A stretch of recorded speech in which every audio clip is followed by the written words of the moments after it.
Good morning, Chatty House. Who do we got? Wheezy. What? Wheezy got the belt? Keep moving on up to the top.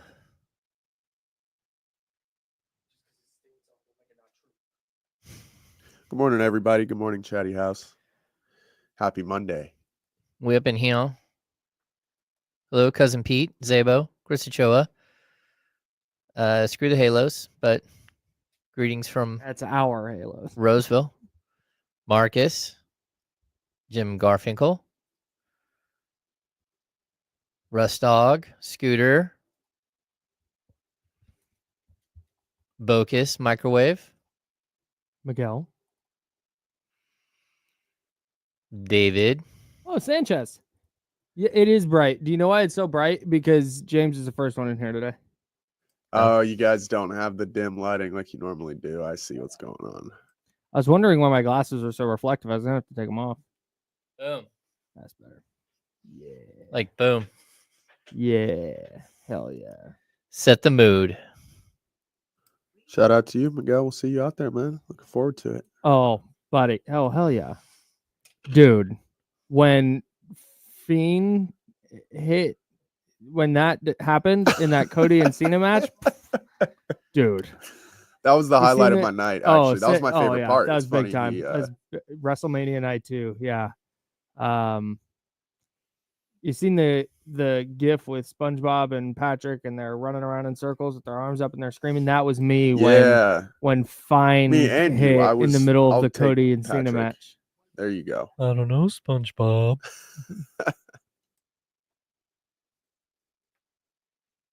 I couldn't agree more, local guy. Just awful. Just brutal. Yeah, They actually, have it was to be bad. better. Actually, I didn't like it. They have to be better.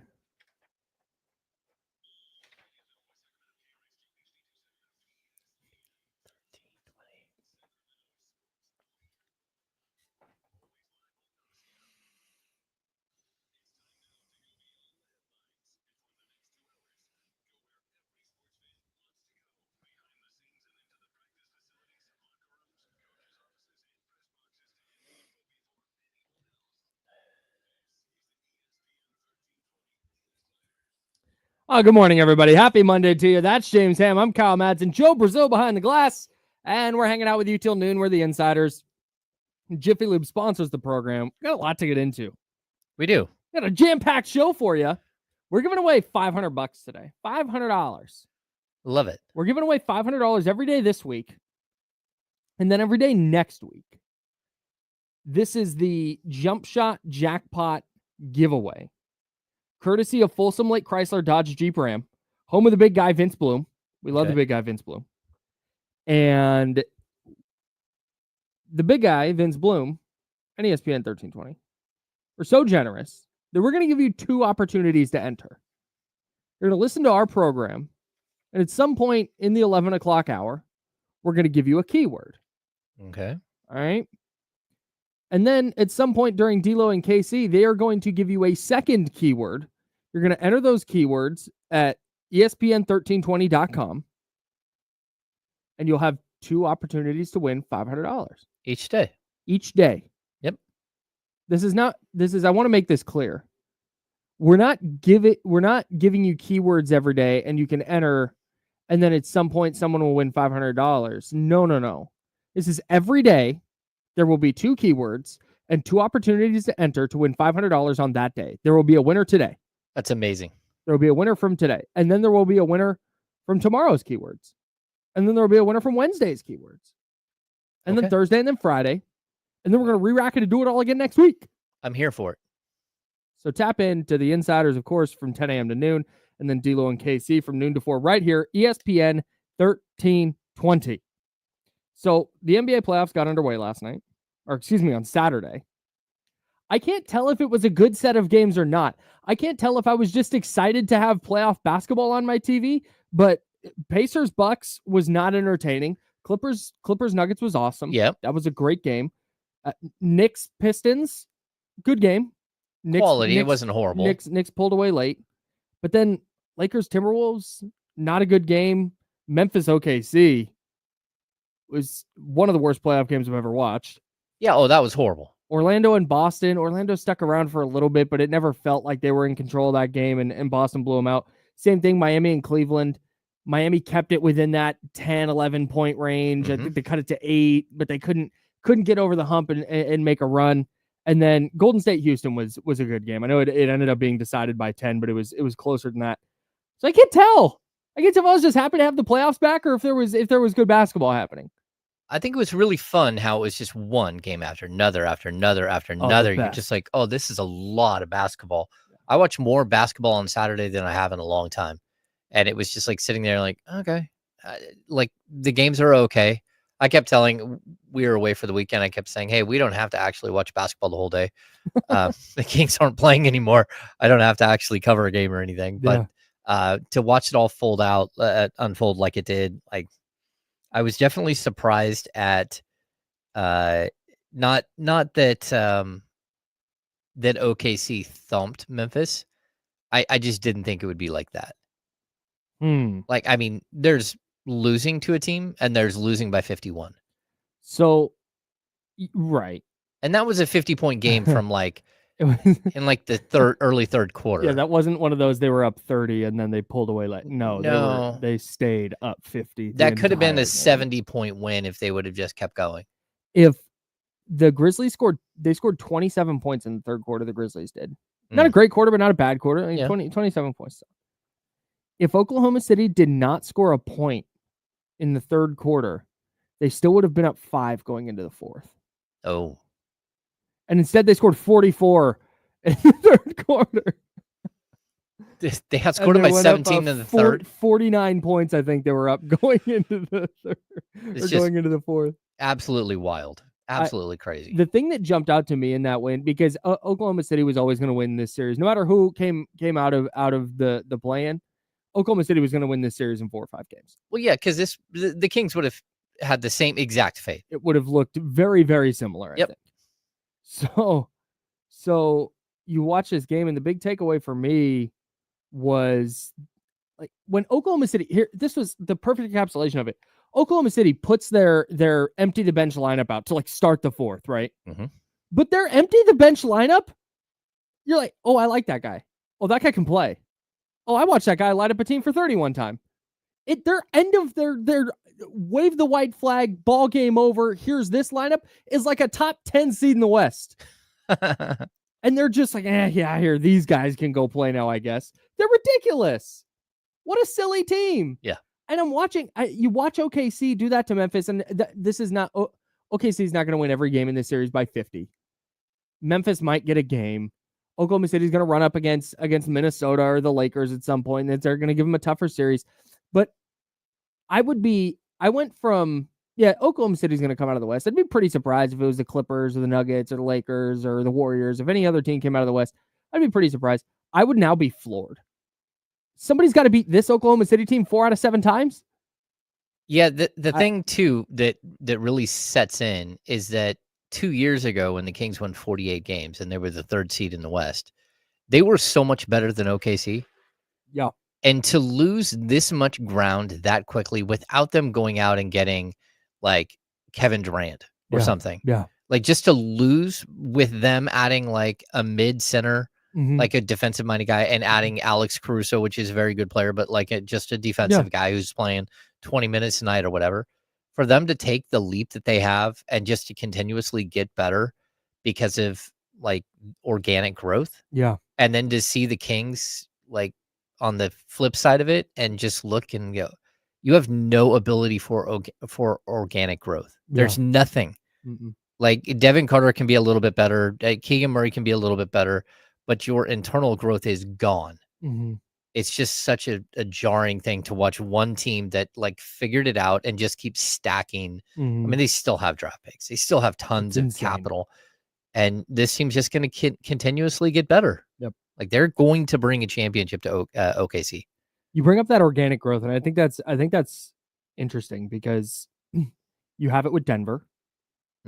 That's what Denver was when that Nikola Jokic has been really good for a long time, but they didn't acquire him after he was good. You know, Yeah. like they've built this internally and they've been patient and they've let this thing play out. And when Jamal Murray was dealing with his injury stuff and they're getting bounced in the playoffs, they just kept plugging away. And then all of a sudden they won a title. I think you can say the same thing with Minnesota. They draft Anthony Edwards. I know they made the Rudy Gobert trade, but outside of that, it's Naz Reid, and they traded away Karl Anthony Towns, which feels insane. Mm-hmm. But if that was organic growth, and then they didn't make the Karl Anthony Towns move because I thought it was going to make them better. No, that was trying to save money. Right, that was a pure financial move. Yeah, but they let the Anthony Edwards thing work out. They said, hey, this is our guy. We're going to pay Jalen McDaniels because we think he's going to be a dude, particularly defensively.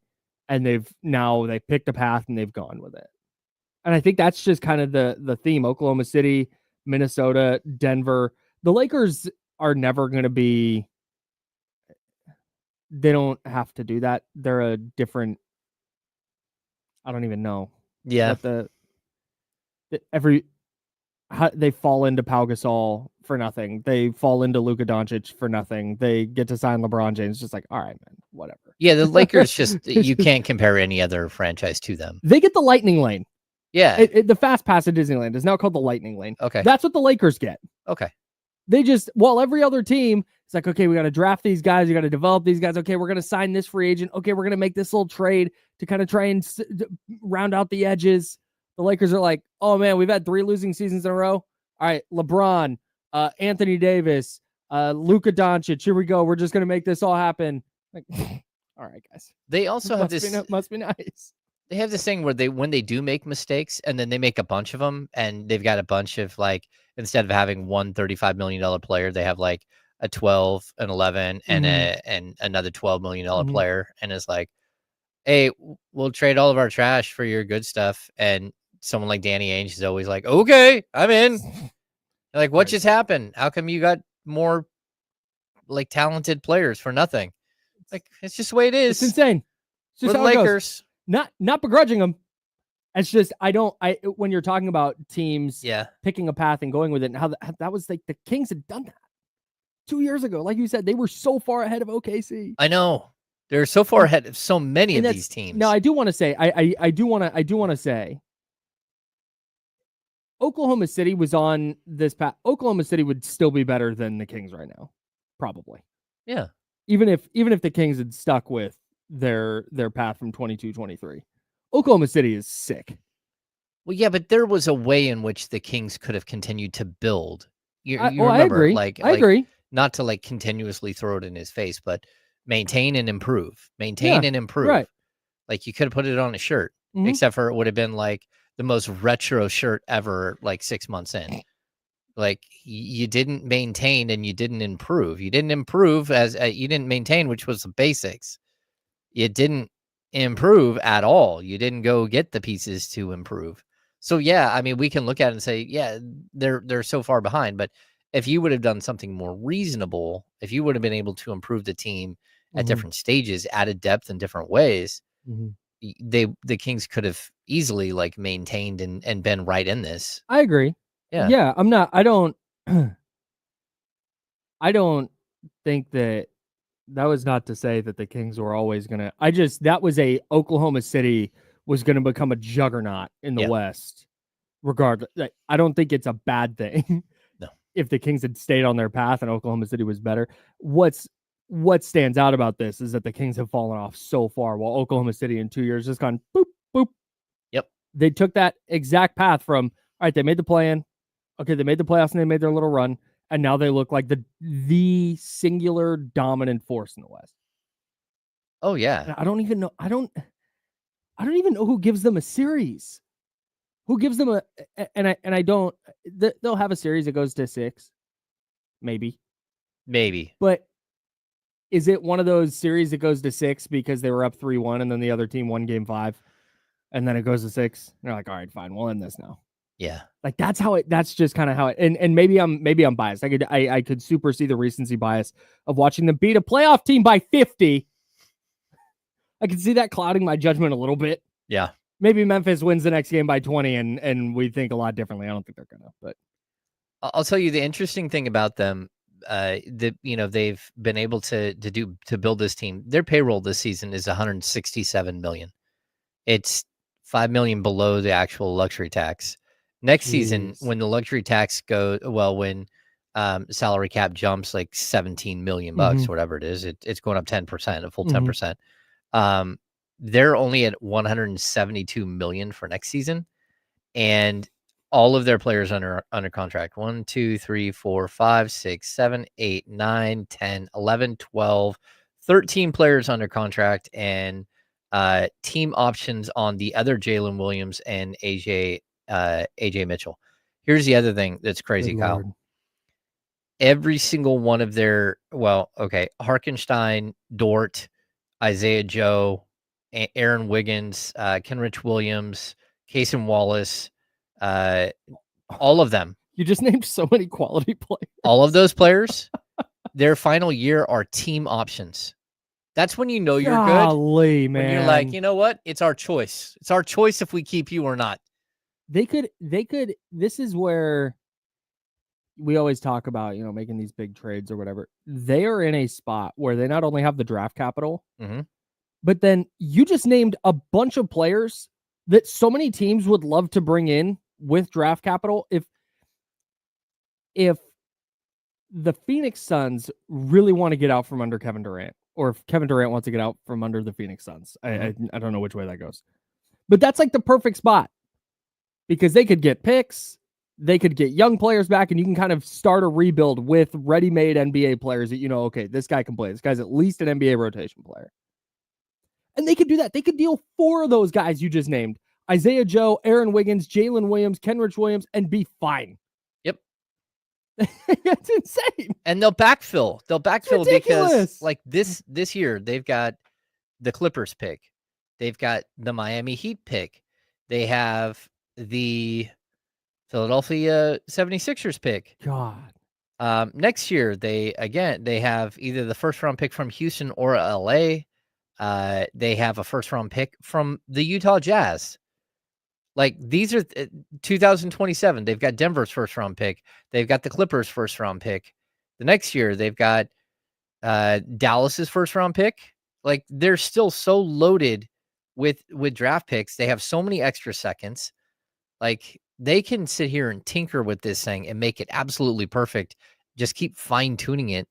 Or they can just do what they're doing, where they get guys on really good contracts and they get them to lock up long term. And they have this thing where like, hey, but the last year, just so you know, it's a team option. It's not a player option like every other team is packed with player options.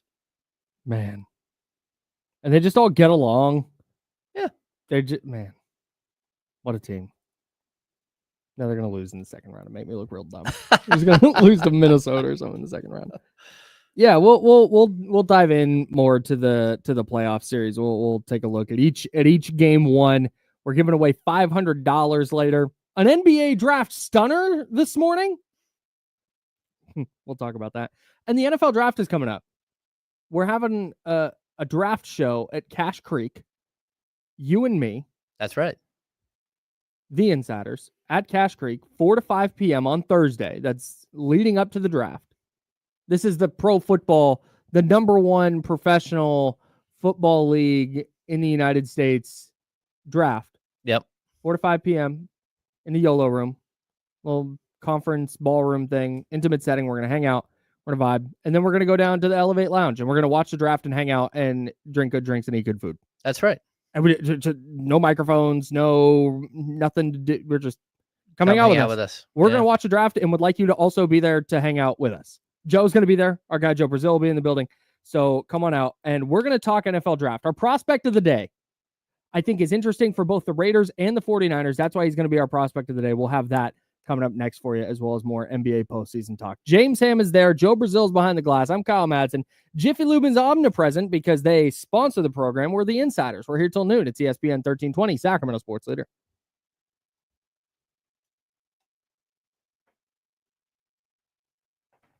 Dude, right? Like, Cason Wallace just on the break, like prime Dwayne Wade. Like, whatever, man. Sure.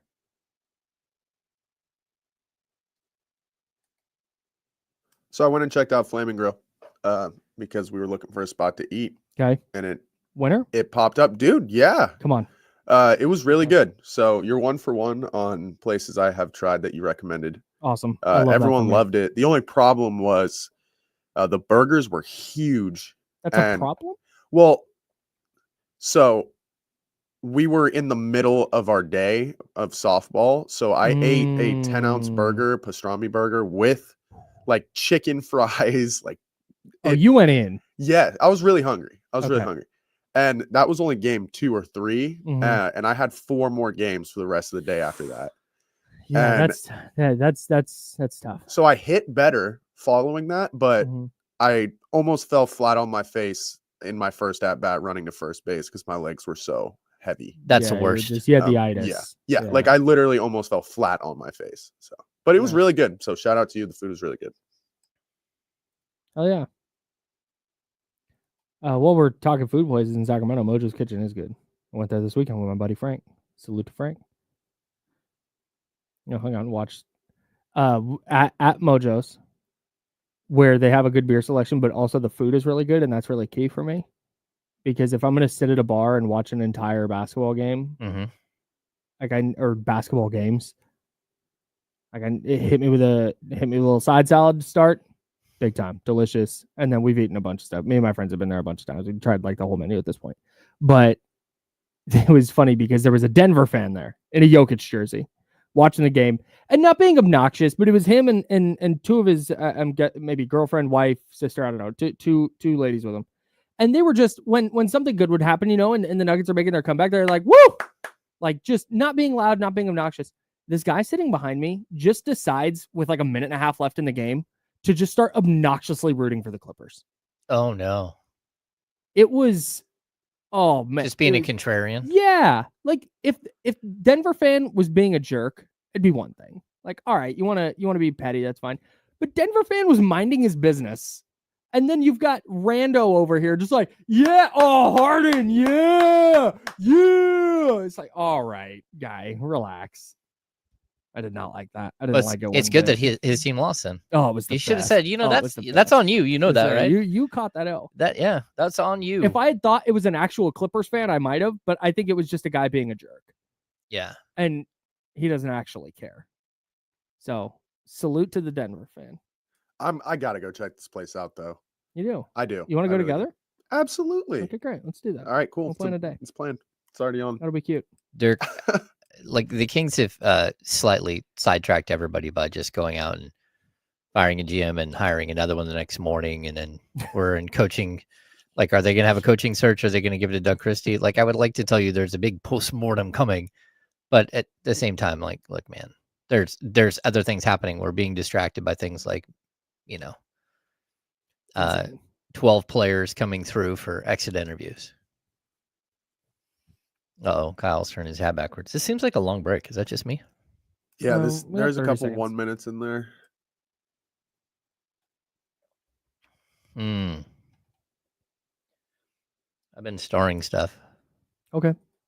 Love starring stuff. How about them Angels, right? I can't stop watching Angels baseball, says, Chris. That was a tough one yesterday, dude. You got to close that one out.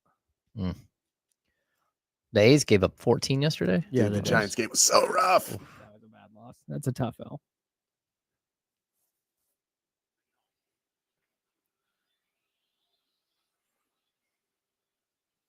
Listening.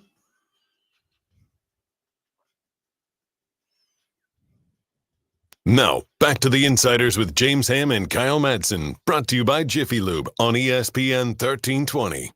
Coming up in about 39 minutes, we're going to give away $500. We're doing that all week, and then all next week. All right. We're going to give you a keyword. Yep. And then D'Lo and KC will give you a keyword. We're doing that all week on ESPN 1320 and all next week. And then we'll have a drawing in the afternoon, and then tomorrow morning we should know the winner and be able to announce a winner. Right. Although the winner will probably know beforehand. Yeah. Yeah, $500. Every day this week, we're going to give you 2 opportunities to win. One on our show with a keyword, one on D'Lo and KC with a keyword. You enter those at ESPN1320.com. So just get the site up on your browser right now. Yeah. ESPN1320.com. You'll see the contest page, and we'll give you that keyword coming up in about 38 minutes now. T-minus 38 minutes till keyword number 1, and your first opportunity to enter to win $500. A shocker in the NBA draft before we get to our NFL draft talk. Yep. Shocking NBA draft news. Cooper Flagg has declared. I don't believe you. No, I'm dead serious. He's not going back to Duke, it turns out. What? I know that we all thought that maybe he would go back. I think when he had the ankle injury, he's like, oh, this is probably a bad idea. I legitimately bet any inkling he had, I don't think he was ever going back. There's a difference between NIL money, and he's already got a New Balance endorsement, I think. There's a difference between NIL money and first pick in the draft to get your rookie clock started towards your max rookie extension, like all that. You just don't want to delay that any further. Yeah, I wonder how much he does make right now. It's probably so much. I mean, you think he makes $10 million a year as a college student? Ooh, maybe not 10 million. It's got to be up there, though. You don't think the New Balance endorsement? I don't know. I have no idea. There was someone with the Kings that wore New Balance, and I can't remember. And I think it just ended like, maybe I'm wrong. I think it's Zach LaVine wears New Balance. Oh, does he? Nice. Somebody Kawhi's does. a New Balance guy. So Shohei Ohtani. New Balance 550s are my favorite non-Jordan shoe. Okay. I'm not a shoe guy, but the New Balance 550 goes. Now I'm gonna have to look up New Balance. Yeah, there's an outlet near me. Jump in there. Really? Oh, I'm not wearing it. I'm not wearing mine today. I see. Okay. Yeah. I see him. So, as someone who works sporting goods forever, like New Balance makes a great shoe, but for basketball, I don't know. I don't either. I don't know if they're there. I'll play. I come to a radio studio and I hang out. Oh, yeah. That's all I need them for, and they're great for that. That's right. So Cooper Flagg declares for the NBA draft. An absolute shocker. In the NFL draft. Mm-hmm. We're going to do a prospect of the day all the way through. We'll even do one Friday. Because Friday is just day 2 of the draft. Okay. If you're unfamiliar, if you're uninitiated with the NFL draft process, there's day 1. That's the first round. The first round is going to take 4 hours. And we will be there with you, hanging out. We're vibing at the Elevate Lounge at Cache Creek. That's right. It's so dumb. The Tennessee Titans have been on the clock since the season ended. Yep. The Tennessee Titans have been on the clock since, January 10th or whenever the last game was. They've known they had the first pick. They're going to come up. They're going to ding, and Roger Goodell will tell us that the NFL draft has started, and they'll be like, the Tennessee Titans are on the clock. Like, brother, announce the pick when you announce that the draft has started. Yeah, right now. They're going to take all 10 minutes on the clock to announce Cam Ward, quarterback out of Miami, who everybody's known they're going to take for 2 months. Yeah. It's ridiculous. I totally agree. And then the Browns are going to get on the clock at number 2. The Browns at number 2. So the Browns are going to Cleveland's going to get on the clock at number 2. Okay. And they're going to have known Cam Ward was going 1. They're going to know their pick. And they're going to take all 10 minutes to just like, oh my God. So anyways, that's night 1. Yeah. And then there's night 2, which begins at 3:00 on Friday. And that's just rounds 2 and 3. Well, do they do the same thing? Is there a green room for rounds 2 and 3? Yeah, if the players want to stay. I mean, that's the worst though. Like, what if you're the last guy left and you don't get taken in the first round and you're just like sad, and then you're like, you know what? I'm going back. I'm going back. I'm going to sit there again. Was it last year? Because there have been players who will go to the green room night 1 and then not get their name called, and they'll just leave. They'll be like, I'm done. I wish I could remember who it was, but they got invited to the green room and they ended up not going until like the 3rd round. Oh. And then Malik Willis, maybe? Okay. Quarterback the Titans drafted in 2022.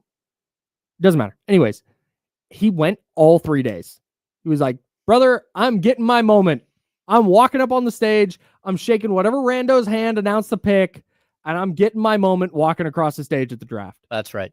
I wish I could remember who that was, but man, it's a wild process. Did he have to have 3 suits? So yeah, that was part of it. He had to go buy another suit, I believe. I'm gonna look this up at the break, and I'll have all this info for you. But That's how the NFL draft goes. We're actually carrying the NFL draft on Friday, starting at 4:00 right here on ESPN 1320. Day 2 of the NFL draft. And then Saturday, it starts at 9 a.m. It's day 3, and it's rounds 4 through 7. Oof. So I want to do a prospect of the day. We'll do this all week. Okay. And I wanted to start with this player, not because I think necessarily, well, we'll talk about him with the 49ers, but we're not going deep cut here. We're taking the layup. Okay. For draft prospect of the day for Monday. And that's Boise State running back Ashton Jeanty, who is the consensus number 3 player on the board. It's like Travis Hunter, the wide receiver cornerback from University of Colorado. Yep. And then it's Abdul Carter, defensive end from Penn State, and then Ashton Jeanty at number 3. And that's pretty much a consensus. You'll see him as low as I think like 5 or 6, and then you'll see him as high as 1 or 2, depending on who it is. But consensus says number 3.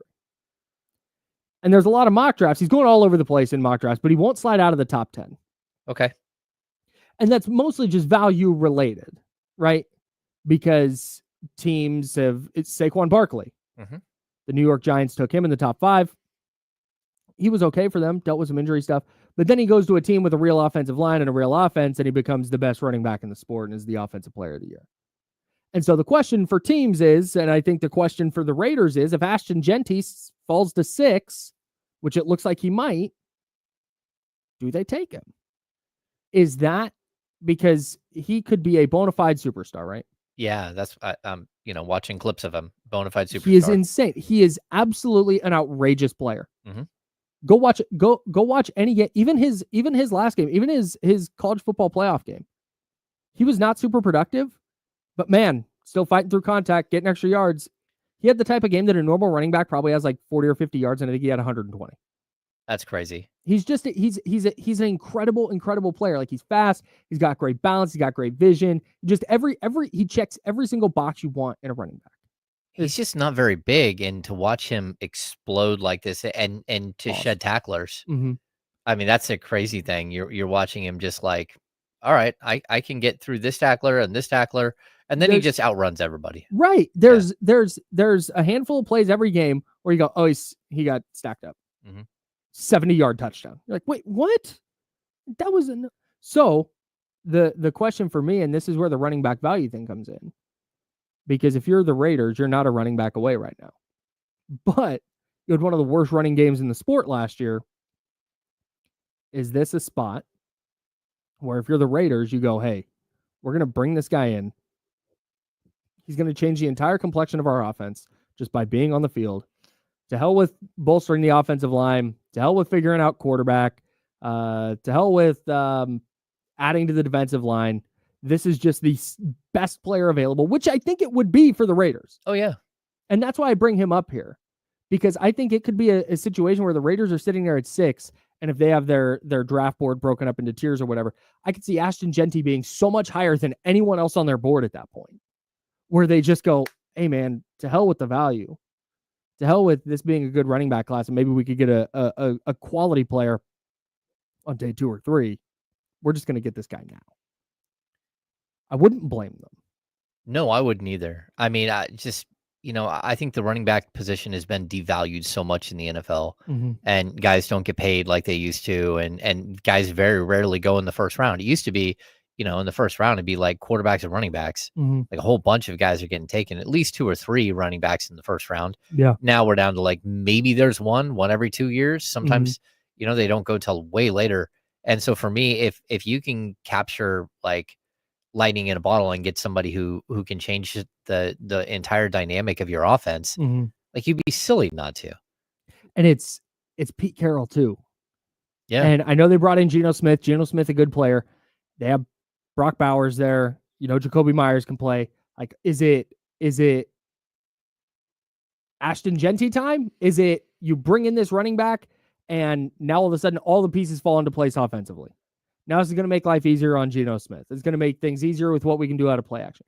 I think the Raiders are right on the cusp. If this was the New York Giants, it's a no for me.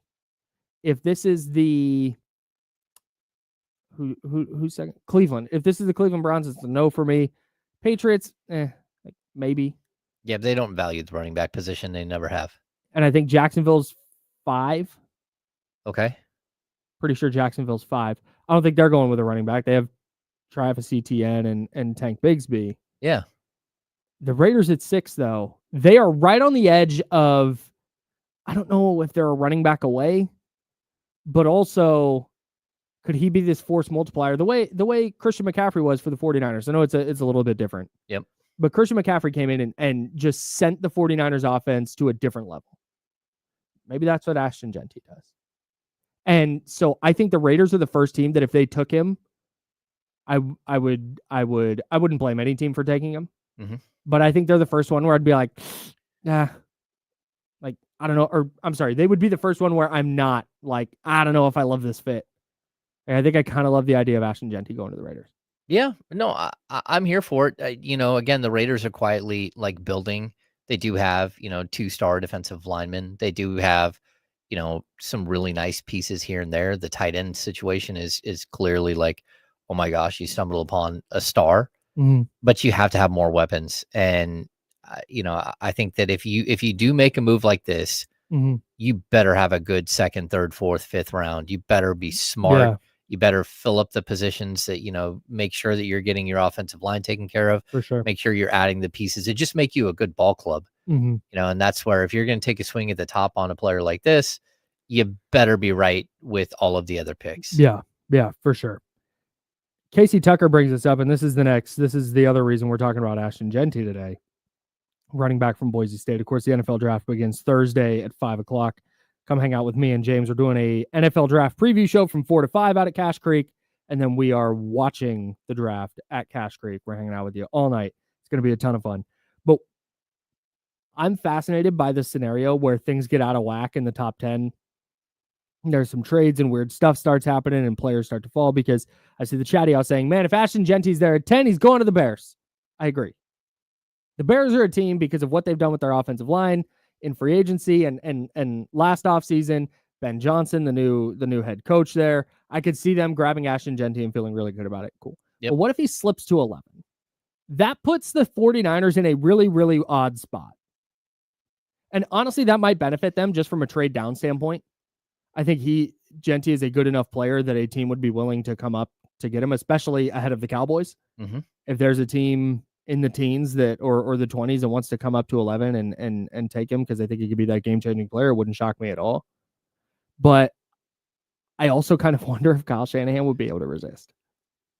Yeah, I mean, look, the 49ers are in a really weird situation with Christian McCaffrey. They pay him a ton of money. Yes.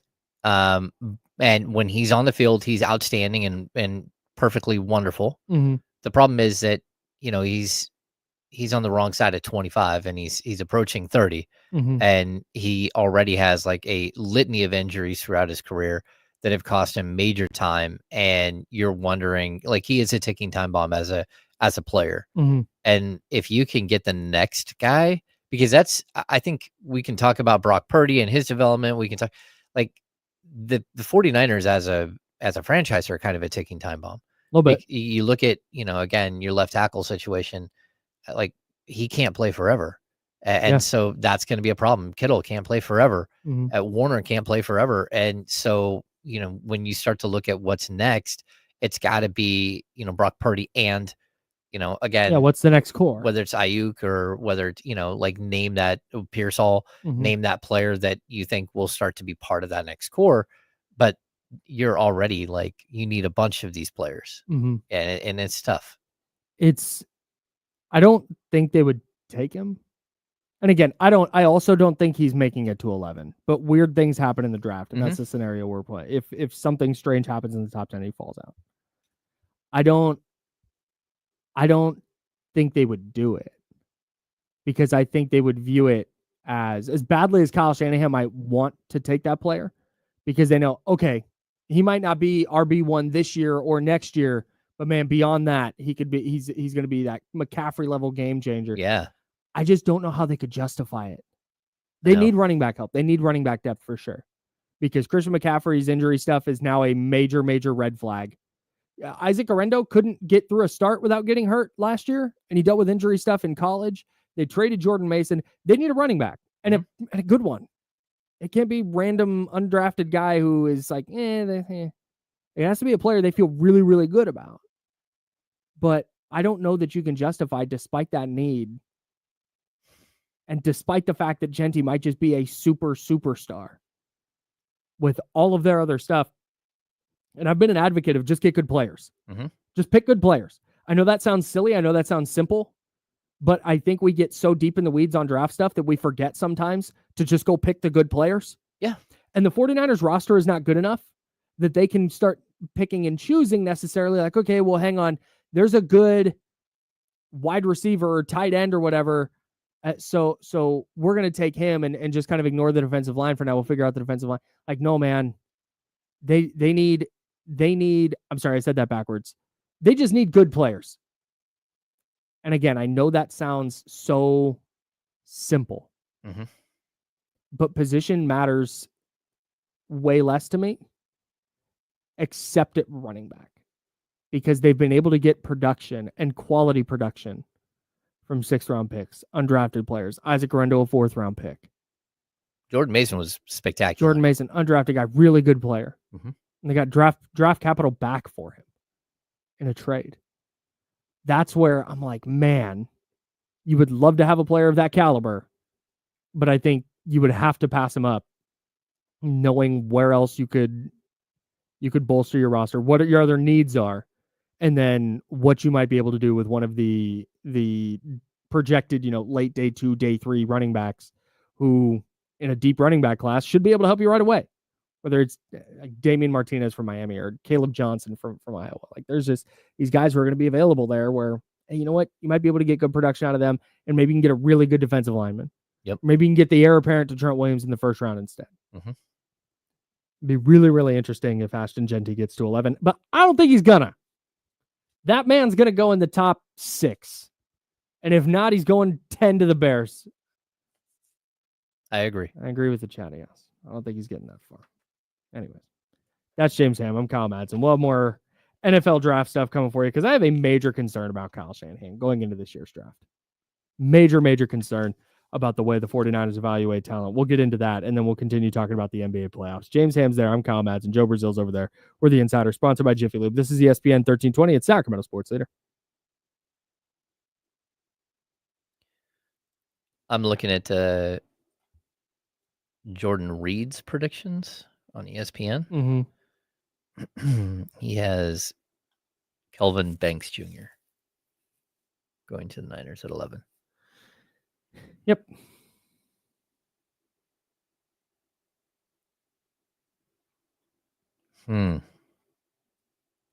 Although the next pick is, how do we say it? McMillan. How do you say his first name? Tet. Oh, got it. Yeah. That's the thing, man. They could use, again, he has Tyler Warren falling all the way to 14. Like, there are a lot of players where it is kind of, once you get to 10 or 11, it's kind of just a jumbled up mess. People are asking about Scott Perry's press conference. We have not seen word on that yet. I'm hoping that I don't have to bail on Kyle one day this week to go. But we don't have anything yet. At least not that I've seen.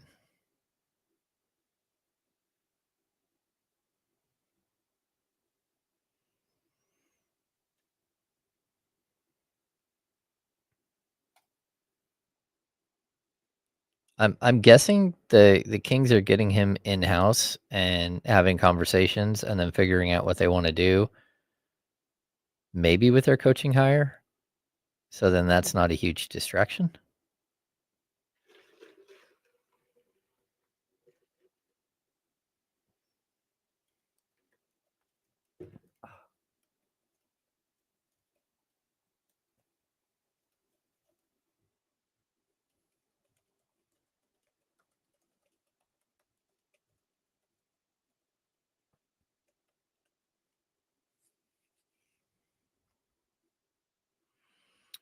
The Mark Jones stuff, like Mark Jones is under contract with somebody, and sometimes you have to do things that your bosses want or that your team partner wants you to do. Yup.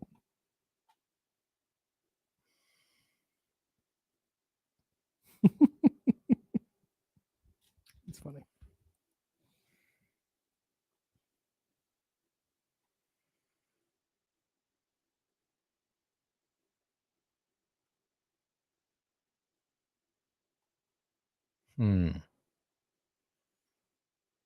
Yes, the Pope passed away this morning. RIP. I would be shocked if they take Josh Simmons at number 11. Shocked, stunned, floored. In fact, I would lambaste them if they did that. Who was it? Josh Simmons. Patellar, left tackle from Ohio State. He tore his patellar tendon, and Dr. Nirav Pandya posted a study where it's like the return to play at full strength is like 20% on that injury. And I just don't, I want no parts of that, especially at 11.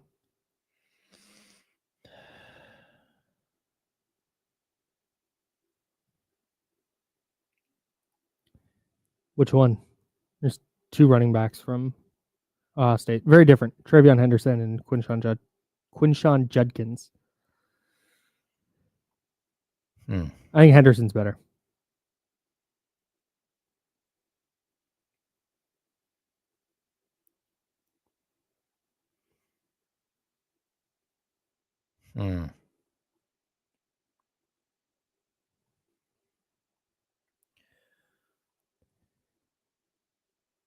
Oh, good question.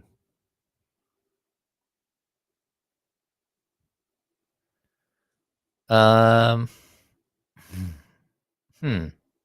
don't know yet.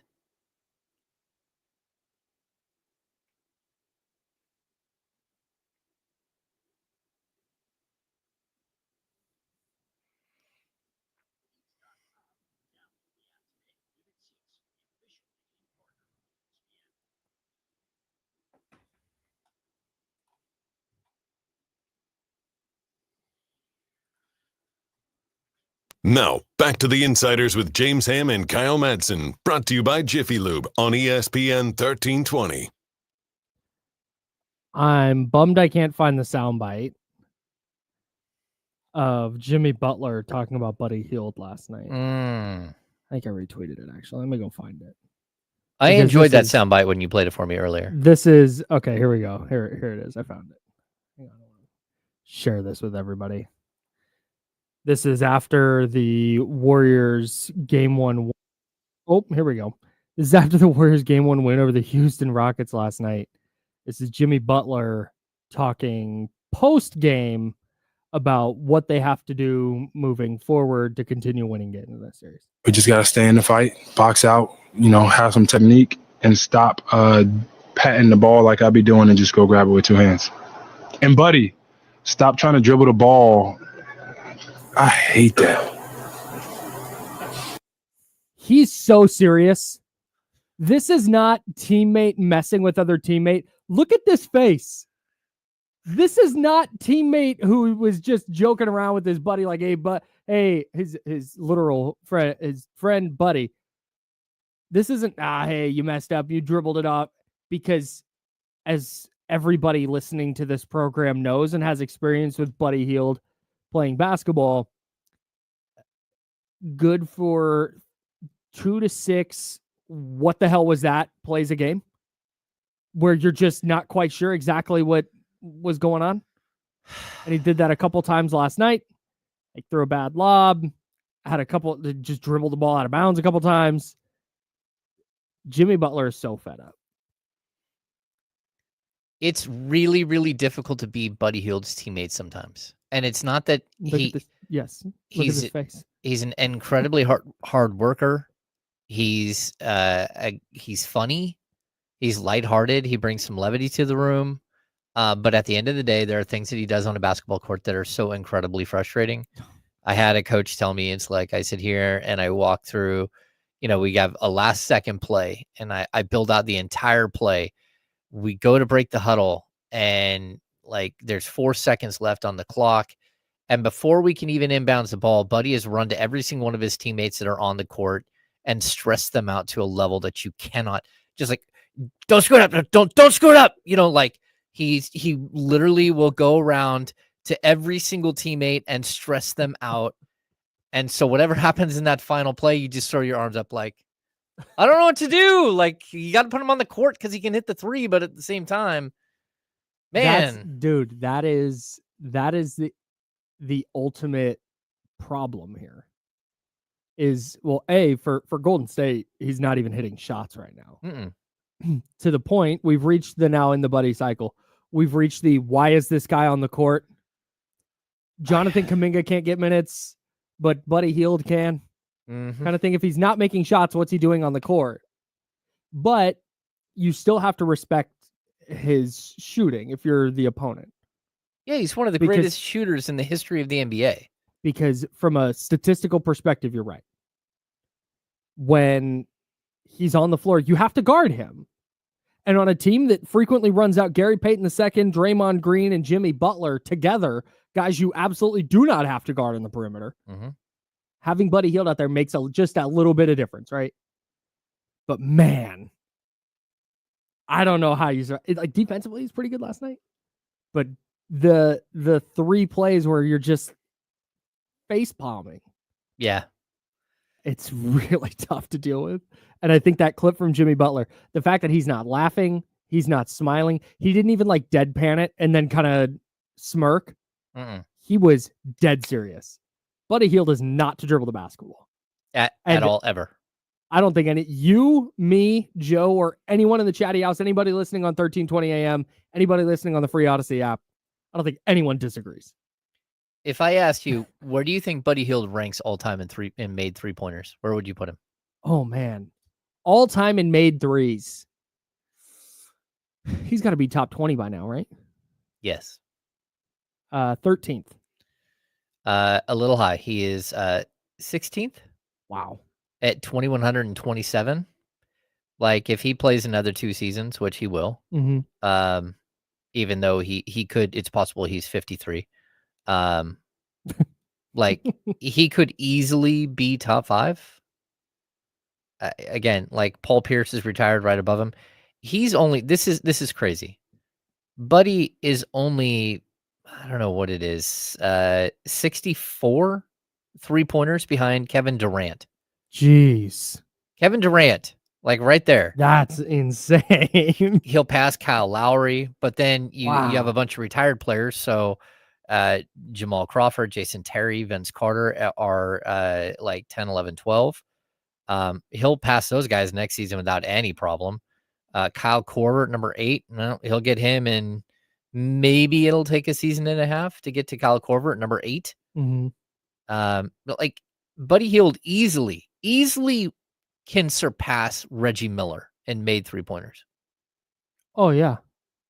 Yeah. Crazy. Buddy Hield 19th in attempts, by the way. I saw somebody say he's top 3. He's 19th in attempts. Yeah. Like he's pretty efficient, man. He's a great 3-point shooter. And that's it. Yeah, you got to remember, like what he led. He had more 3-pointers in rookie season than Dame had the record. So, but after 2 years, after 3 years, after 4 years, I think after 5 years, Buddy Hield had more 3-pointers through each of those years of his career than anyone else in the history of the game. Yeah, crazy. Just trying to find a role for him is a little bit tough. Yeah, a little bit tough. Just have him watch some tape of Klay Thompson. Just saying, don't dribble. See where he scored 62 points with dribbling 12 times? That's it. Yeah. That's it. Like, stop trying so hard, man. Catch and shoot. There's a very specific role for you. Just do that role and you're good. And hopefully I saw somebody in the chat say, why wouldn't you say that to him privately? Why do you need to say that publicly? And I think it's because they've probably said it privately and he continues to do the wrong thing. So now they're trying public shaming instead. Yeah. It's the only explanation I've got. Facts. And also the back and forth between Jimmy Butler and Buddy Hield has been like jokey jokes to this point. Yeah. Like they're like messing with each other, and that felt like, dog, don't do that anymore. Yeah. Stop. Yeah. Buddy's a career 39.7% shooter from 3. I mean, that's just crazy. Yeah, man. A good shooter. We got NBA awards finalists yesterday before I think it was before Warriors Rockets, or was it before the second game? It doesn't matter. They announced They the finalists spammed yesterday. my inbox. Anything interesting here? I'm just going to read them out. Most improved: Cade Cunningham, Dyson Daniels, Ivica Zubats. No, that makes sense. That feels, and I think it's probably that order. Mm-hmm. I don't like that Cade Cunningham can win this award, though. No, I'm with you. It feels like it's become the award because I believe the spirit of this award is for the guys like Ty Jerome, who were out of the NBA, not in a rotation, and now all of a sudden they're carrying the Cavs to a Game 1 victory. Mm-hmm. And we're really, really good all year. That's kind of the spirit of the award for me. Not, hey, Cade Cunningham, who was the number 1 overall pick and everyone thinks he's awesome, did the normal ascension that superstars kind of do, where he went from good to like all-star great player. Mm-hmm. Like, okay, that just misses the spirit of the award. Spirit of the award for me. Yeah, to be honest with you, I'm giving it to Ivica Zubats. I would too. Out of these 3, yeah, because he was a guy, and again, he was a guy who was just like, okay, he's just a dude. Like, he's just, meh, he's fine. He's a serviceable NBA center. Mm-hmm. To this just powerhouse. Defensively, he's really good. Offensively, he knows exactly where to be at all times. Good screen setter, great hands, catches lobs. He got some good touch inside. And now he's averaging a double-double every night, and he's awesome for the Clippers. Yep. That he would get my vote as well. Defensive player of the year, Dyson Daniels also on this list with Draymond Green and Evan Mobley. It's got to be Evan Mobley. It has to be Evan Mobley. It's probably going to be Evan Mobley. I think I would go Dyson Daniels just because I'm watching. I mean, I don't know that we've seen guys average 3 steals per game. It's crazy. That is absolutely crazy. The crazy thing is, Jaren Jackson Jr. is probably like looking around like, what the heck just happened? How did Draymond did Draymond just like, did he get the graphic and remove my picture and put in his own? Apparently. Like, what in the, that's tough. That's a tough world. You know what? I also hope Dyson Daniels wins it because I would like to see a perimeter guy win this award. Yeah. Instead of just giving it to a center. Although Evan Mobley is a good all-around defender, but I'd love to see a perimeter guy win it. Clutch player of the year, I got nothing. Jalen Brunson, Anthony Edwards, and Nikola Jokic. Yeah. I have no idea. I don't either. You know, like I know that Jokic in the clutch, you just can't stop him. It's ridiculous. It is just ridiculous. When he decides to like score like 5 of the final 7 baskets, you're just like, there's nothing you can do to stop him. Nope. 6th man of the year, Malik Beasley, Ty Jerome, and Peyton Pritchard. I'd be surprised if it's anybody other than Pritchard. Although Ty Jerome gave it a run, man. Yep. Ty Jerome had a really, really good year.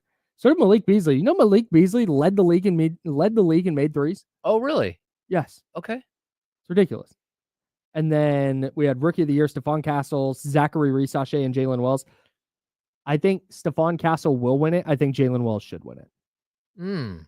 I'm intrigued because I think Risache has had like a great finish. Mm-hmm. And I would actually look at him. Okay. I mean, Jalen Wells just stepped on the floor day 1 and was a contributor on a good team. No, that's true. And that's what stands out to me. I know his numbers may not be there. I didn't look up because he's averaging 12.6 points, 3.6 rebounds, 1.2 assists, and he was awesome defensively. Risache. Oh, I'm sorry. And Risache shot 45.8 from the field and 35.5 from 3. He really did like quietly have a spectacular finish to the season. Jalen Wells averaged 10.4 points, 3.4 rebounds, shot 42.5 from the field and 35.2 from 3. And, you know, again, he played on a better team, but I don't think like leaps and bounds better. Like still in the same sort of grouping of teams, you know, play-in /8 seed teams. But yeah, I think Wells has a great season, you know, plus he's a Sacramento kid. He played 79 games, and it hurt them a lot when he didn't play in the final game. Yeah. Yeah. I think that killed them. Yeah. Coach of the year, Kenny Atkinson, JB Bickerstaff, Ime Udoka. I don't think there's any surprises there. I bet Kenny Atkinson wins it. Yeah. Yeah. I think it's hands down. JB Bickerstaff is awesome, though. Yeah. Dude just hangs around, just takes these young teams. He's just gets you kind of where you need to go. Yeah, he's always a bridesmaid, never a bride for years and years, where he's just always the interim head coach. Yeah, good for him. Last one is MVP, Shea and Jokic with Giannis.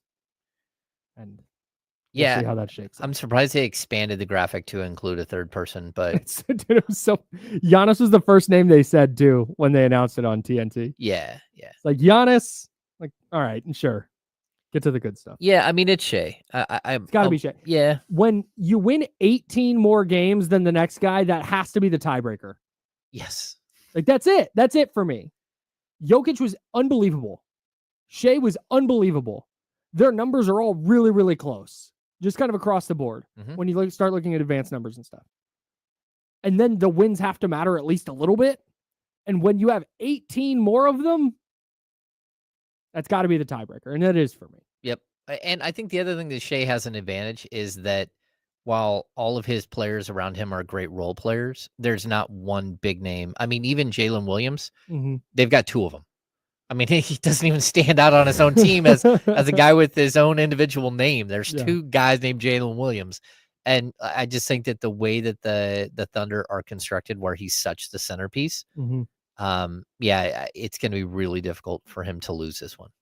We'll have some Sacramento Kings talk coming up for you. We'll have a $500, your first chance to enter to win $500.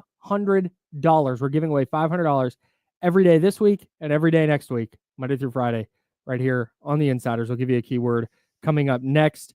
And then I got a call from an agent last week. And it was a fascinating conversation.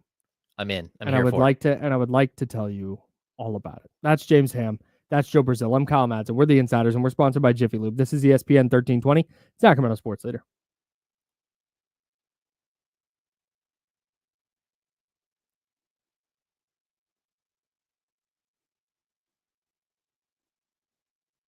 Clear. Yeah, it feels like on the podcast circuit, a lot of people have been saying they voted for Jokic.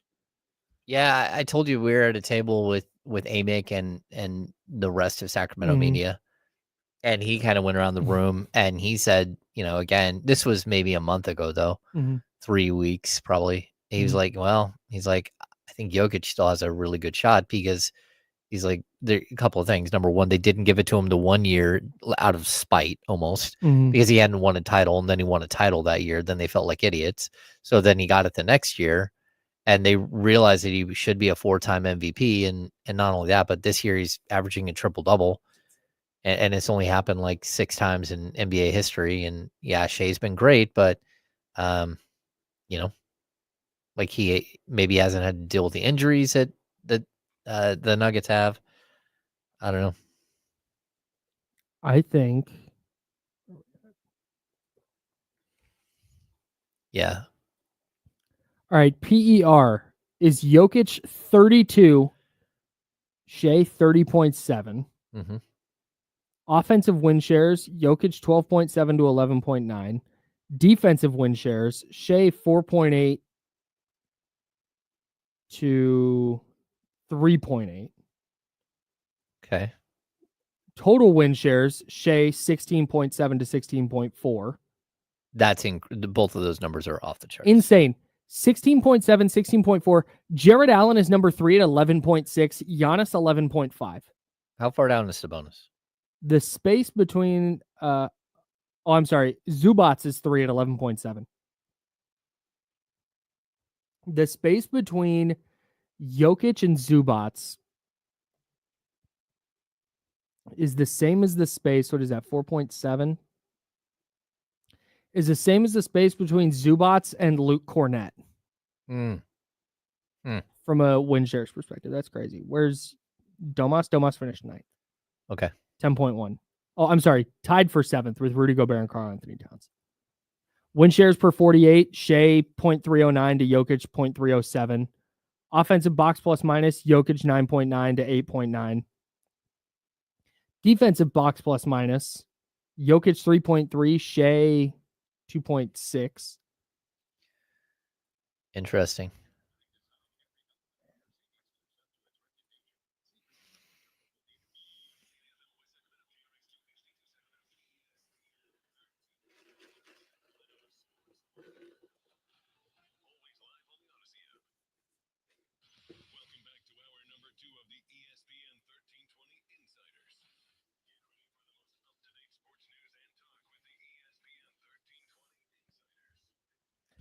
Hour number 2, that's James Ham, I'm Kyle Madsen, Joe Brazil behind the glass. We are sponsored by Jiffy Lube.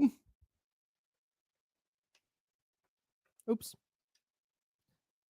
Joe, I'll fix the thing that I missed. That's my bad. That's James, Kyle, you know that. ESPN 1320 AM on your radio dial, youtube.com/ESPN 1320, twitch.tv/ESPN 1320. We're just talking about the NBA MVP stuff at the break. I maintain that the only wrong answer is that there's a definite right answer between Shai Gilgeous-Alexander and Nikola Jokic. Yeah. Whichever one. I hear the arguments for both. I know that's bad radio. I know that I'm supposed to stand on the table and vehemently have an opinion one way or the other. My opinion is that Shai should win it because his team won 18 more games, and I think that has to matter at least a small amount. Mm-hmm. But if Jokic wins it, I'm not going to come in here and be like, wow, what an injustice. He was unbelievable. Yeah, he was. I do think that there's always going to be voter fatigue. Mm-hmm. And there's also this thing that they don't like to give away a fourth MVP to anybody.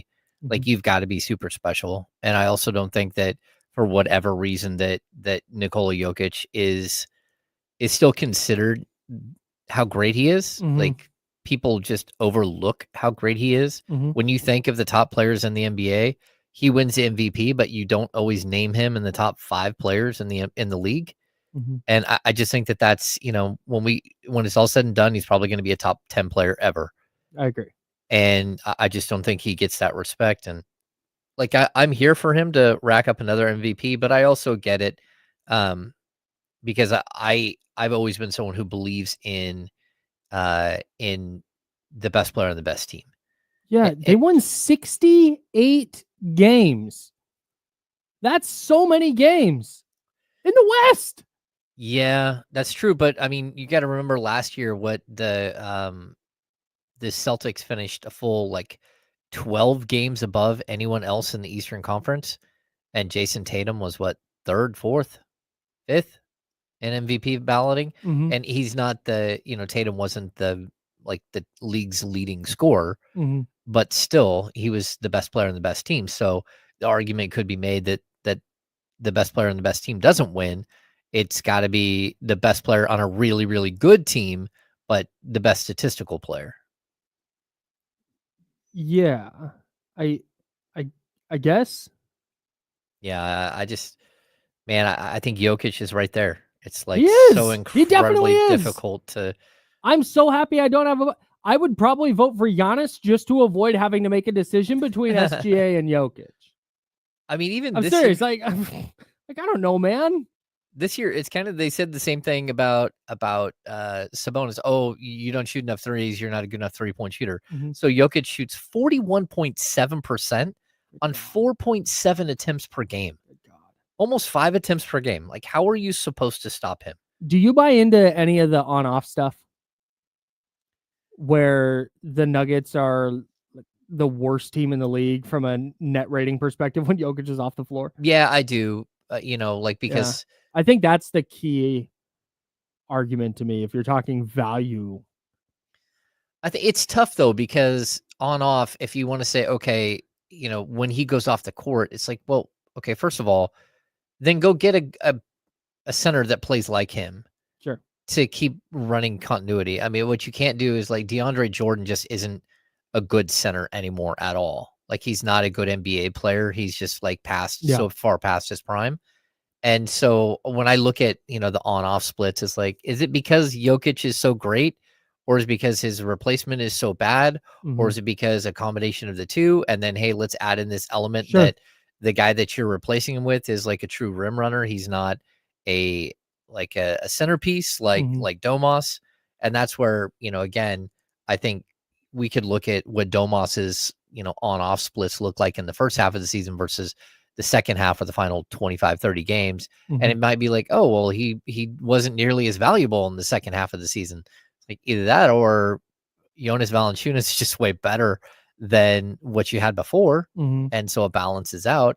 So I do think that like even the on-off stuff, it's really difficult because of the depth of the Denver Nuggets. Yeah. They had all this depth, and then all of a sudden, like gone. piece by piece, they've lost. And it just makes it really difficult to like judge a second unit on a team. James Ham's there. I'm Kyle Madsen. Jiffy Lube sponsors the show. So I get this. I'm going to try and leave names out of this. It won't be hard to deduce if you follow my work at NinersWire.com. Okay. But I get a call. an Instagram message from somebody who said, hey. Slid into your DMs. Slid into my DMs and said, hey. And I don't say this because I'm special. I say this because it's the first time I've had this happen. I understand agents are talking to everyone all the time. So says, hey, I'm not really on social media, but I read what you wrote and I want to present, I want you to write about my client, write about this guy. Okay. Call me. I don't really do social media. So shoot me a text, give me a call. So I give this guy a call.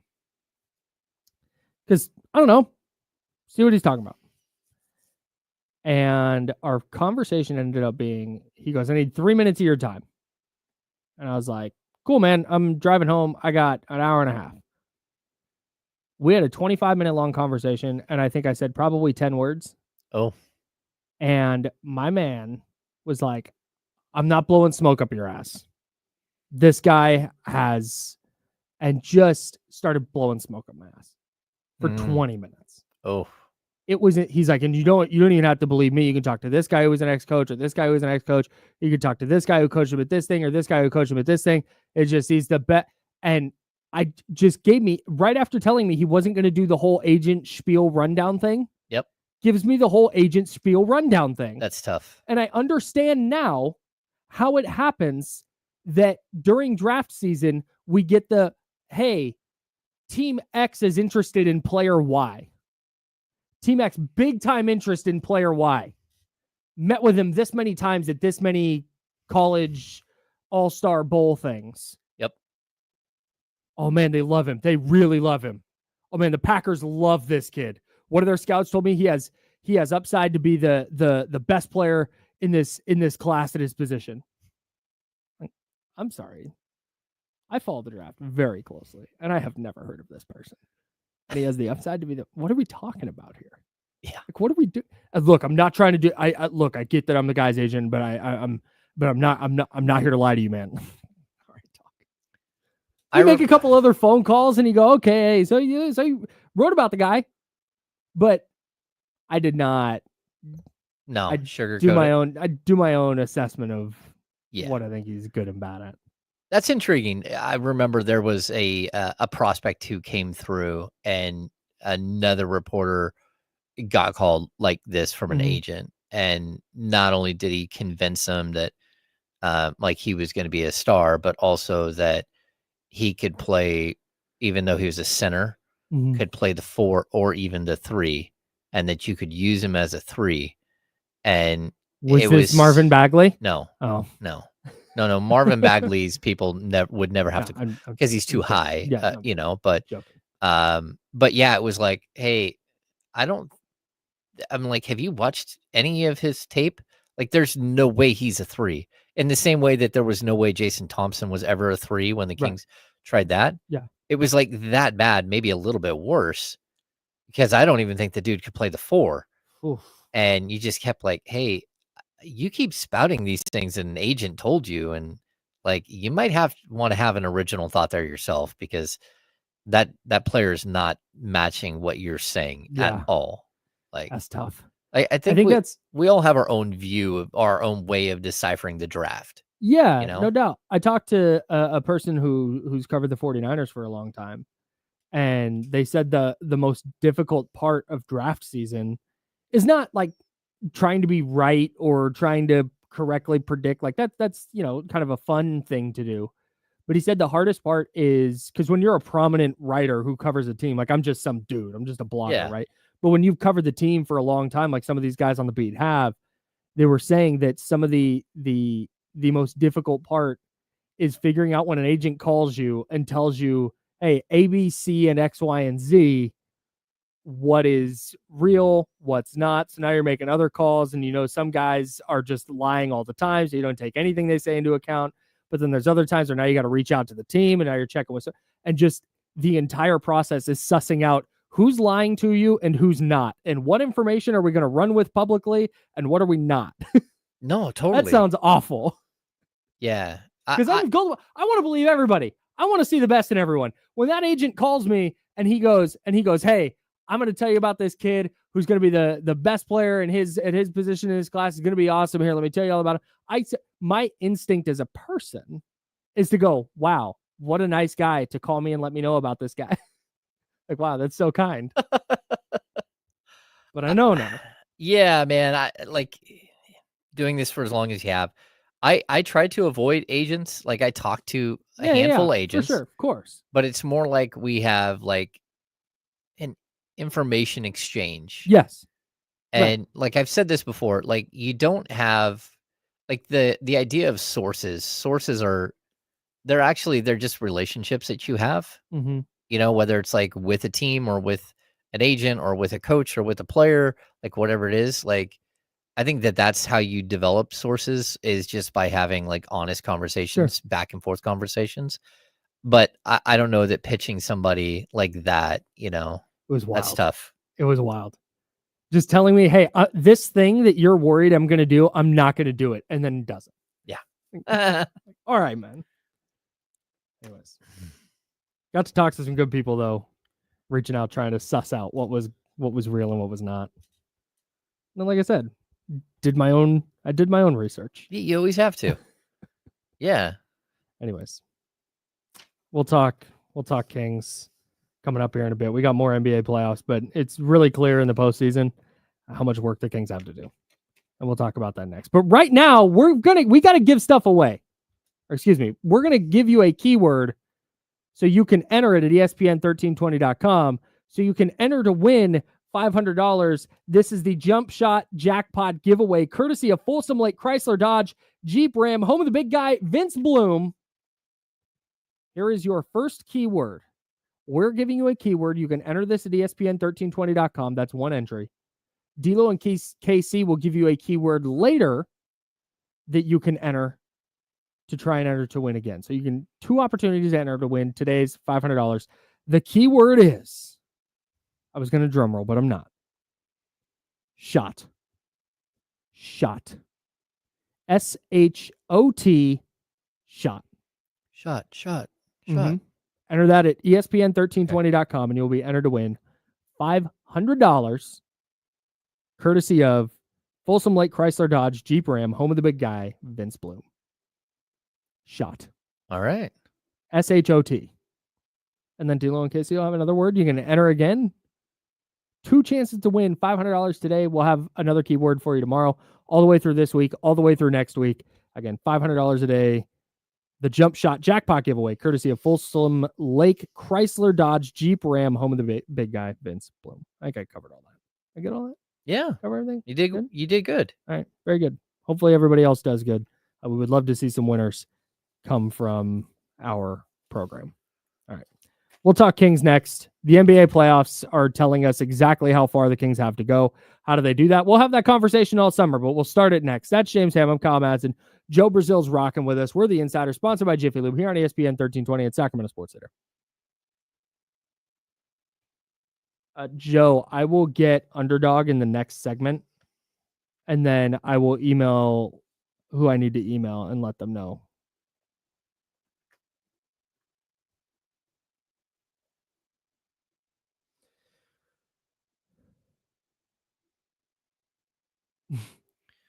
Do you see this line from Nico Harrison? I didn't know Luka was important to the fan base. I didn't know quite to this level. Why would you say that out loud? Dog, what? Yeah. That's trouble. I'll be right back.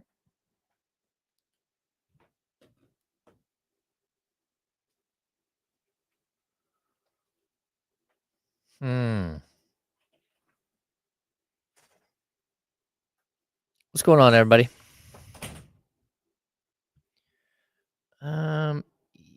Yeah, but Dirk, why would, like, I don't know why the Kings would want to get on the Dillon Brooks bandwagon.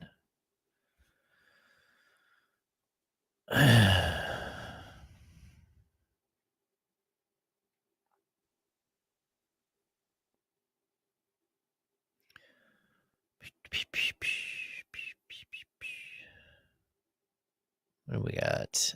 We did have some. Tom L. My bold off-season prediction. Number one, Monty McNair will get fired. Wait, that already happened. I think, like, if I'm assessing this, although again, Scott Perry's a totally different dude and has shown, like, you can find plenty of clips where he says how much he loves DeMar DeRozan and how much he does not so much love Zach LaVine. I think that DeMar DeRozan gets traded this offseason. And I don't know that it's that bold, but I do think he does.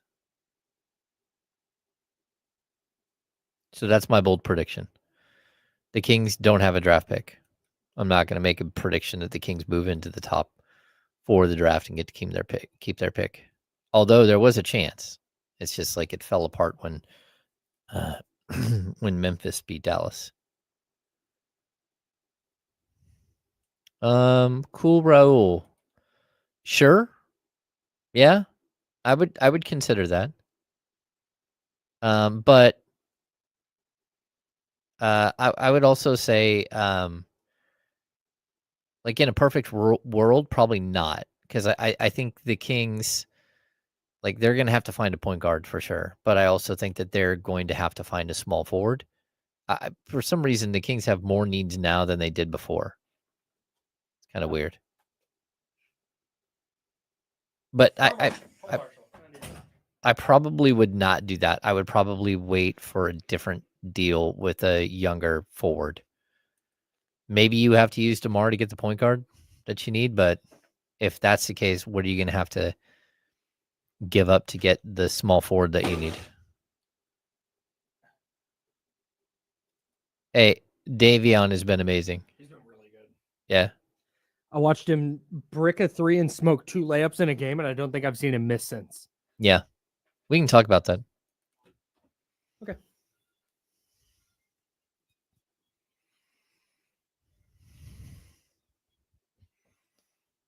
Now, back to the Insiders with James Ham and Kyle Madsen, brought to you by Jiffy Lube on ESPN 1320. Yeah, the NBA playoffs have started. Yeah. And I'm still ice cold with my underdog picks. Holy smokes. Thankfully, they've got their extender promo going on, so you get a 40% profit boost for game 1. Hopefully you use that, because then you get a 50% profit boost token for game 2. So I'll be using that and hopefully putting together a winning lineup, because I'm going to be making lineups all, like, as long as there's basketball on, your boy's going to have a lineup out. Okay. And Underdog doesn't just have NBA. They've got baseball. They've got all your favorite leagues, all your favorite players, hockey. They got esports. There's so many things to choose from with their pick'em game, and it's a ton of fun. And I hope you join me. I don't have my lineup locked in just yet, because when I'm ice cold, I actually have to go do some research and stuff, and I have not done that yet. But I will have a lineup. If you want to know where I wind up, you can just hit me up on Twitter or Blue Sky or whatever, and I will happily let you know what my lineup looks like. But go in there, mess around, and build your own. Download the Underdog app and sign up with promo code KyleM to unlock a special offer of up to $1,000 in bonus cash when you make your first deposit. That's promo code KyleM, KYLEM, KyleM. Must be 18 plus and present in a state where Underdog Fantasy operates. Terms apply. See assets.underdogfantasy.com/web/extend.html for details. Concerned with your play? Call 1-800-GAMBLER or visit www.ncbgambling.org. Details? Why did I say that like that? I have never said details in my life. That was very odd. Not I don't details? like that. Yeah, details. See, details. Details?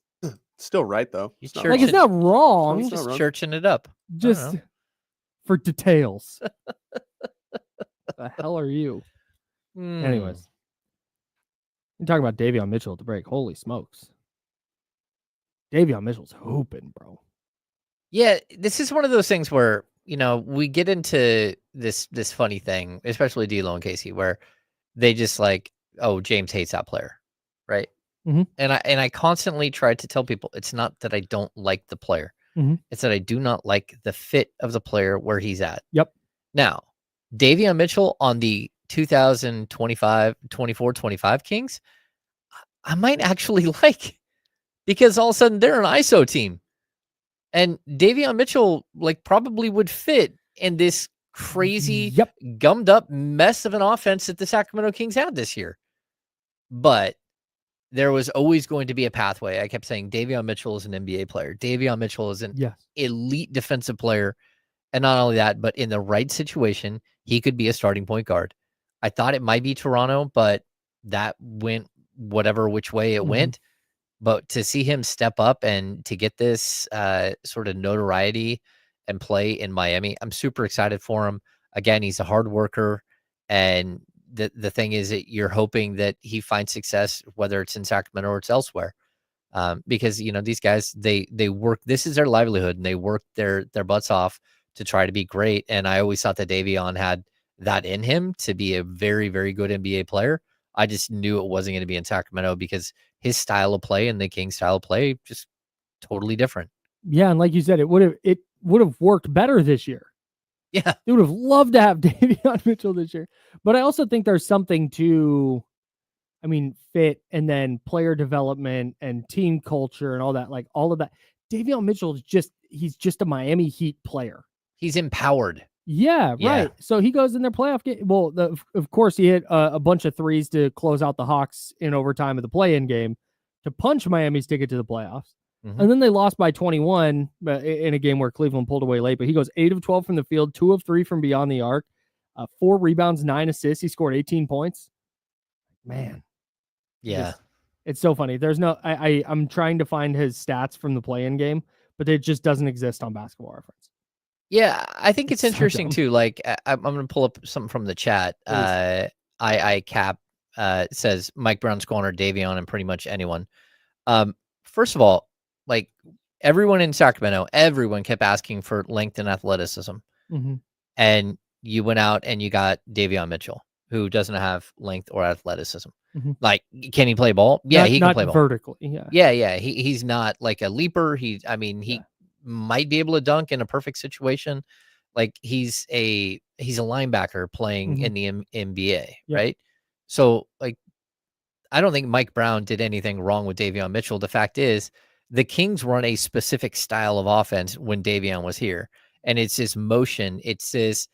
You remember the half-second rule? You have a half second to make a decision whether you're going to shoot or whether you're going to move it. Right. That's not Davion Mitchell. That's just not who he is as a player, and it's never going to be who he is as a player. The Miami Heat play a different style of basketball, and it works for his style. And so, I think Keegan Murray is built for Mike Brown's style or Jay Triano's offensive set. Again, Domantas Sabonis. You're building a team around that, but the problem is that Davion just doesn't fit with those pieces. And so, yeah, I'm happy the guy found a perfect niche for him, because that's what it seems like. I'm not. I hate the hindsight of there are times. Luka Doncic, trading Luka is a bad move. That is not a good move. Nope. Nobody sane is going to argue otherwise, right? But I'm not. The Davion Mitchell thing doesn't jump out to me because it's wow, what a mistake by the Kings letting this guy walk. Look at what he's averaging now, and he's developing in this and that. To me, that's not the discussion. The move they made to just kind of get rid of him was weird. Yeah, with Sasha. I mean, that move in itself ends up being like one of the worst moves at this franchise. Just like if you pull back and you look, you're like, okay, why did you waste 3 second round picks right here? Mm-hmm. Like that? Why did you do that? Yeah. Like, what was the logic behind each of those moves? Yeah. Why did you give up 2? Because Davion for McDaniel would have worked straight up. Jaden McDaniels? Yeah, Jaden McDaniel. Yeah, I believe. Yeah. Jalen? That would no. The McDaniels who's not on the Timberwolves. Yes. It's Jaden. Jaden. Okay, for Jaden. No, for Jalen. Oh, boy. My bad. It's Jalen. Yeah. So like, look, that move in itself, if that's what you wanted to do, just to move off so you didn't have an extra year of Davion, that would have been one thing. But the adding Sasha in there, having him opt out, and then giving up 2 second-round picks, the problem that they have is when you compounded that by then taking Jalen McDaniels and trading him to the Spurs and adding another second-round pick in that. To salary dump him. To salary dump him, which, again, you could have just stretch provision. You could have waived him, and then stretch provision is $4 million salary over a 3-year period. He would have been a league minimum salary every year on your cap. When the salary cap goes up 18 million or 17 million this year, it would have looked like nothing. It's insane. But instead, you gave up a second-round pick, which has a bunch of value. So wild. Anyway, so that's the issue. Like that to me, I don't watch Davion Mitchell playing well and go, wow, what a nightmare. The Kings just messed up big time. Yep. I mean, I know it turns out they could have used him this year, especially after Malik Monk went down. Yeah. And they didn't really have a point guard. So you would have liked to have him for sure. But I don't know. I just, of all the things the front office did, that the mechanics of the move were terrible. Yes.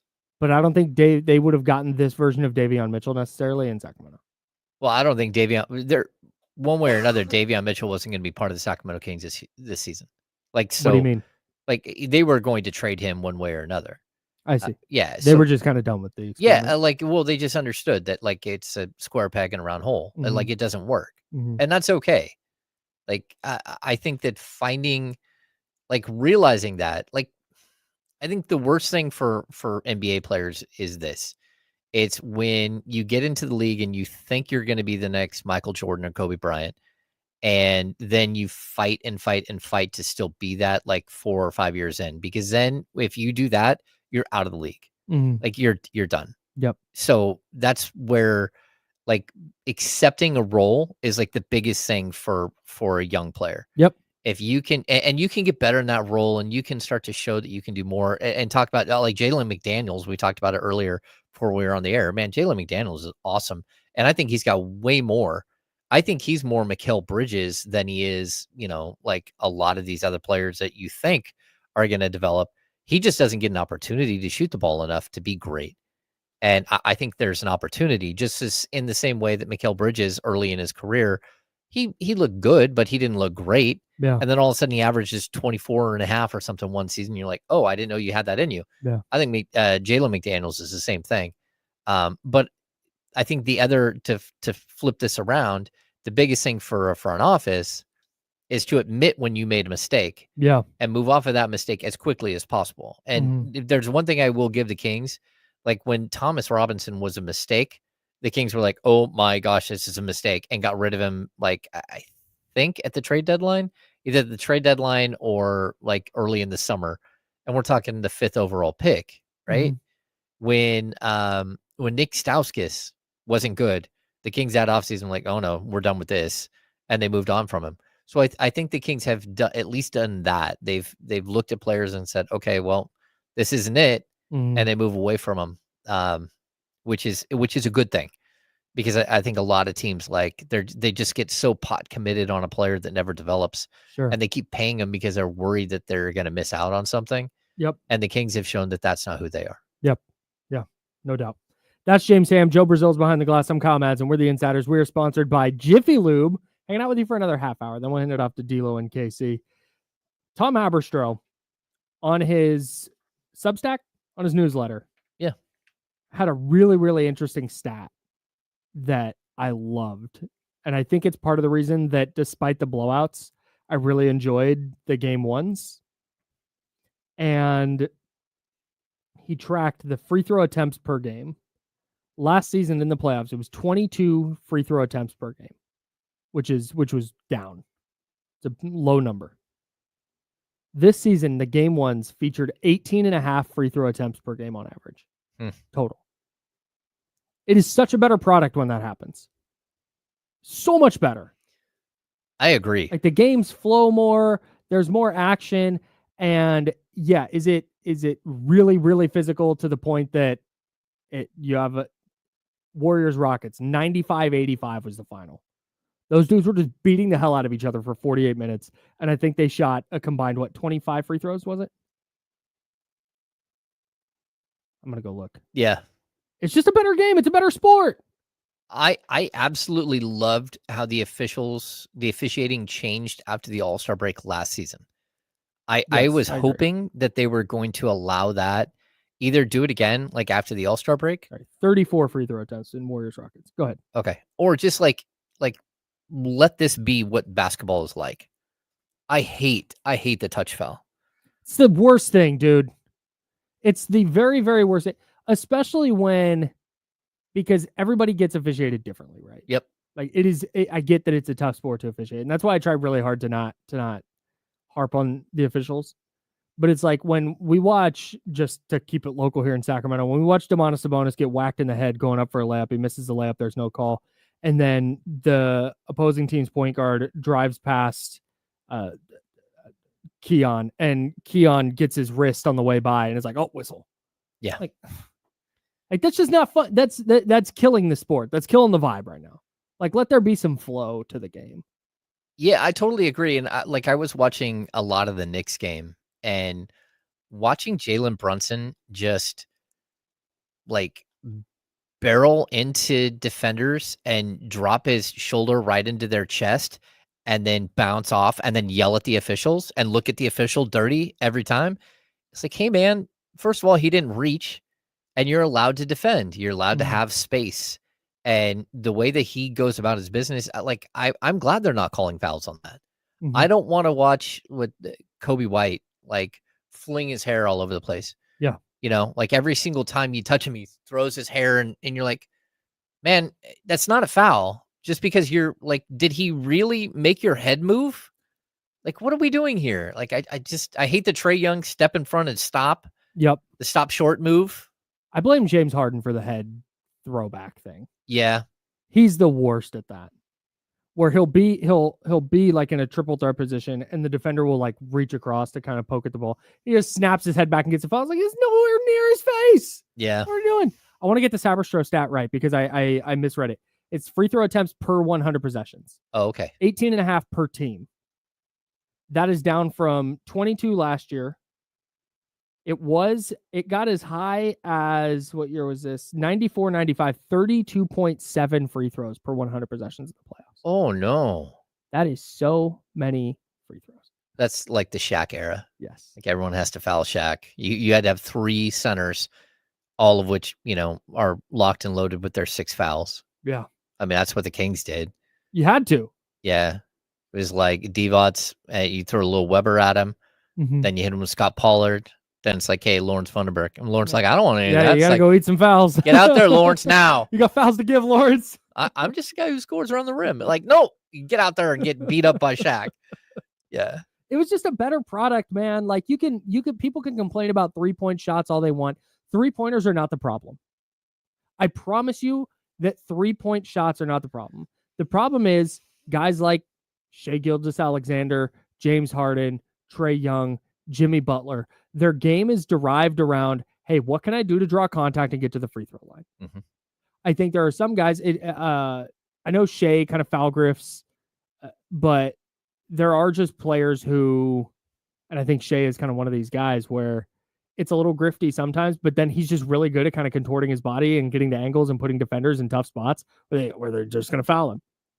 And I think it's so much better when the refs give the defender the benefit of the doubt. Like let the defender get away with something, because if you don't You're going to have a parade to the free throw line. Every game's going to be in the 130s. The games are going to grind to a halt. They're going to take forever. The Warriors-Rockets game was a rock fight last night. Yeah. It was a 95-85 final. 180 total points got scored in an NBA game in 2025. But there was flow. It didn't have great pace, but it wasn't, oh, all right, here we go, another trip to the line. Oh, okay, another foul, another trip to the line on the other end. It was an enjoyable product, and I think that was the case for all the games. So I hope the NBA continues officiating things this way because it is a much, much better watch. Yeah, I totally agree. Like, I just want to see good basketball. And, That's it, man. you know, it makes you wonder, too, will the fact that Shea averages like 8.8 free throw attempts per game versus Jokic at 2.4, whether the foul grifting will be part of the conversation. Because, like, yeah, you average 32.7 points per game, but, you know, is that really all that different than the 29.6 that Jokic added when we consider the fouls and all that stuff? Yeah. I don't know. Stuff. Do you know who sneaky shoots a ton of free throws? And I get why. Is Giannis. Well, yeah. Free throw attempt rate, which is free throw attempts per field goal attempt. Mm-hmm. Mason Plumlee is number 1 at 63.4, which makes sense. Number 2 is Steven Adams, which again makes sense because he's just not shooting a lot of field goals. Yep. But he's probably going to get fouled quite a bit. 4th is Rudy Gobert. 5th is Adem Bona. Oh. Giannis is 3rd at 53.6. Giannis shoots so many shots. He's led the league in free throw attempts the last 3 seasons. And the reason why he gets fouled so much, realistically, besides the fact that he is a Greek freak, is that he only shoots 61.7%. Yep. He has averaged since the 2018-19 season, 10.6 free throw attempts per game. That's insane. That's so many. Yeah, it's a lot. But like you said, he's only going to make 6 of them. Yeah. So you take it, try and slow him down a little 10.6 this season attempts, 6.5 makes. Oof. And he's shooting 28% from 3. Yeah, if he shot 70%, he would have been really close to league leader in, or let's say he shot 80%. Oh my God. Yeah, he would have been like really close to Shea in points per game. Despite the fact that he can't shoot, he's averaged 31.1, 30.4, and 30.4 the last 3 years. He's so amazing. What a ridiculous player. All right. Anyways, that's James. I'm Kyle. Joe Brazil is behind the glass. We got the handoff with one of D-Lo or KC. They'll be in here next, talking hoops, right here on ESPN 1320. We're sponsored by Jiffy Lube at Sacramento Sports Center.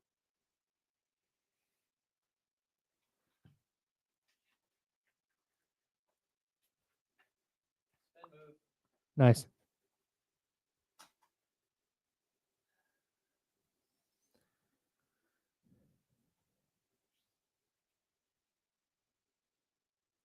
I don't know who you're talking about, but this is my least favorite move in the sport. The throwing the head back to embellish the contact. It's the absolute worst thing, dude.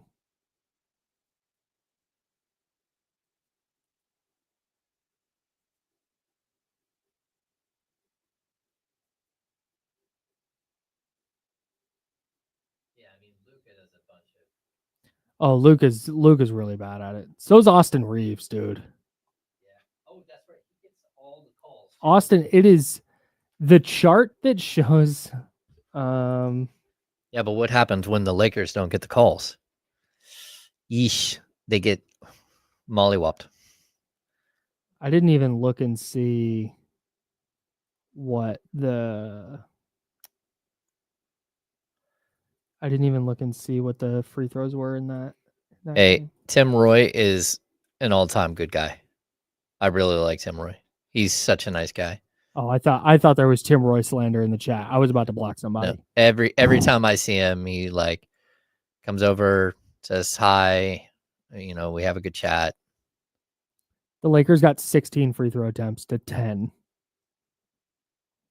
for the Timberwolves in that game. How many? 16 to 10. Yeah, but they're used to 30. Yeah. I mean, the Lakers lead the league in free throw attempts every year. I wanted to. There's this chart that shows. Oh, here it is. Here it is. Here it is. Here it is. This is crazy. Oh, they were third in free throw attempts this year. This is insane. Look at this.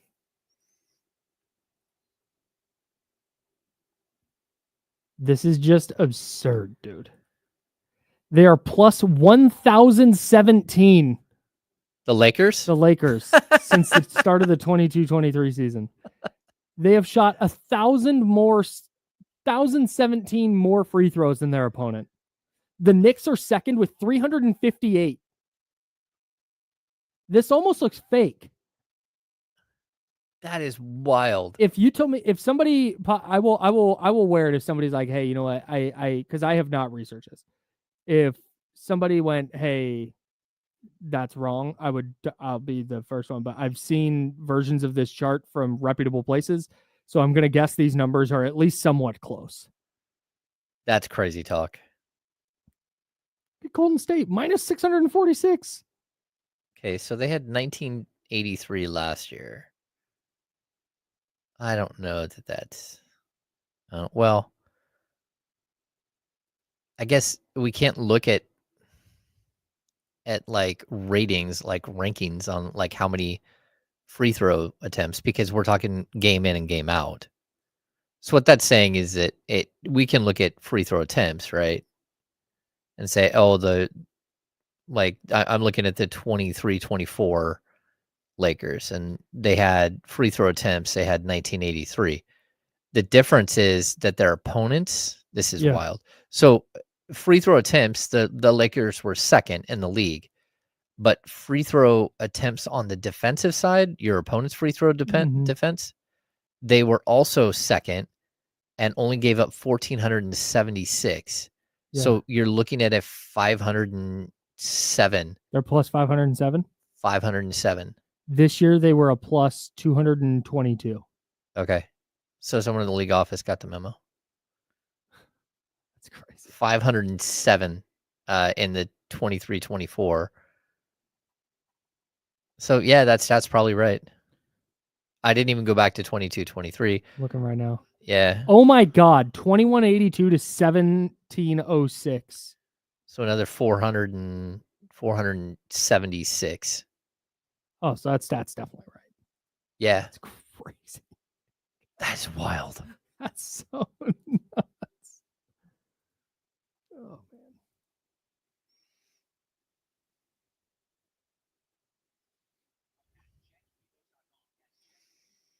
man.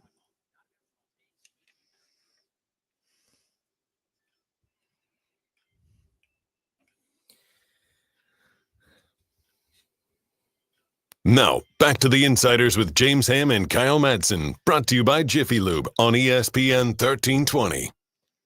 James Ham's over there. I'm Kyle Madsen.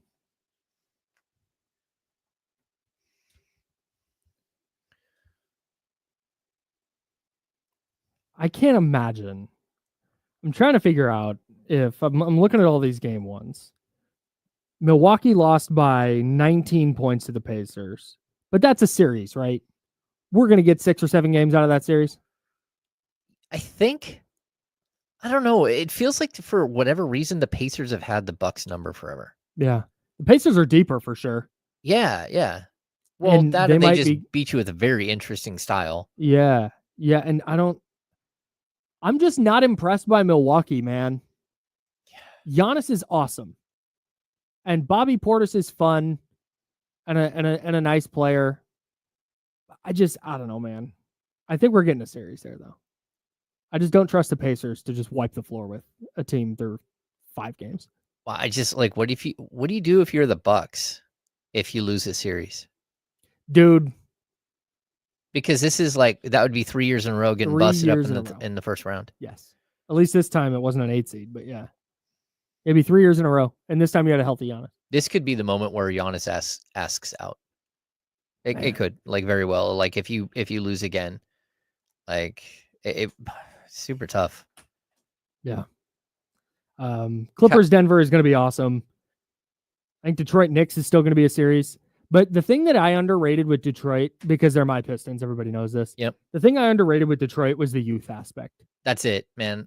You saw it. That got into the fourth quarter, and the Knicks won a 21-0 run, and the Pistons just had that know-how of how to get to the line, how to not get too high, not get too low.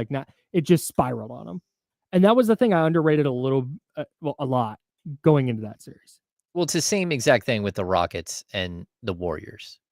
And the Warriors, the Rockets even have more. They have more veteran influence than the Pistons as far as like players who are on the court, players who are actually playing like big time, meaningful minutes. Yeah. But you see the youth factor. I mean, that's why we talk about how there's stages. You get into the playoffs as like a 7 or an 8 seed. You get crushed the first year. The second year, you might make it the second round, and you're really playing for the third, fourth year of your cycle. And like, I think we're seeing it play out right now exactly how it typically does. It's time now for the handoff.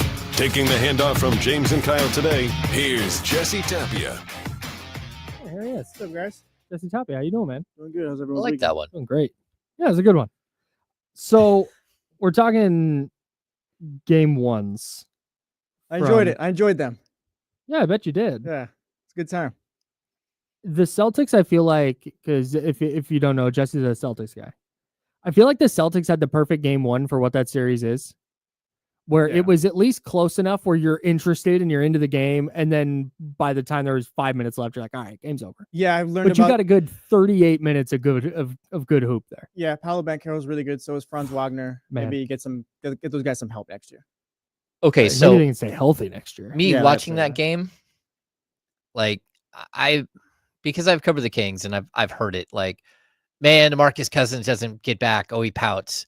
And then who is the other player that they complain same thing with the Kings, where it's like, oh, you can see he doesn't try hard the whole time.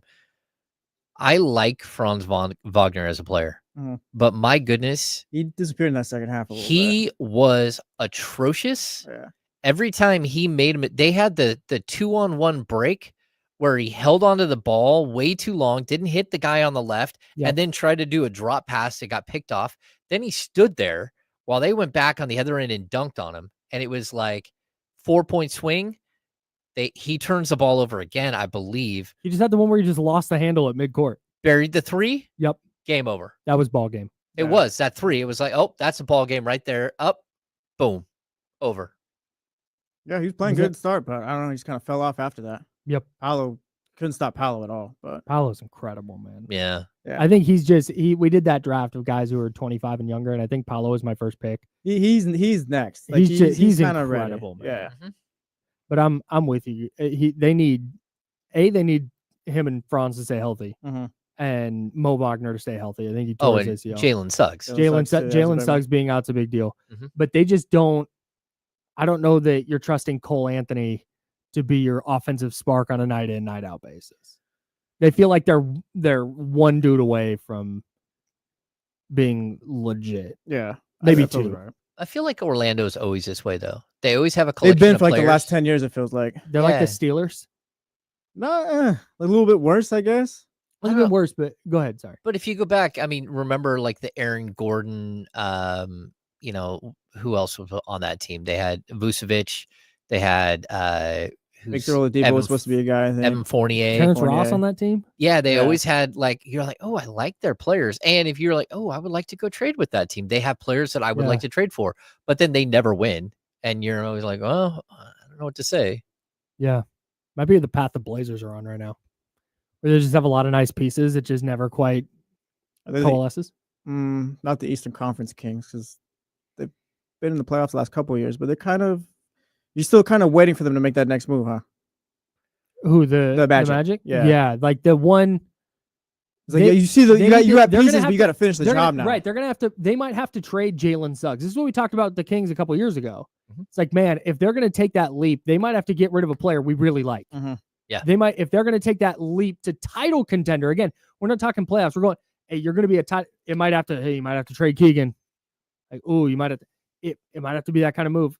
They might have to trade Jalen Suggs. They might have to trade Franz Wagner if they decide that this is how he's going to be in the postseason. They're like, oh, don't know. So we're going to try and maximize his value. Yeah, because like I see the vision with that team, but it's like there's something that you guys just can't get over yet. I agree. I'm right there with you. Anything else jump out to you from the game once? I wanted to real quick. I'm sorry. What were you going to say? Utah. I was going to say Warriors and Rockets. A little bit. Good transition, because that's where I wanted to go. Okay, perfect. You brought up the youth thing with the Rockets, and I'm so interested to see, because where it showed itself last night, Fred VanVleet, not a youth guy. He beat the Warriors in the finals 6 years ago.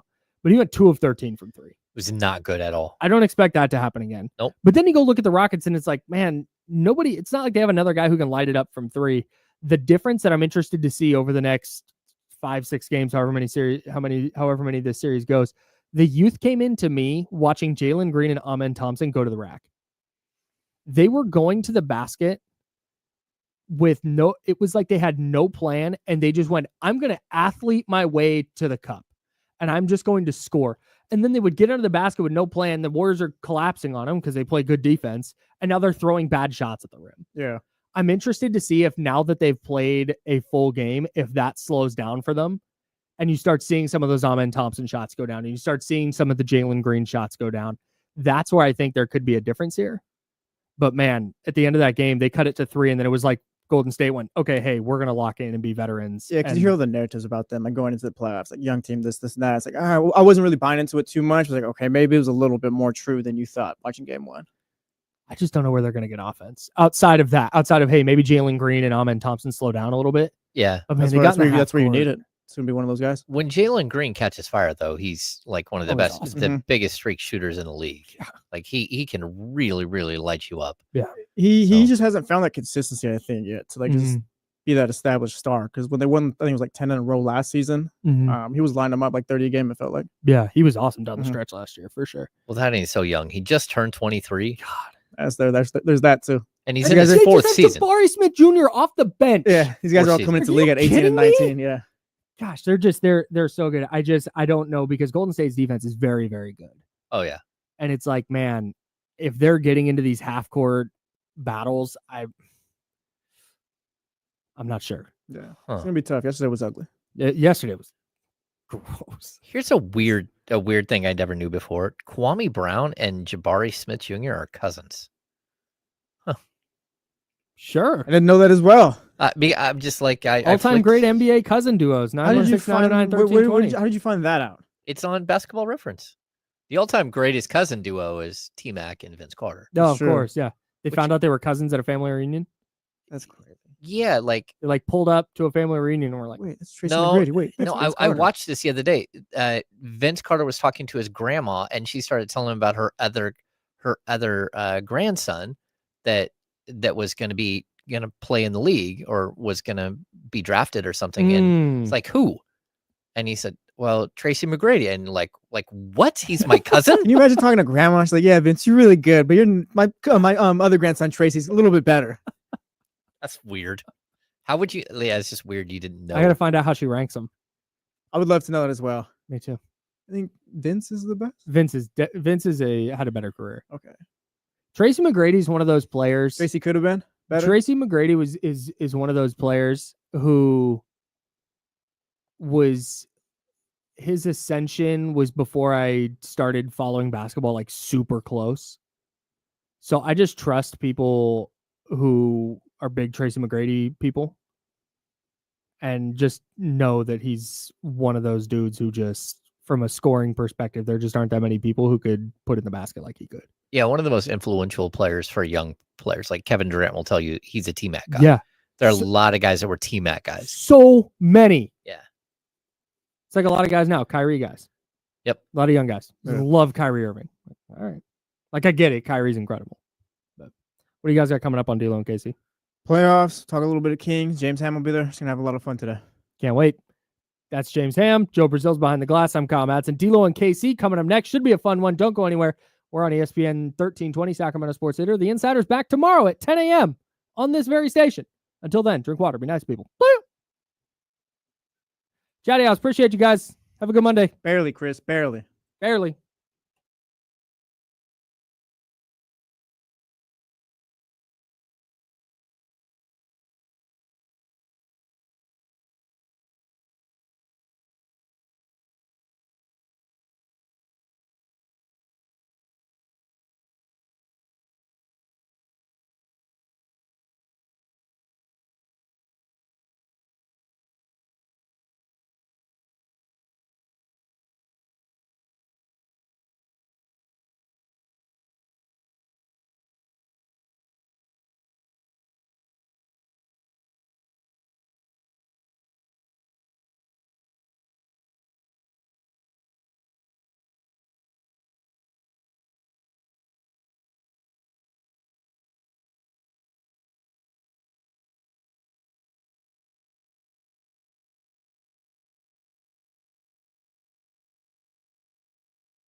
Yeah. We got them screaming D-Lo, KC, D-Lo, KC, D-Lo, KC, D-Lo. We got them screaming D-Lo, KC, D-Lo, KC, D-Lo, D-Lo. We your number one spot. We your number one spot for some sports, huh? Got the city going crazy when we work, huh? We top 2, but we ain't 2, we in first, huh? And when you need the real, we is who you search, huh? D-Lo, KC, D-Lo, KC, D-Lo, KC, D-Lo. We your number one spot. Let's go, baby. One more time for the new week. Yeah. And the beautiful pictures. We welcome you in here to the Monday, April 21st edition. It's warming up. Yeah. It's warming up. Now it's going to be a little bit of dip. Meteorologist Kenny Caraway here, which is going to be a little dip as the week goes along, but it will go back up again starting on Sunday. You heard Kenny. It will go back up. This weather report brought to you by Blue Chew. We welcome you in here to the Monday, April 21st edition of Dealing with KC. I'm Davion Barling. The ultimate needle mover. We have to redo all of this. I get, man. Well, for now. The ultimate needle mover in God mode himself. He's Kenny Caraway. Yes, sir. Acknowledge me. We got to get that new one in there, and we are live. From the worst slums of Sacramento. Well, Sacramento has a champion. Sacramento does have a champion. Yeah.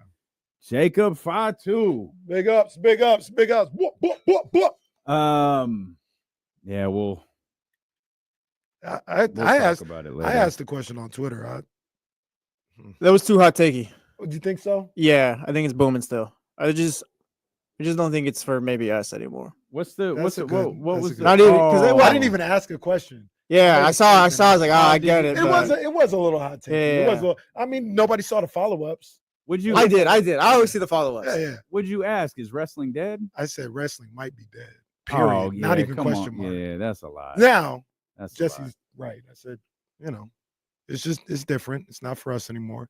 And like I said later, they're making money hand over fist. So it's business. Like it's a business first. It's always they're fine. It's always tough when you have your biggest event of the year, and by all appearances, it's just awful. Yeah, it sucks when one of the biggest stars don't show up. Well, it sucks that he has to still be one of the biggest stars. It sucks. I don't think he does. He keeps inserting himself into the picture. It's Well, like that's true. either stick around or go home, bro. I will never leave again. I was lied to twice, actually. Got that speech. Boy, why do you keep letting The Rock hurt you? Why do you let Dwayne hurt Was it you just like The Rock? Wait a minute. Who was the other star that didn't show Oh up? well, We had a they work didn't meeting show once. up either. Huh? They didn't show up. We had a work meeting once and it seemed like things were about to change. Oh man, but yeah, well, Jesse didn't take WrestleMania well. I don't think. Well, It was whatever. Like it was whack. It was whack. It was. like Dom winning was cool. Like I was That looking was a forward good to look. that. That was a good look. We'll talk about. Cena's, we'll talk about it later, I guess. Yeah, we'll talk about. Yeah, Cena stuff was trash. Mm. I felt like WrestleMania was used to build to John Cena's appearance on the Pat McAfee show. Did you Paul see him Heyman on was there? talking crazy No. today too. I Was mean, he? it's- What was he? John? What was he? I don't just you see that? I just saw a clip. I didn't see the whole thing. dude. Uh-huh. Well, I saw a It's- clip. it's- So I don't know if really it's- get into it yet. Yeah, we'll just wait because All I right. don't know if it's wrestling. I don't know if it's real. Like he's doing a good job Oh, with he's that, doing but that. Okay. it's get your boy. That's your boy. Get John? your boy, man. Yeah. Yeah, that's fair. The fact that Lizzie has to ask, who's the guy Randy Orton fought? Hey, that is pissed me so off. sad. I was Like, I'm sorry. I'm supposed to put validation into TNA? Oh, little plastic ass Okay. TNA championship. I didn't know where that Okay. guy came from. I had no idea. I was like, all right, well, the last time they did this, Cody came back. So, like, what is it? Maybe it's Ricky. I would have rather you What's thrown Michael Cole out there. No, Michael Cole. want to know at WrestleMania. Oh, and then okay, no, we'll talk about it. We'll talk about I don't know why we just didn't write WrestleMania into the top of the show. We knew this was going to happen. Warriors, T-Wolves, Knicks, Nuggets, Thunder, Celtics, Cavs, Pacers all grab game one victories. We'll start with the Golden State Warriors, man. That game, everything you thought it would be? 95 to 85. Yeah. And it is. And all right, man. Like I had another tweet, man. Like, look, just relax. You were busy this weekend. Just relax. I tip my hat to the Warriors. That was a tough win. That was a gutty performance by now. That was a champion. Not that they're I don't think they'll win a championship this year, but the championship pedigree that they have. Yeah. That's what that win was last night. That was good stuff by them.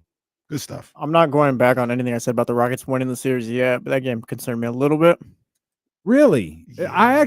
It did. Yeah, I feel the same way. I'm going to stick with the courage of my convictions. I completely expected you two to take a different stance. Well, we're almost there. Particularly, no. I don't mean in changing your opinion.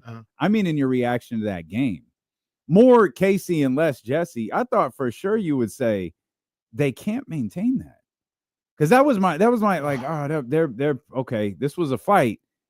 Do they have 7 fights in them? Well, they can maintain it if the Rockets are scoring 30 points in 3 quarters. Well, Rockets were like football players trying to play pickup yesterday. Why wasn't that was awful? Why wasn't that ever a concern for you guys? I didn't think it'd be that bad. Yeah, well, I know that's kind of extreme, but the Warriors are a good defensive team. They are for sure. But I thought the Rockets would be able to figure. And as the game went along, they did figure some things out. But that second quarter and most of that third quarter, that was rough. That was rough. And the reason why, 13 points in the second quarter for Houston. Jesus, goodness gracious. 29 to 13 in that quarter. And the reason why I'm not like, it's a one-off, like it won't happen. It might happen again with those guys. Yeah. If Jalen Green don't show up, if Jalen Green isn't around, again, it happened all over again. I feel like this is a manipulation of words, but is it more about what Golden State did, or is it more about what Houston didn't do? I don't want to shade Golden State because they did really well on the defensive end, and that's lost in all the championships and Steph Curry and all this other stuff. They've always played good defense, led by your boy. 23 is a hell of a defender and a hell of a quarterback for the defense. So they had something to do with it for sure. But it's kind of what we talk about with the Kings sometimes. VanVleet has some wide open looks.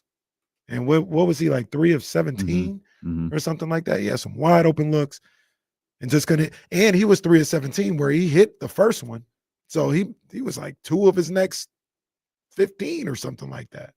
So I would like to think with somebody like Fred VanVleet, if he gets those looks again, he'll knock them down at a higher rate. But I don't know. And whatever they got going on with Jalen Green and what they're doing to him, that could be a tribute to the defense, the team, and the scheme that they have on him. Because it was his first playoff game, so I'll stall him out just a little bit. But he's gonna have to catch up. Yeah, it's a hell of a first. When you talk about matchups, what's the boxing line? Fights make matchups. Styles make fights. This is for a young Rockets team, for the team on the come up. I'm not sure that there's a worst first round matchup than the Golden State Warriors, because you have a team to a degree that is capable of doing what you do on the defensive end. They're capable of being as nasty and gritty as you are with guys like Jimmy Butler and Draymond Green. The difference is, and this will always be the case for me, it's as great as Jimmy has been the last couple of games. If you got Steph, I just can't look past that. Yeah. You might have talent on the offensive end. You don't have him. Steph is one of a kind. Like, he really is. And now you've got Jimmy playing the way that he is. I don't think there could be a worse first round matchup for Houston. I hear you on that. After the season they had. I hear you. And one of the things that I think about with the Warriors Rockets things on the flip side, RIP early today. Too bad what happened on the flip side. Just minding his own business. As to why the Rockets might, I haven't given up on them, is even with Golden State playing defense the way they do, I still think that score, that pace, at the very least gives the Rockets a chance because 95-85 type pace, because they're under 100. I always feel like that's more so that game and that their game, and that's no disrespect to the Warriors defense, but we saw it last night. As long as the Warriors can't like get into the 120s, Houston won't let them run away. We saw, like, as bad as it was, because of the pace and the way the game went, Houston was able to crawl back into that game late into the game. Yeah. And if it stays there, worst case, they're going to have a shot. They may flourish sometimes because maybe they're hitting shots or whatever. But worst case, they're always going to have a shot. That just as crazy as the 34 points, I think it was at the halftime, was the 47 from the Warriors. It's like, well, damn. I was out working with Reese, and from where I could see in the backyard, I could see the screen. So I had my eye on it. And I leaned back and I checked the score. It said 47-34, and somebody shot it at the end of the half, right? And I'm looking like, oh, 40, damn, Warriors turned up at the end of the quarter. I thought the game started at 6:30. That's a long first quarter. That ain't the first quarter. It should be halftime. I was like, Jesus. Man, it's the third quarter, and Travis Scott is still walking down the aisle. Oh, okay. Oh man. So yeah, actually, I'm looking forward to that series. Reports from Vegas: Travis Scott is still, in fact, walking down the aisle. He has not made his entrance at WrestleMania yet. Oh man.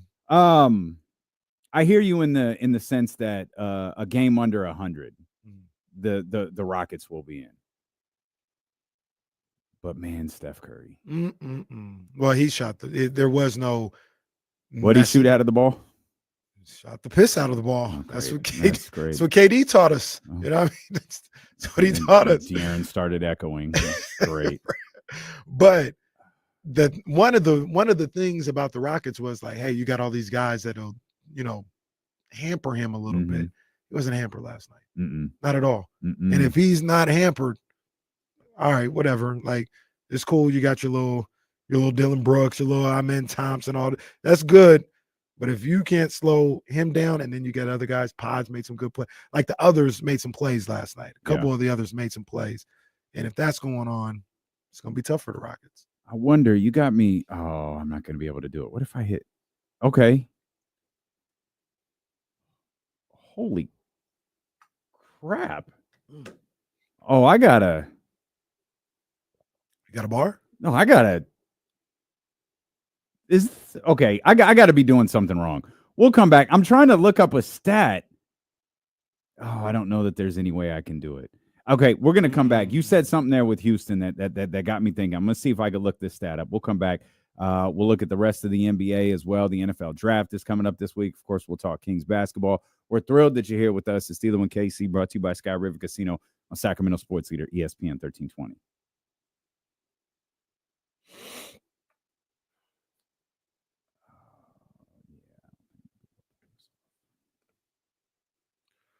What's going on, Chatty House? How was your weekend?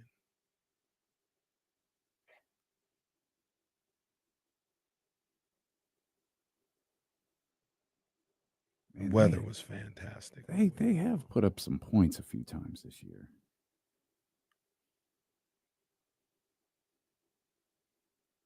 Huh.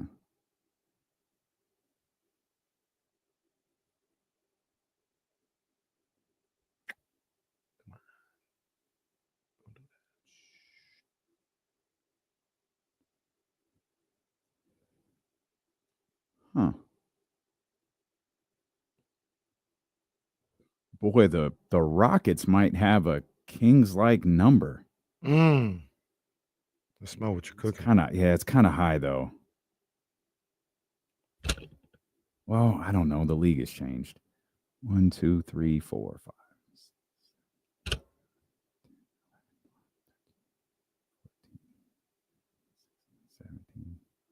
Kenneth, I did see this. Like, how much is this costing us? What?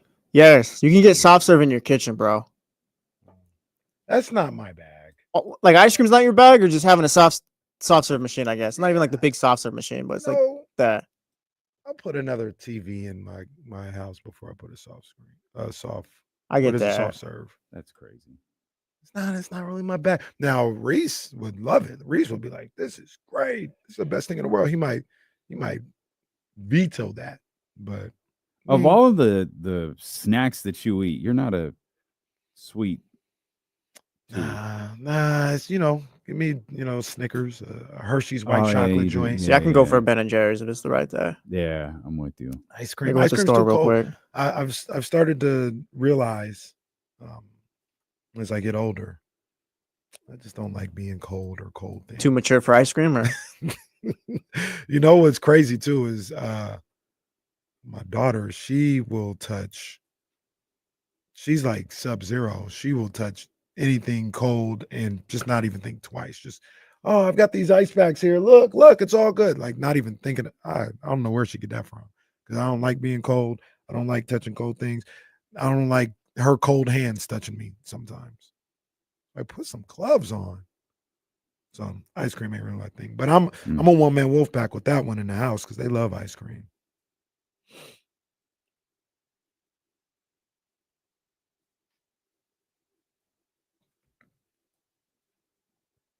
Drew, now you got to go to the right stores. I agree. This would be one spot was like $7, but Ben and Jerry's. Yeah, that's pretty rich, Jesse. Some of them got them for $4. Some of them got them for $4. What we talking about, man? What's up, man? What's hey, you guys can't play that game with me. I still got to go drive and hit the gate, the code for my apartment to get in the gate.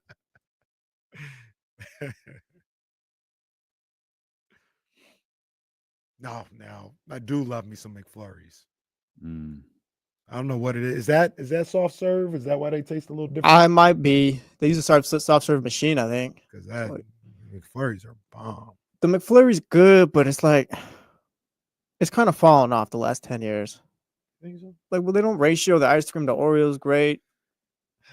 Like the idea of the McFlurry was great, but it's not the same. Like if you buy McFlurry, it's like 90% Oreos at this point, or 90% ice cream. Here's the real question: who gets anything other than an Oreo McFlurry? If you get M&Ms, like, sorry, you're crazy. Didn't they have the Butterfinger one? They had Butterfinger. I think they had like the Rolo ice cream, like the candy or whatever that was called. Just get Oreo McFlurry like a normal person. Just discontinue all of those.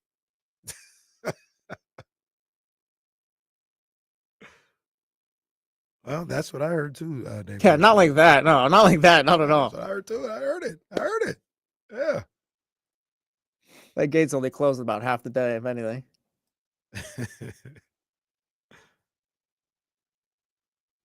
Can confirm.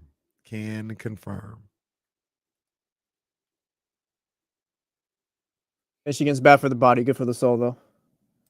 Oh, Michigan would know, because he probably hasn't had any sweets in 15 years.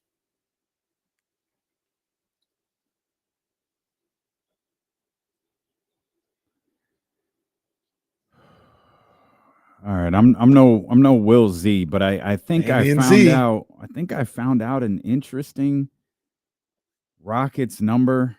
And give me a little grace here, because I was literally just trying to count this up during the commercial break, because we were talking about the Rockets, like more so the Warriors' ability to score. If the game stays under 100, that probably benefits the Rockets. It keeps them in the game, even in a game where they have a horrible quarter like they did yesterday. They've gotten to 119 plus 29 times. Damn. More than you thought? Yeah. 25-4. That's a lot of points. Like 120. So that was it. Yeah, 29. That's a lot of times. Wow. Yeah, that was more than I expected. I expected they peaked at 148. Of course, this was a few days ago against the Suns, so I don't know if that really counts. Wow. But G League. Yeah, I mean, their record, and like I stopped at 119, but didn't have to. Like you can make man, you go down to 116, and you're adding 2 more losses and like 7 more victories. Wow, goodness gracious! Now this is a 52 win basketball team. Like, it's obviously a good basketball team. that's capable of scoring points. The whole point in all of this, I'm with you in the idea that this stays below 100. The Rockets probably feel good because they know they're within striking distance. The difference is I think the Warriors are I know the Warriors are a good defensive team. And if they can keep them from putting up points like that, that might be it could be a situation where both teams are like, let's keep the game at like 101 to 105. Mm-hmm.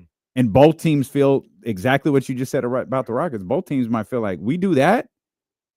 We got Steph. We're gonna beat them. They might say, well, we got enough to stop Steph for you stop guarding Steph for 48 minutes and you start thinking about stopping him for 2. Mm-hmm. And you've got a game within, striking distance. And I don't know. Ime might just say kill everybody. I don't know. Ime gonna go out there himself. He might. Look, if y'all don't get the stop, I'll get it. And that's I look at the Rockets POV and they probably aren't concerned. They're probably like, man, we had a bad shooting night. First playoff game for a lot of those guys. Will be better offensively, but that defensive performance is enough for us to get the W. And even though they didn't score 30 in any quarter, they might be chalking it up as, hey, man, that second quarter was just unbelievably anemic. We're not going to do that again. Like if I'm Ime, I'm saying that second quarter won't happen again. You guys won't score 13 points again. It'll be more, it may not be 40, but it may be closer to 27 points. And if we eliminate that and continue to play defense the way we did for the majority of that game, because even though the Warriors had a run and they took the lead, they were up 13, they only scored 29 in that quarter themselves. Mm-hmm. They didn't have a 30-point quarter. Right. So if I'm Ime, I'm like, just keep doing what you're doing. If the shots fall, we'll be perfectly fine. Do what you do on the defensive end. Now, it's easier said than done, like you've mentioned, because the Warriors play defense too. And they're not going to let just Jalen Green feel free and do all this other stuff. So I'm still going with Rockets. Oh, don't change your pick after one game. Still going with Rockets at 6, but the offensive concerns came to light last night. For the Rockets. Well, I feel like if you're a Warriors fan, you probably have some concerns too. I don't know if that I don't again, we're talking a series now. We're not talking one-offs. That was a kind of a chill performance from the bench. I don't know that you can go that chill. Yeah, they didn't get and Jimmy talking about Buddy during press conferences. Whew. So hey, look, man. If I'm Buddy, bro, hey, y'all gonna stop playing with my name, bro. I don't know. At this point, like the whole league is talking about you. Like, you figure it out, buddy. I'm not laughing and joking with you no more. If I'm Buddy Hield, like, they really do treat Buddy like he's the village idiot. Y'all stop playing with my name. This is Steve. Stop laughing. Steph, stop laughing. This ain't cute. Stop playing with me. Like we can go team to team. Trista Crick has talked about him before. Like everyone talks about Buddy Hield. They all say the same thing. In real time, Steve or Jim Park had a I really hate Steve Kerr tweet. Like it was, I think when the run was happening, it got down to 3 or whatever. They had some expletives, but it was like, I hate Steve Kerr. I effing hate Steve Kerr, like for real. Oh my Something God. like Oh, I love this. His podcast, Steve Kerr and Jimmy Butler's heroics overcame Steve Kerr's sabotaging rotations and combinations to beat a Rockets team that didn't even come ready offensively. Let's see. Jim Park was not confident during that Rockets run. What it ended up being, I think at one point it was like, wasn't it like 27-3 or something like that? The run? Yeah. Yeah. It was, yeah. It's going to be exhausting being that kind of fan. When do you think the last time Jim Park was happy? He never. Oh, man. As long, and all the championships have been with Steve Kerr. So yeah, like you just watching every Warriors game pissed off? Here we are. A sigh of relief from Jim Park. It's not even happiness. A sigh of relief. Incredible game by Curry. Great game by Butler. Steve Kerr nearly threw the game with senseless tiny lineups and blew a 23-point lead in the playoffs. Completely unacceptable. Thank you, Ime Udoka, for sitting Steven Adams. Not even thanking his coach. Thanks to the other coach. Steve Kerr is a sick individual. Relax. Okay, that's enough. Curry and Butler That's crazy. are putting on an incredible performance, and all Kerr has done is sabotage them with rotation so dumb. I don't know how the entire world isn't questioning it. What are y'all watching? Yo, this guy's got a way with words. Calling Steve sick is like hilarious. I ain't gonna lie. Oh man, hey man, we might have to get Jim on the show. I'm so glad you said it out loud.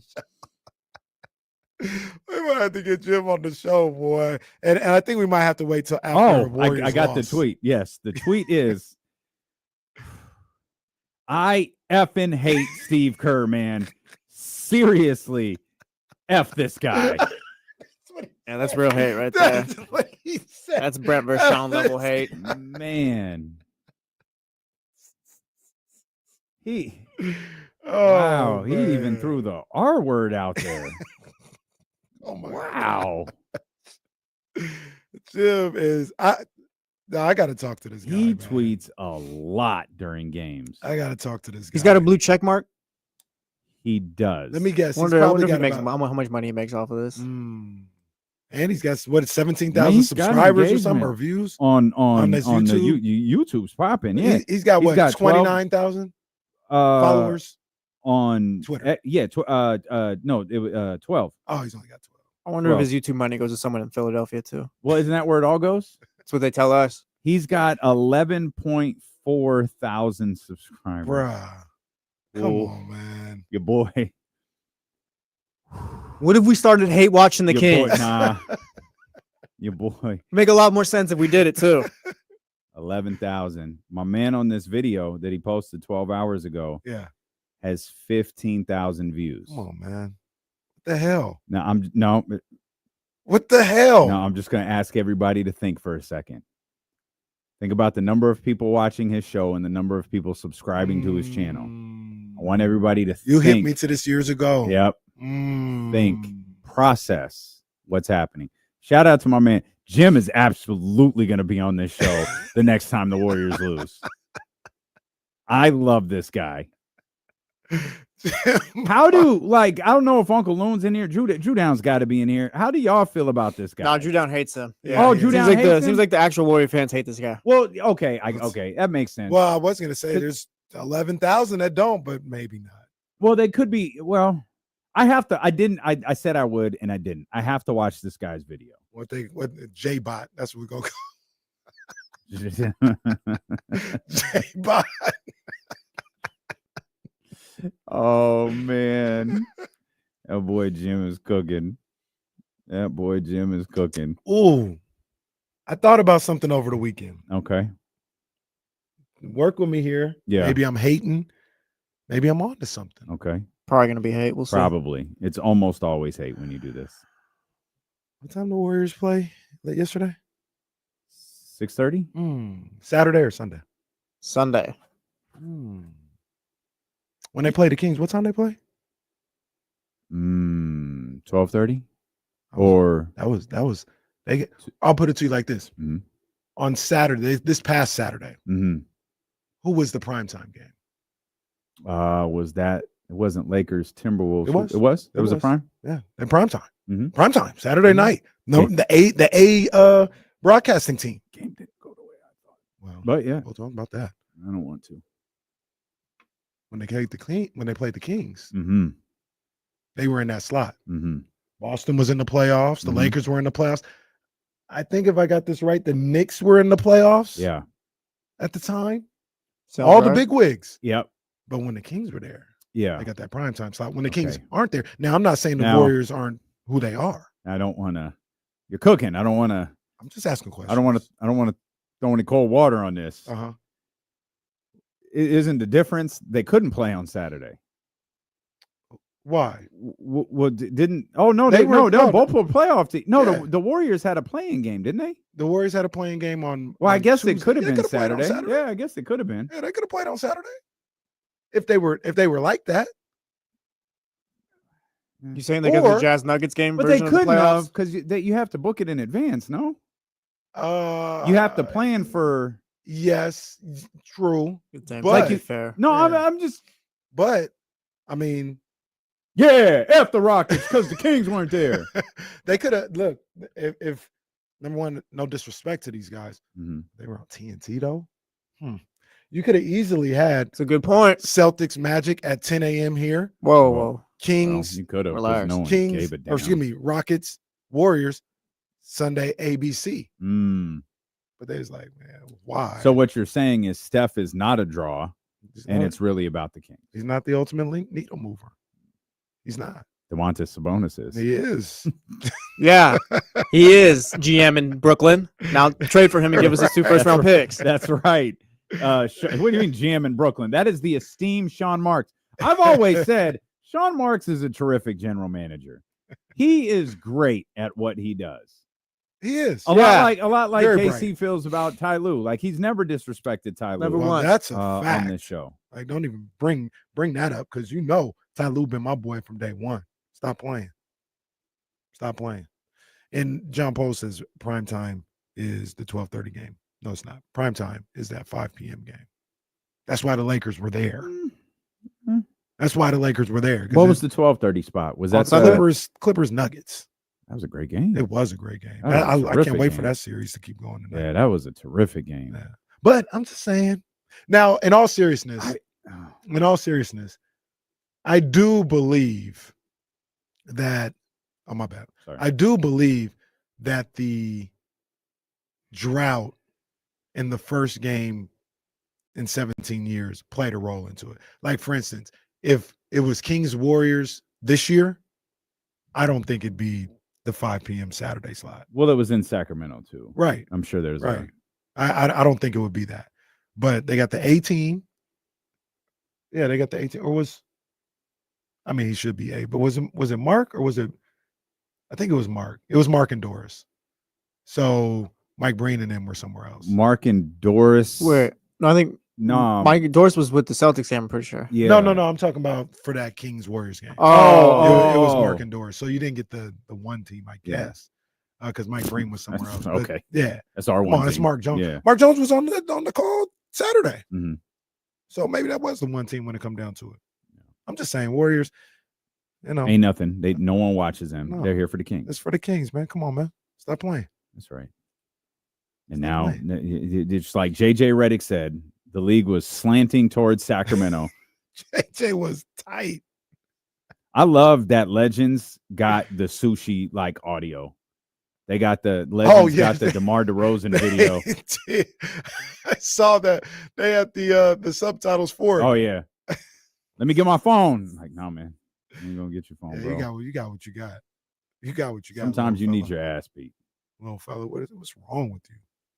They say clout is a hell of a drug. I don't know, man. Lance's video is pretty funny. I missed it. Oh, it's very good. You can't do that and leave in a ambulance.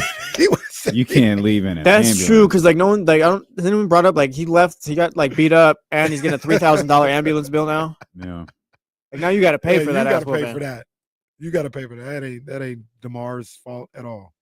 By the way, don't ever call an ambulance for me. Store me in the car and drive me there. It's too expensive. That man said, "You're my hero." Bro, why would you do that? Why would you put a phone in somebody's face like hey, that? Put the flashlight on. Justice for DeMar 10 times out of 10. Don't do that. Imagine you sitting there minding your own business. Some jackass sticks his phone in your face, full spotlight on. You lost your mind. He's your hero, bro. That dude from Compton. You don't do that. Don't do that. Got sent away in an ambulance. I don't even know if it, that makes me want to have DeMar DeRozan in Sacramento forever.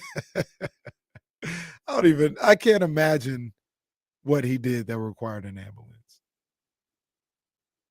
Come on. His feelings were hurt. Come on. Do better. Or don't, and just get your phone tossed on the floor again. Get your ass whooped by your other hero. Just get your ass whooped by your other hero. We mentioned that Clippers Nuggets series. Ooh. That was a great game. I wanted. Okay, first of all, shout out to your boy James Harden. Played well. Epic performance from James Harden in Game 1. Really good performance from James. I found I want the Clippers to win the series. You do. Yeah. I'm surprised to hear that based, well, on who's on there. Right. On the side. Then I realized, actually, I don't know if I do. Because my man, I think this is why Russell Westbrook will be my favorite player ever, forever. He is such an array of emotions. My man hits that three, and it's like, okay, let's go. So pissed if I was the Clippers. Let's go. Then Clippers tie it. Then the ball winds up back in Russ's hands as the clock is expiring. Oh, man. And he can't get it. He's trying to get the ball back to Jokic. He can't get a shot off. And then he gets the deflection at the other end, at the end of overtime. Yeah. That winds up sealing things for the Nuggets. Well, how about him attacking the basket with 15 on the shot clock? And I was like, no, hey! Like, it looked like he, bro, were you going to dunk? Like, what were you doing? And then the ball just kind of goes. It's like, luckily, Aaron Gordon is there. Aaron Gordon right there. Aaron Gordon, my dear. Is anybody? I ain't gonna laugh at this, man. Anybody got an explanation as to what happened to Aaron Gordon? Like, Aaron Gordon was absolutely in a bar fight, right? Like he was in a fight with somebody. I don't know what happened. I don't know how we got there, but yeah, it looked like he what's the story?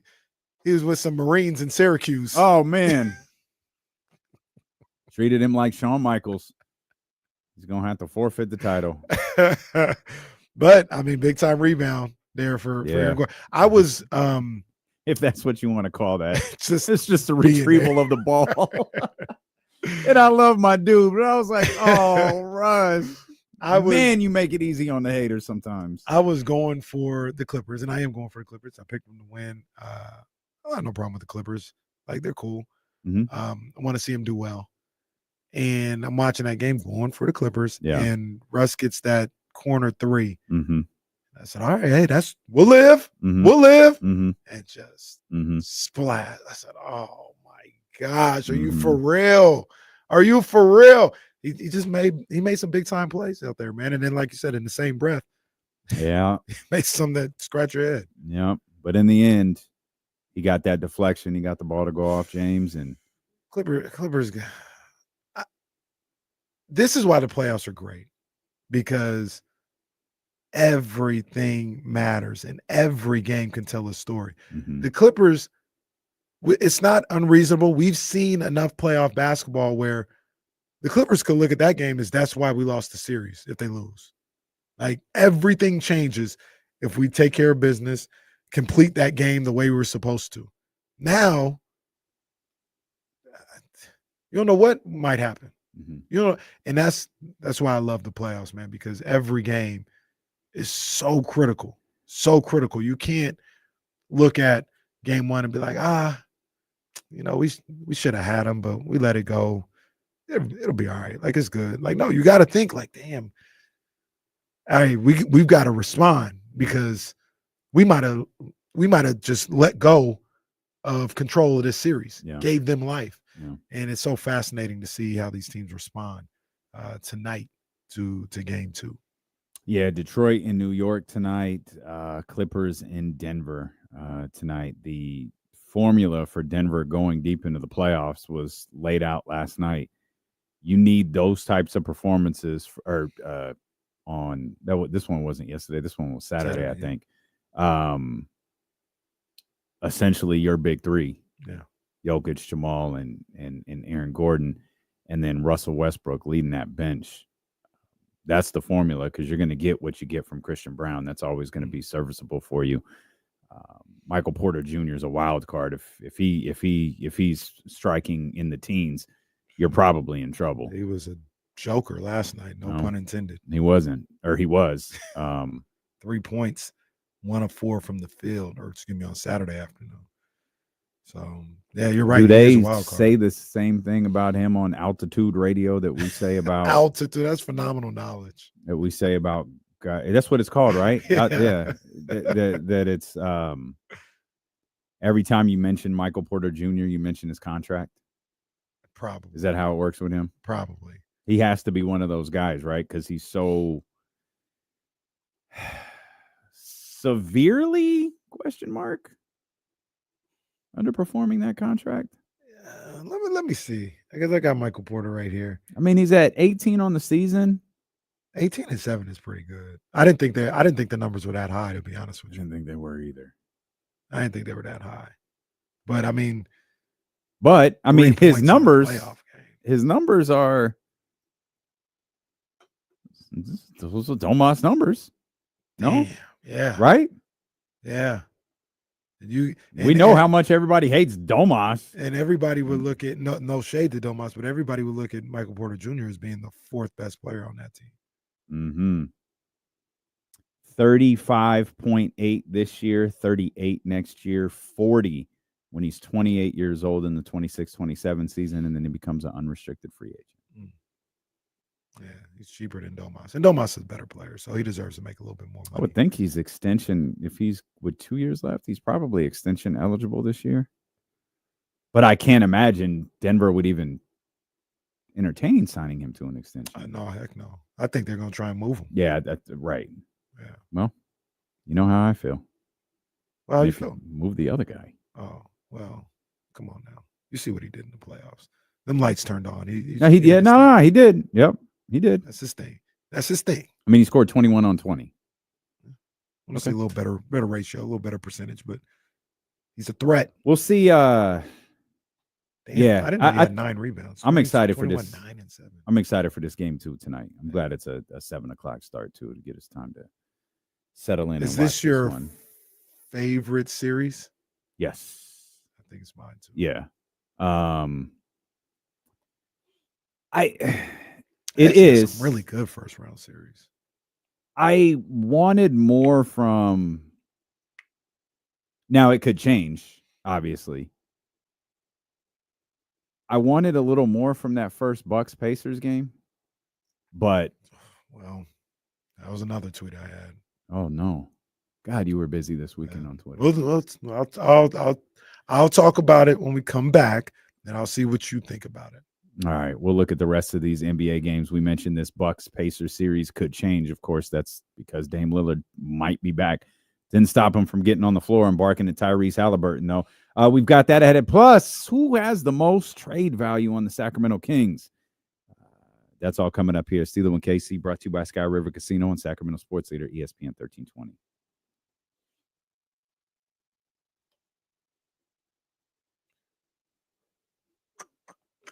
Oh, man, Tony Snell.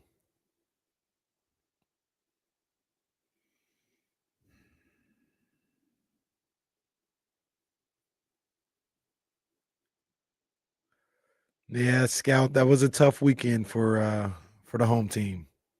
See those two in the playoffs. Friday was rough.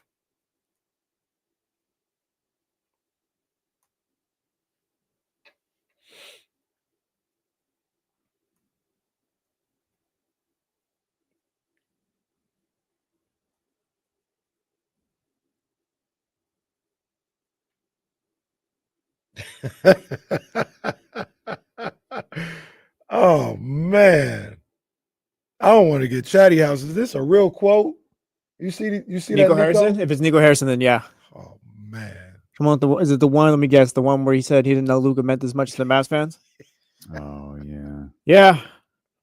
Yeah. Nico clearly had He issues has with Luka to stop Doncic. talking, yeah. Like it wasn't about money. I don't think. Like he had an issue with Luka. Like obviously there's other stuff that he talks about, but that's what it comes down to for me. You think he had an issue and he convinced ownership? Yeah, I think something like that. I read that article you sent and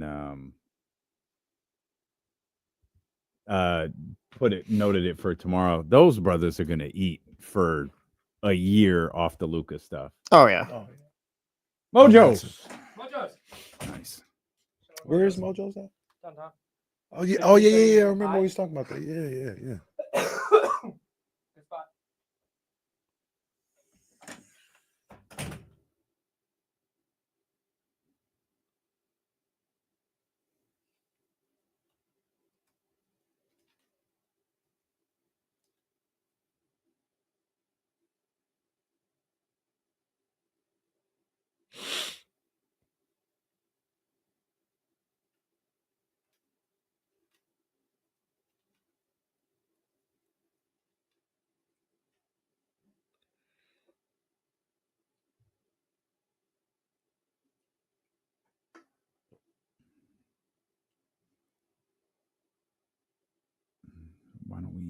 Play something these move like.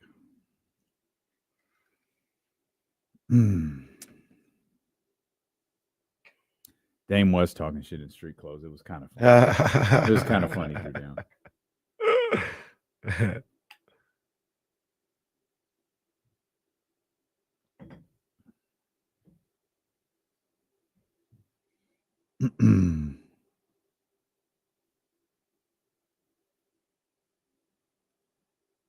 Yeah, people was talking about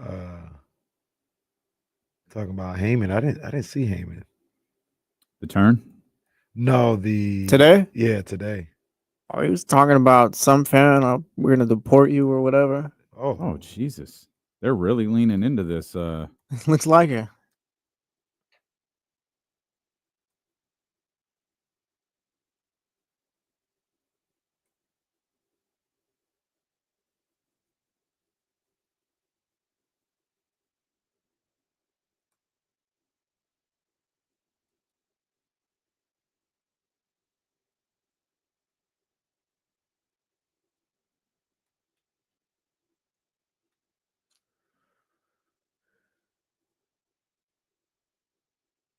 Oh my gosh, Grizzlies Thunder. Ugh. That was terrible. My mom was like, "Do you need to sit down and watch this? Because we're moving around, doing Easter egg hunts." How did? Well, no, hold on. Yeah, hold on. We looked at I looked at the screen, and I'm like, "No, sure don't, sure don't."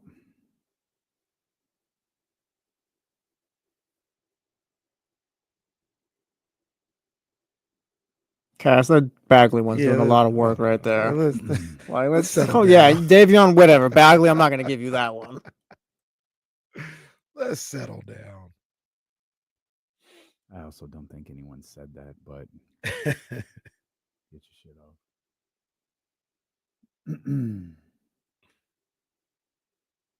Bagley's got 14 points now, and the Grizzlies get the lead down to 50.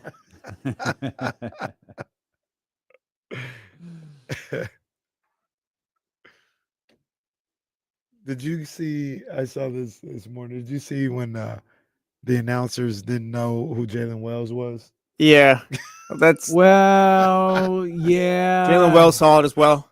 He tweeted about it. In defense, maybe it was the cameraman who didn't know who Jalen Wells was. That could have been the case. Because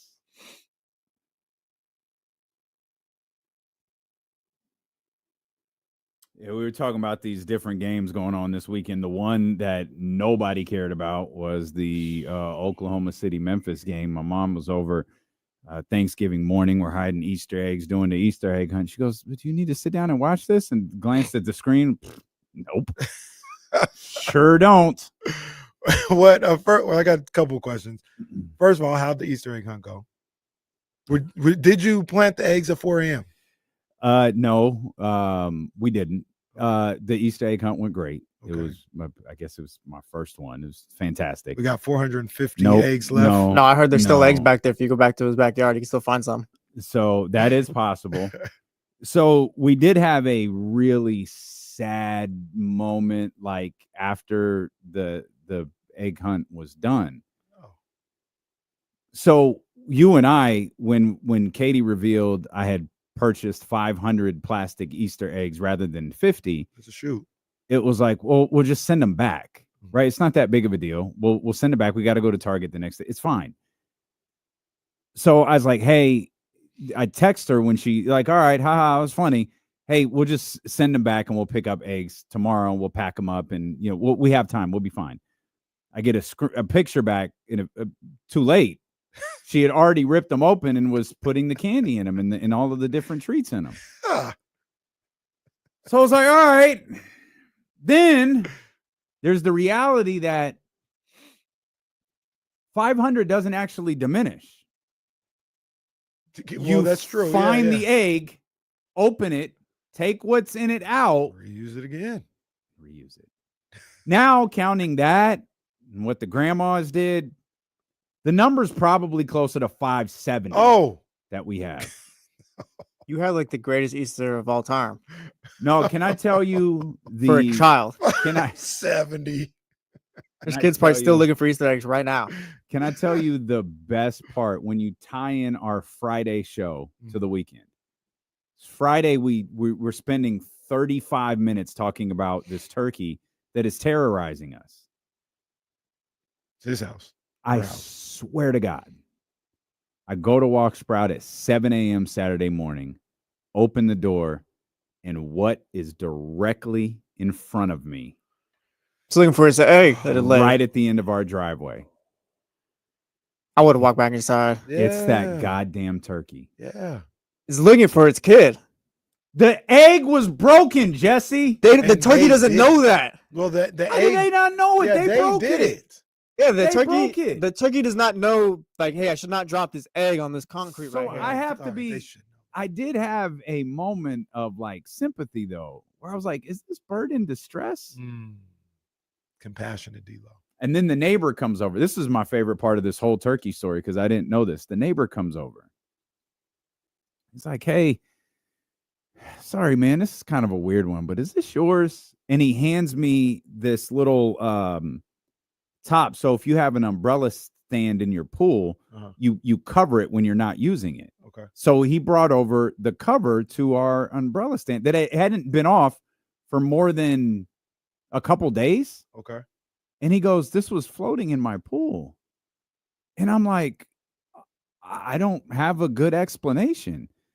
So everybody gets home and the girls are a good the 11-year-old is there and the 4-year-old is there. And I'm like, "Hey, have you guys seen this before?" And Audrey's looking at it. She's like, "No." And Morgan, she'll lie through her teeth. But I'm like, there's no way the 4-year-old took this and chucked it far enough to go over 2 fences and land in the neighbor's pool. Not get our contract. Katie's watching me do all of this. Finally, she goes, "Well, I have another explanation as to how it got over there." I was like, "Well, the only other one that I can think of is the turkey picked it up and ran away with it." She goes, "I threw it at the turkey." Oh. So she let me go through this whole spiel with both kids when she was the one who picked it up. She was the culprit and threw it at the turkey. That was on the fence. Now, wait a minute. How did it get 2 houses down? She chucked it at the turkey who jumped onto the fence, the brand new fence that Scott built. Yeah. She's got an arm, threw, missed, flew over the turkey's head, over the fence, into the pool. Now playing center field for Odyssey, Katie. Get her on the softball get her on team. No, Katie was a softball player. So Get her on the squad. So yeah. Oh man. Other than that, Easter was great. That sounds like an eventful ass Easter. Yeah, there was a lot. Well, going it on. was the turkey. Yeah, it was. What did you do with the egg? This is all alleged because I don't know if there's a right way to dispose of it. So yeah. So to be clear, we didn't know this on Friday. Egg became plural. No. There was a second one. No. We looked everywhere for a nest or for something. It was nothing. I do not know how they were disposed of, but when I returned home, they weren't there. So that's the right way to do it, to be honest. I don't know where Luca Brazzi came and got them, and they're sleeping with the fishes, I guess. Oh, the egg wearing cement boots. Yeah, pretty much. Well, I hope she doesn't hold a grudge. I'm talking. No, the turkey came back. It was there, front door. Like, what's up? Where's my kids at? I left them with you. Who were? Like, I'm here to pick up my children. We are fearful that the turkey is going to hold a grudge. Oh, man. No, we joke. I think that's going to happen. Well, at some point, she's got to kind of give it up. Well, maybe. All right. Well, I hope so. Okay. Turkey said, "I'm gonna leave these eggs here. I'm gonna go for a little dip in the pool. When I'm back, I'll get the eggs."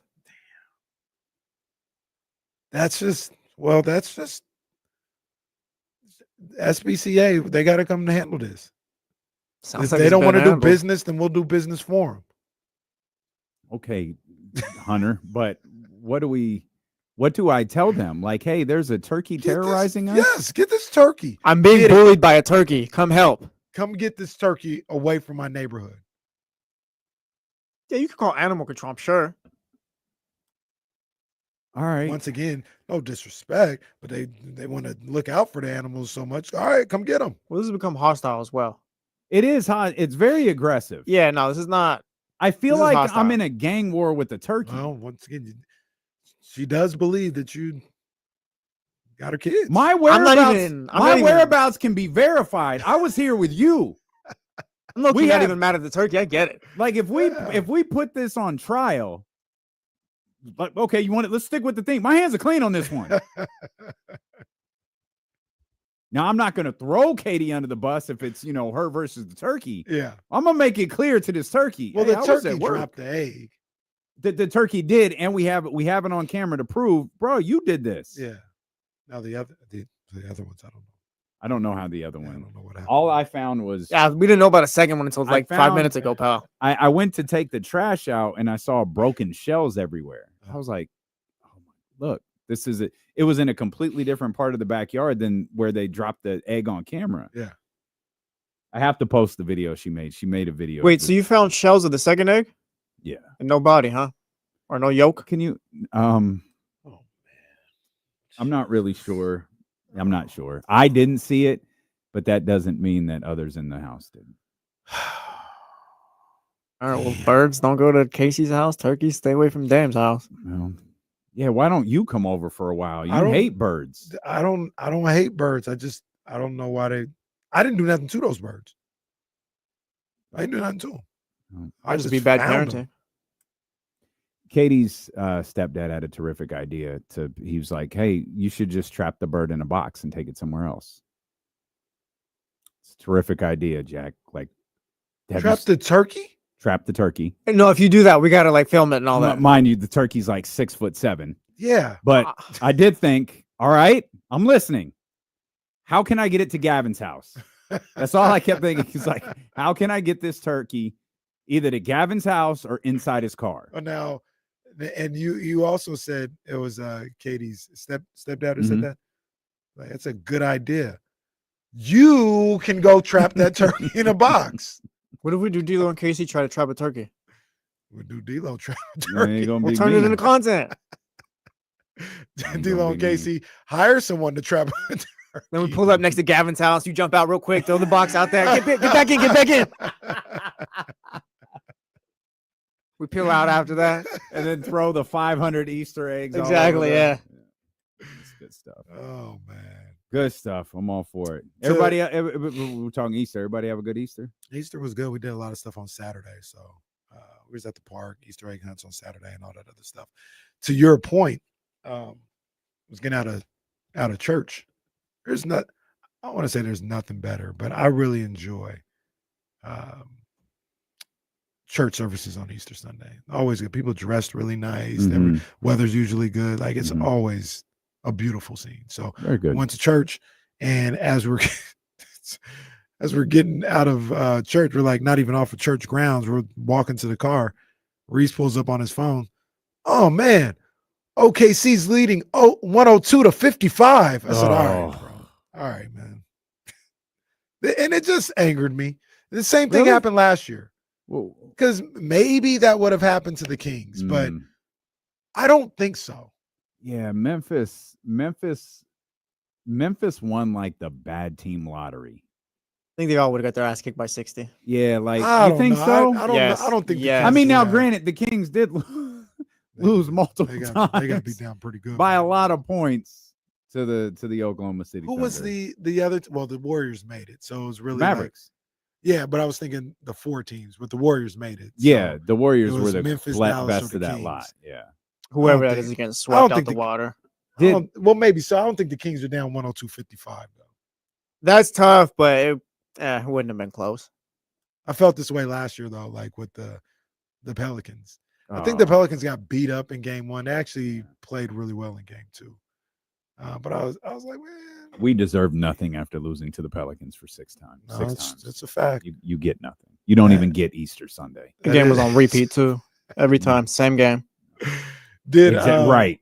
Over and over and over. Did you guys see on Friday the Mavericks and the Grizzlies and Ja and AD and Ja, they was like, "I'll be right here. I'll be right here." Then few moments later, yeah, AD is gone. That's not funny, man. Come on. That's it's not funny. It's not. Then they went straight to your boy Nico. Oh, the camera went straight to your boy Nico. Who? Oh God. Cameramen were crazy. Stop putting cameras in front of Nico. Stop putting microphones in front of Nico. And Nico, for God's sake, stop speaking into them. Just stop talking. Nico, let me find just Nico, because I guess they actually had the official exit interview today. Dude. I don't know why we did this the other day. Drew Down says 80 airballs a 3 and gets hurt. Nico's quote today. The quote, "I knew Luka was important to the Mavs fan base." Be careful here because it's a ... "I didn't quite know to what level."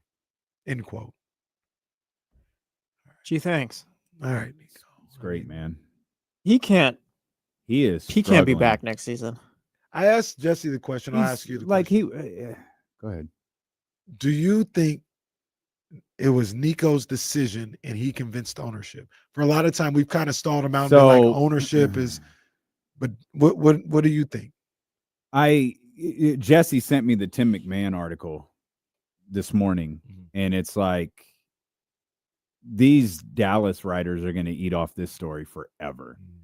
And the more you read, now I'm also I don't believe everything I read, because we talk about this all the time, framing narratives. There's a reason someone's talking to Tim, just like there's a reason someone's talking to Sam, like they're trying to get their part of the story. Now, Tim and Sam, both veteran, writers, they know they've got to, circle back with multiple people to try to get it corroborated. But there's a lot that's pointing to Nico was really insecure about who and what Luka Doncic was. That evidence is starting to mount.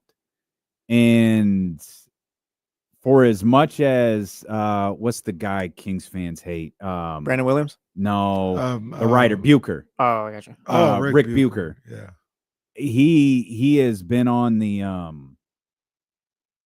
he was on when I'm at the shop, the FS1. Yeah, and he was well, Nico's just fine. He's doing what management asked him to do. And I think back to a different article where I think it was in The Athletic, and it was more of a profile on the Mavs owner. I think it's Patrick Dumont or something like that. And they asked him, what did he, how did the Luka Doncic trade, how did that all formulate? And he said when Nico brought it to him, he laughed. I remember that. He thought he was kidding. And then he sat down with Nico and allowed Nico to explain why he was doing it. So to me, that flies in the face of the narrative that guys like Rick Bucher and others have been pushing, that Nico was just putting out his marching orders. Right. Like if Nico's executing the marching orders from the owner, you can't fire him. If Nico brought this to you, oh, pal. Yeah, it's Nico over for go. you. Yeah, you got to go.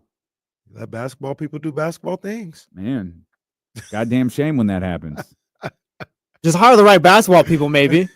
That's the better term. Hire By the right way, person. the quote in its entirety, the ... dots were unnecessary. I have it directly in front of me. Okay. Yeah, yeah. There's no 95-7 the game, and with that quote, that is exactly crazy. what he said. Where have you been for the past 7 seasons? Shadowing Kobe. Oh, well, I don't know.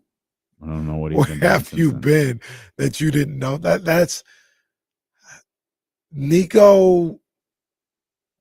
Does he? Okay, let's assume the owner didn't. It wasn't his idea. Nico convinced him. Mm-hmm. He makes it through the summer. Shouldn't. Nico makes it through the summer. Like, hey, you convinced me. I believed it in the moment, but now I'm here and I see how people are reacting. I see what might be going on with my bottom line. I see how wrong this was. Yeah, I thought I was going to give you an opportunity to work through this. Not anymore. Can't work through it when Kyrie's on a bum ACL right now too. I know that was probably. I'm sure that got to be part of the vision.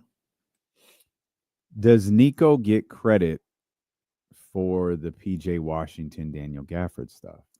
He does. I understand the follow-up is egregious. Like, I get that. You get credit for that, but like, do you also get credit for ruining like the next 5 years of the Mavericks? 5? At least, I think. You put a 1 before that 5 if you wanted to. All right, I was being generous. I thought I was being generous. Like he ruined their future. This trumps. So those moves. Okay. What's the benefit of firing him right now? You don't let him mess it up anymore. Yeah. Can he? Yes. He can. Maybe an AD trade just goes horribly wrong. If he thinks like this is a finals team, and if he thinks that Luka Doncic was the right, like the person to trade, then yeah, get him out now before he just messes it up even more. Like if he truly thought, I got Anthony Davis, Kyrie Irving here, I have a finals team now, then I'll be nice. Yeah, just get him out of here. I don't know that I'd fire him at this point. At some point, and I'm glad you explained it the way that you did, because if you're the owner, you'd have to acknowledge. Look, I know what I seeing it in execution is just awful. It's awful for the Mavericks brand. It's awful for everything we're doing. You sold me on it. You're a hell of a pitchman. I can't move forward this way. Yeah. That's really the only way you could do it if you're the owner. Right. If you're firing him. If you're not, and maybe this was a conversation that was had then. I don't see this going well. I see the reaction being very bad, and it doesn't seem like anyone foresaw this reaction, which is amazing. I'm gonna give you a chance. You better be on point with everything you do. I'm gonna give you a chance to execute this, but every move you make this summer better be on point. He could already be on notice. Yeah. Who knows? It does not sound like that's the case at all. But it's always funny when a story comes there. There's multiple truths to it. Right. He's just acting out his marching orders versus he was insecure when it came to Luka Doncic and he took it to the owners. Yeah. That's why don't believe everything you read. Read it all. Inform your opinion by it. I believe ownership was probably with him once he explained it, but it was his idea, I think. Like ownership had his back after that. I wonder if people, hear this conversation about Dallas and Nico and recognize, man, they said it was the owner. Well, they said it was Nico. Just take Nico's name out. Same thing. It's the same exact thing. And I feel like it constantly flies over the head of Kings fans here. Right. Because they're so programmed to believe one thing, and that it's, I'm not absolving Vivek of any of his flaws and his shortcomings in all of this. But if you wrote Vivek went to outer space with Katy Perry and Gayle King, no one would even question it. No. And he made his decision on who to hire for the general manager, why in space with Katy Perry. No one would be like, that doesn't sound funny. They'd all say, well, Sam wrote it and he's always right. Right. Or it's like, once again, we always talk about this. It's not Sam. It's who's telling Sam. Right. Well, that's what I mean. Yeah. So it's got to be right. And like you said, sometimes, that's all on Vivek, 100%. Mm-hmm. Sometimes it's a lot of people manipulating half truths and halves of the story in the conversations and the back and forths and talking about the game plan. Mm-hmm. So, you're 100% correct. You changed Nico's name to Monty, and what's the owner's name? McDermott or? No, I don't think it's McDermott. I think it's Patrick. I think it's Dumont. Dumont. The different. It's not McDermott's not Spanish either. Patrick Dumont is what I was thinking of. That's French. Excuse me. Yeah, that's the right name, Patrick Dumont. Yeah. Oh God, he looks like Mark Davis. No, he don't look like he has any idea. It looks like you can easily convince him to do whatever you want. This is going to sound terrible, and I asked the good Lord and everybody involved to forgive me. But if you cast Dumb and Dumber with Patrick Dumont and Mark Davis, it'd work. Well, I was gonna say he could probably play his own character in something like Clip too. It would. Oh, yeah, he looks like that's what he looks like. He looks like you could play like just crazy owner, but just be yourself, pal. Patrick Dumont looks like the clipped version of the Dallas Mavericks owner, except it's the actual Dallas Mavericks owner. Man, Patrick Dumont played by himself. So what's you got it? What do we call this? Nico? The Dallas Mavericks version of clipped?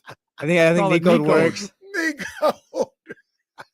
You start using Nico as a way to describe something. Oh man, don't Nico this situation. Oh man.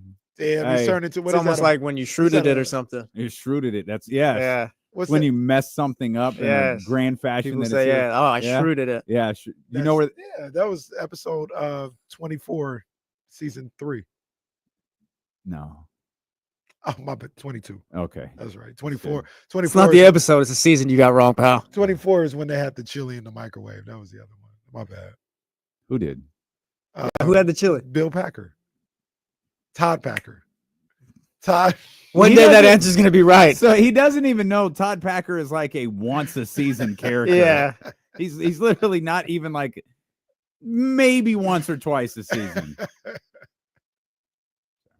You're doing great, man. I'm gonna get there. I'm sure you are.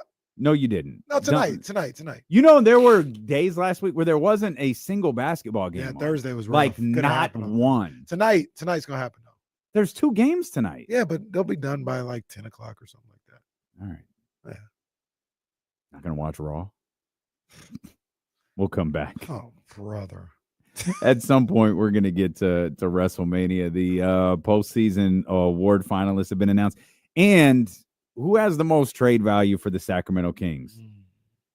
Is it the guy who'll kick your ass in a sushi restaurant? Well, it might be. Or is it someone else? We'll dive into all of that. Plus, our first real NFL draft conversation. Steeler and KC brought to you by Sky River Casino, Sacramento sports leader, ESPN 1320.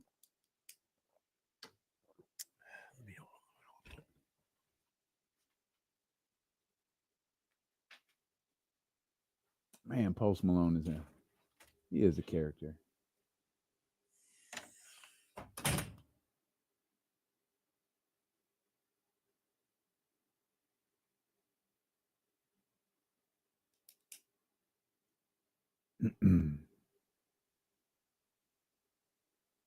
Oh, it's a good call, Kyle. I completely forgot about the Giants. Is that a 7 o'clock start tonight?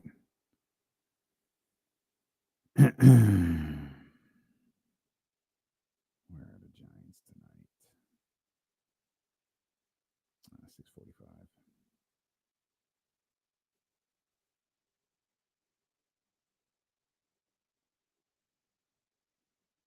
Man, how many wins do the White Sox have right now?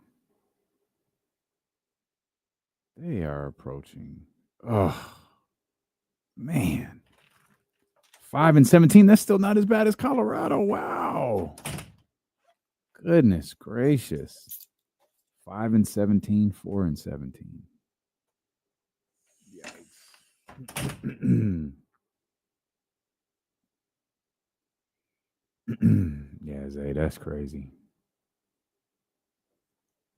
No, Zay, Travis he's still walking down. That was the worst run in my ever. It was bad. It was awful. Yeah, it was bad. I got confused for a second where I was like, it was taking so long. I was like, wait, is the match over and I missed the pin or like what's going on? It made no sense.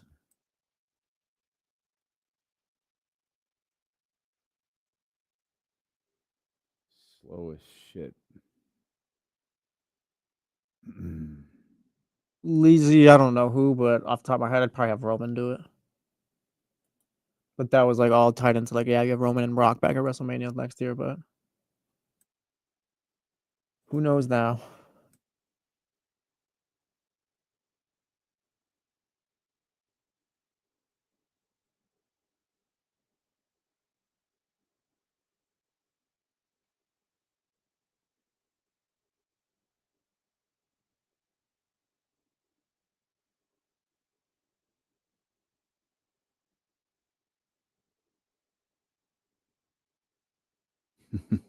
I see, Dr. David. That's pretty funny.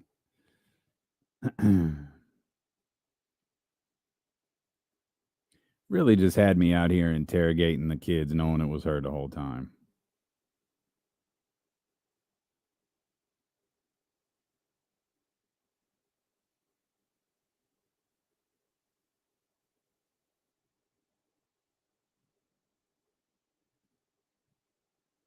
Oh, look, the chatty house after stupid rabbit picture.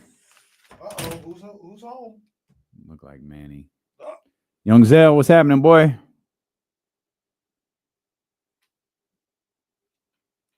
That's funny. I didn't see the Stone Cold thing until I saw it on Instagram.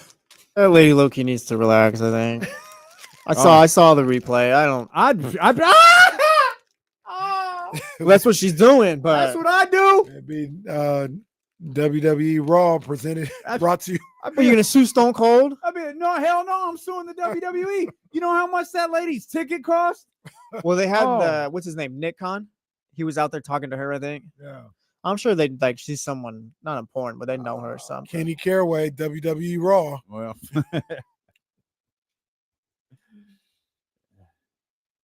no, she did, Russ. It was me, D-Lo. It was me all along. Yep. That's funny. Stone Cold might have been a little tipsy before too, because I saw he was trying to for sure. Yeah, he's trying to take it up the ramp, and he missed the ramp to begin with. Yeah, for sure.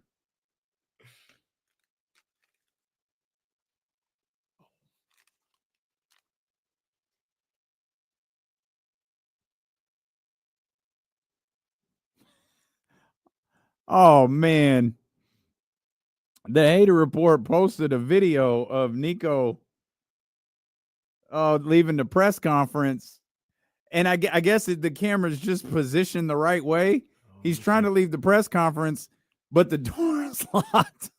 Oh no! It's one of the doors. It looks like the video cuts off. It looks like he reaches into his pocket, so it's probably a security guarded door. But my man wanted away from the media so bad, he's just trying to open doors that won't open for him. Oh man, it's on the Hater Report. Poor Nico. God, it's going bad for bro. Nico was in the building on okay, well, all right, man. My bad. I scrolled down I'm on Hater Report's Twitter page. Okay. And just the previous tweet is all right, man. Okay.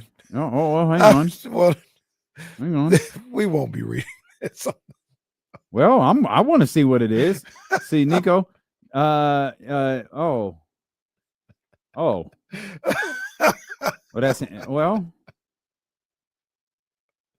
All right. It's all crazy. It's all crazy. Yeah, there's no way to like read this and not like you just gotta. It's Ant-Man being Ant-Man, I guess. Oh man, that's a wild boy. That is a wild boy. Big time win for them on Saturday, and they're in the driver's seat. They made. Oh, I'm dying to see what this is. The caption. Did you scroll further? No. It says, "Nah, they never letting Paul Heyman on ESPN again." That might have been wilding out on the Pat McAfee show. That might have been what Jesse gone, but what Jesse was talking about when he's talking about deporting people. Okay. Yeah. No, these dudes was wild. Well, see, I can't play this without Jesse in there because you can cuss on the Pat McAfee show. So I don't know if that clip has bad words in it. These dudes was wild in the day. I didn't see any of Heyman stuff. I just heard people talking about Paul. I saw that one clip of John Cena, and it's always wrestling, so it's wrestling, but he got if it's just wrestling, he got in his acting bag pretty good because what's Stu talking about, man? I did not. I didn't really. I wouldn't pay attention. I saw John Cena's press conference. Like I left the TV on after that no good main event, and I saw him do these press conferences are so bad. Like Logan tried to do his, and he was kind of like half in character, half not. Mm-hmm. He was trying to like honestly answer the question, but do it in like a little bit of an arrogant way, but still like like you could see he kind of like I just kind of love wrestling. Like this is so dope. They haven't mastered that. They have not. They absolutely the only one who not. has is Jay. Well, so drink before you do it. So Jay and Cody, right?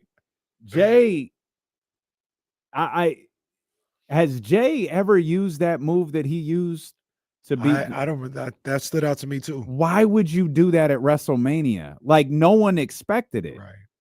Hit the splash, get the 1, 2, 3, right. Have the moment, introduce your new little move later. It should have been a 1, 2, 3. Like what? Like like a tap out, unless it's the sharpshooter or something established. There was no anticipation, there was no build because everybody thought it was a spot. That was crazy. Then all of a sudden the bell rings, and I think people were like, well, wait.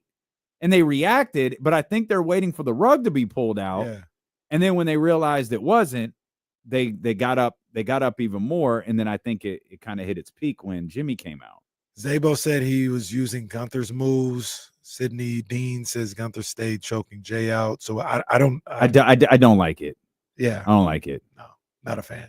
And like I said, that's a 1, 2, 3 moment. Yeah. That is a 1, 2, 3 yep. moment. Yeah. Yeah. I thought we kind of thought that Jay moment was coming. I thought it was a little bit of a miss. I thought it was a bit of a miss. Missed on a lot. And maybe I'm being a little too harsh on WrestleMania, but they missed on. Okay. Can't play this clip. Thank you to Public Enemies podcast who put the dialogue in the tweet, and I can just see. Well, John Cena cusses in this one. Can't play that one. What about this one? No, cusses in that one. Can't play this one. Guy, I guess John just went on the Pat McAfee show and was cussing up a storm. Did he because I saw this one, I actually listened to this one. I don't remember if he cursed or not, but what he's going to do with the WWE Championship. Did you see that one? I didn't. Yeah, I don't think he cursed in that one because I actually listened to that one. And just in case. Yeah. Yep. We'll wait till Jesse comes back. I'm not playing a single clip from the Pat McAfee show until Jesse comes back. I mean, we're here. We might as well get this WrestleMania conversation out of the way. I didn't enjoy it. I wasn't locked into it going into the weekend, which plays a big part in your enjoyment of it. If you don't know the stories, I could never invest in any of the stories. I didn't care that Becky Lynch came back. I thought that was completely flat. I thought the moment with Jay was a little flat. And I thought the main event was bad. I thought it was ridiculous that you built a whole storyline around The Rock and him wanting someone to turn heel and join him, and him wanting it to be Cody only to find out it's John Cena. And then you never show up again. You never play a part in it. Like you're not even relevant to the story. And WrestleMania is always a unique crowd, right? Where they want to get in on the story. It's not so much babyface heels. It's what does the crowd want? The crowd wanted John to get 17 last night. They probably wanted Cody's run to end. They also very calculated started planting the seeds for Cody's heel turn, which I take that back. The seeds have been there. You started watering the seeds of Cody's heel turn when he goes to, and he doesn't hit him with the belt, and they bring back the John Cena line of like, at some point you're going to have to choose you a good guy or a bad guy. And I thought Michael Cole did a fantastic job of making sure everyone knew that story. Cody chose to be a good guy in that moment. John beat his ass and he lost the title. And there's going to be a point where I think down the line, he doesn't want to be a good guy anymore. And that's how you can tell the story. Now, I would have liked it to have been with Paul Heyman, but that would only have made sense if Roman Reigns was the foe in that regard. Maybe it somehow works with Seth Rollins. I doubt it. You don't really want Paul Heyman flopping all over the place, but that was the main event story from Saturday night, which I think Paul is one of the most brilliant guys in the business, and that story was told dramatically. I thought it worked. And I thought Seth had one of his best performances when he stood up knowing that Roman was behind him and the big spot was Paul Heyman's low blow. And the look on Seth's face was so perfect. I thought Seth took that moment from a 7 to a 10 just by the way he stood there, soaked that in, didn't move a muscle let everybody react to what Paul had just done to Roman, but he kept his face looking like a way like, yep, everything's about to change. I wanted Punk to win going into that match, but Seth was like the right call, like after everything. And Paul, like chill out on the low blows. When he went, yeah. And then for some reason he went like side to side. He was there for a couple seconds. It's like chill out, Paul. We get it. We get the point. Paul, get up. It's weird now. It's weird. I thought that was my favorite match of the weekend, though. I thought it was a good match, a really good match. This obviously is probably just my pet peeve, and I know they're telling a story, so it's not going to all be right there at one time. But I was left a little disappointed that didn't immediately result in anything for it to be a main event. It was just Seth won. Now he's got Paul Heyman on his side, and that was it. There was no stakes. I feel like that's a big deal, though, like leaving with Paul Heyman and Seth. Yeah, I mean, I think because now you can have Seth take the heavyweight belt off of Jay or whatever. Well, to look at it a little bit differently, flashback to a year ago. What was the endearing cell phone video coming out of that weekend? It was that person who caught the video of Paul and Roman under the WrestleMania sign right before the aisle. Mm-hmm. Cody's having his moment. Those two are embracing. The long run is over. 1 year ago, you had this duo that dominated professional wrestling for 4 years or whatever it was. I think they convoluted the story with Punk, Roman. Maybe like that's my issue. Yeah. Like if you hadn't done all of that, if you hadn't done "You Owe Me a Favor," and you had just allowed Punk to tell the story of, I wouldn't be here if it wasn't for you. They wanted me out of here so quickly. You're the only reason I wasn't fired 6 months into my time here. If you just told that story without the "you owe me a favor" thing, and Paul just gets in the ring, low blows Punk, does the sobbing, like, and hands Roman the chair, but you can see like he's disheveled. He's just distraught. You knew that was coming. Yeah. You knew the double right, cross was right, coming. Right. And so I think it would have had far more impact if you hadn't told that part of the story and just allowed Paul to go in there, do it, and then you have the shock of, oh man, like the bloodline's really over. Like it's all over. Yeah. And then you have now you have Seth emerging as another aspect, because you said something that was perfect there. It got convoluted with the Roman, with it being a triple threat match. Like a little bit more than a casual observer, but not like super locked in.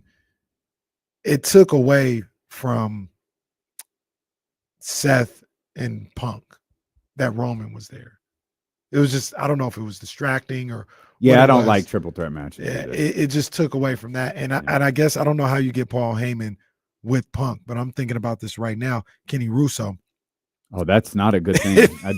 That's an awful thing. Kenny Russo here. I'm out already. If you could find a way. Put Paul Heyman on a pole. A Paul Heyman mud wrestling match. Get Freddie Prinze Jr. involved as well somehow. There you go. Thank you.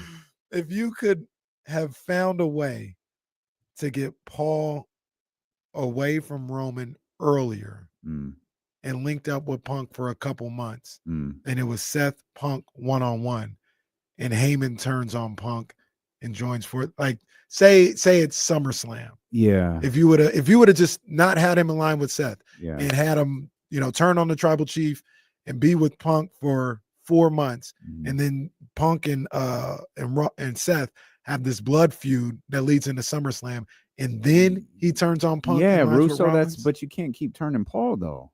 It's got to be impactful. Damn, you really did, Russo. You really, yeah, man. You booking WCW right into the ground. Well, that's the problem. It needed. So what you don't like is it needed to be Roman versus, in this case, Seth. Like to get to that, you the turn would have been that. You're right. Everything was diluted with the third person involved. Yeah. But it was even, you threw even more water in it when everybody owed everybody a favor. Right. And that took away from, Paul, they already did a great job of Paul going, these facial expressions and mastering his sadness and his shock. And I don't want to do this. And I thought when he did the turn on, or when he did the move on Punk, it was like remorseful. It was like, oh, okay, this is, and in hindsight, it was beautiful because he's like, I didn't want to do this. I'm so sorry. And he's handing the chair to Roman, like, you're the guy. And then when he does it to Roman, it's like, yeah, F you. Yeah. And there's no, I mean, I know John's talking about, oh, I'll be on Raw. You want to hear what I get? I'm the last great champion. And he's got this whole spiel or whatever. Yeah. The promo that matters the most over the next 6 days, because I don't know if they do it tonight or Friday, is Paul's. I'm with that. Because Paul tells the Seth story. That's why it's so important. Seth doesn't need to do it. Paul tells Seth's story while telling his own. And then you could set Seth up for, I mean, he's already a tippy top guy. Right. You set him up for, whatever it is with, I mean, it can't be John Cena, but maybe it's Jay, maybe it's whatever. Maybe it's Cody or Punk. It's Cody or I Punk. think it might be We're going to get the belt on Seth It might be first. Roman. So Wilson in the chat says, so Casey, talking to me, so you're going to take Roman out of the main event, Casey. That's what you've been complaining about all year during Cody's run, that Roman is the only guy. You're right. And that's the problem. That's why I asked. Well, that's why I asked, is wrestling dead? I know we disagree on Cody. I like Seth. I think Punk is actually there more than I give him credit for. Punk first. is absolutely dead. But you don't have nobody ready to go. But outside of Roman. But the problem is, I don't think that's true. I think what you did is you screwed all of this up by placating Dwayne's ego. Oh, that's a good point too. Like that's a good point. You couldn't tell a meaningful story to set up these main events because you had to deal with what Dwayne wanted. Even going back as far as last year. Yeah, like it was all like going back to the Netflix promo. Yeah.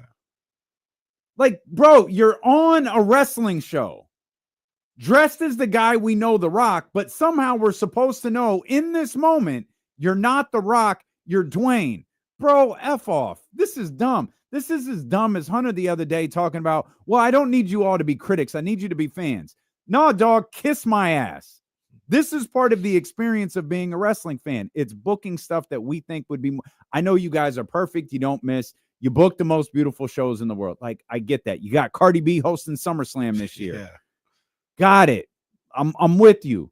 That doesn't mean we can't look at this in hindsight going, I wish you would have done this a little differently. Or the story would have been more impactful. Because I don't care how many times Hunter sits in front of the media and goes, man, we had a great weekend. Financially, yes, I'm sure you had a bombshell of a weekend. There is no way you, with as smart of a mind as you are, look at the 7 hours of programming that you just did and look at each other and go, nailed it. WrestleMania is not supposed to be a chapter in a long book. It's either the final chapter or it's a absolutely definitive like twist in the novel. Yeah. This weekend was a show. They treated it like Backlash. That's what it was. Do you think we're shifting away from that then? Because I had the same thought. Like WrestleMania did You not feel shifted off of it. And look at how many ads are in the ring now. The Prime bottle on the corner now. Everything is ad. Everything is just so money based with WWE. I feel like now. You shifted off of it when the network started. Like when the actual WWE network started, you shifted on priorities because people like you, me, one, we didn't have to find an illegal way to watch WWE pay-per-views anymore. Or if you were a little more on the up and up, WWE wasn't trying to convince me to shell out $30, $40, $50, $60 every month to watch a pay-per-view. It was, this show can be bad because it only cost you $9.99. This show can be bad because WrestleMania doesn't have to. We have like their whole thing, I think, isn't how they've built out WWE for the next year. I think it's how they built out John Cena for the next year. I think everything WWE does for the next year, they're doing this thing in Australia.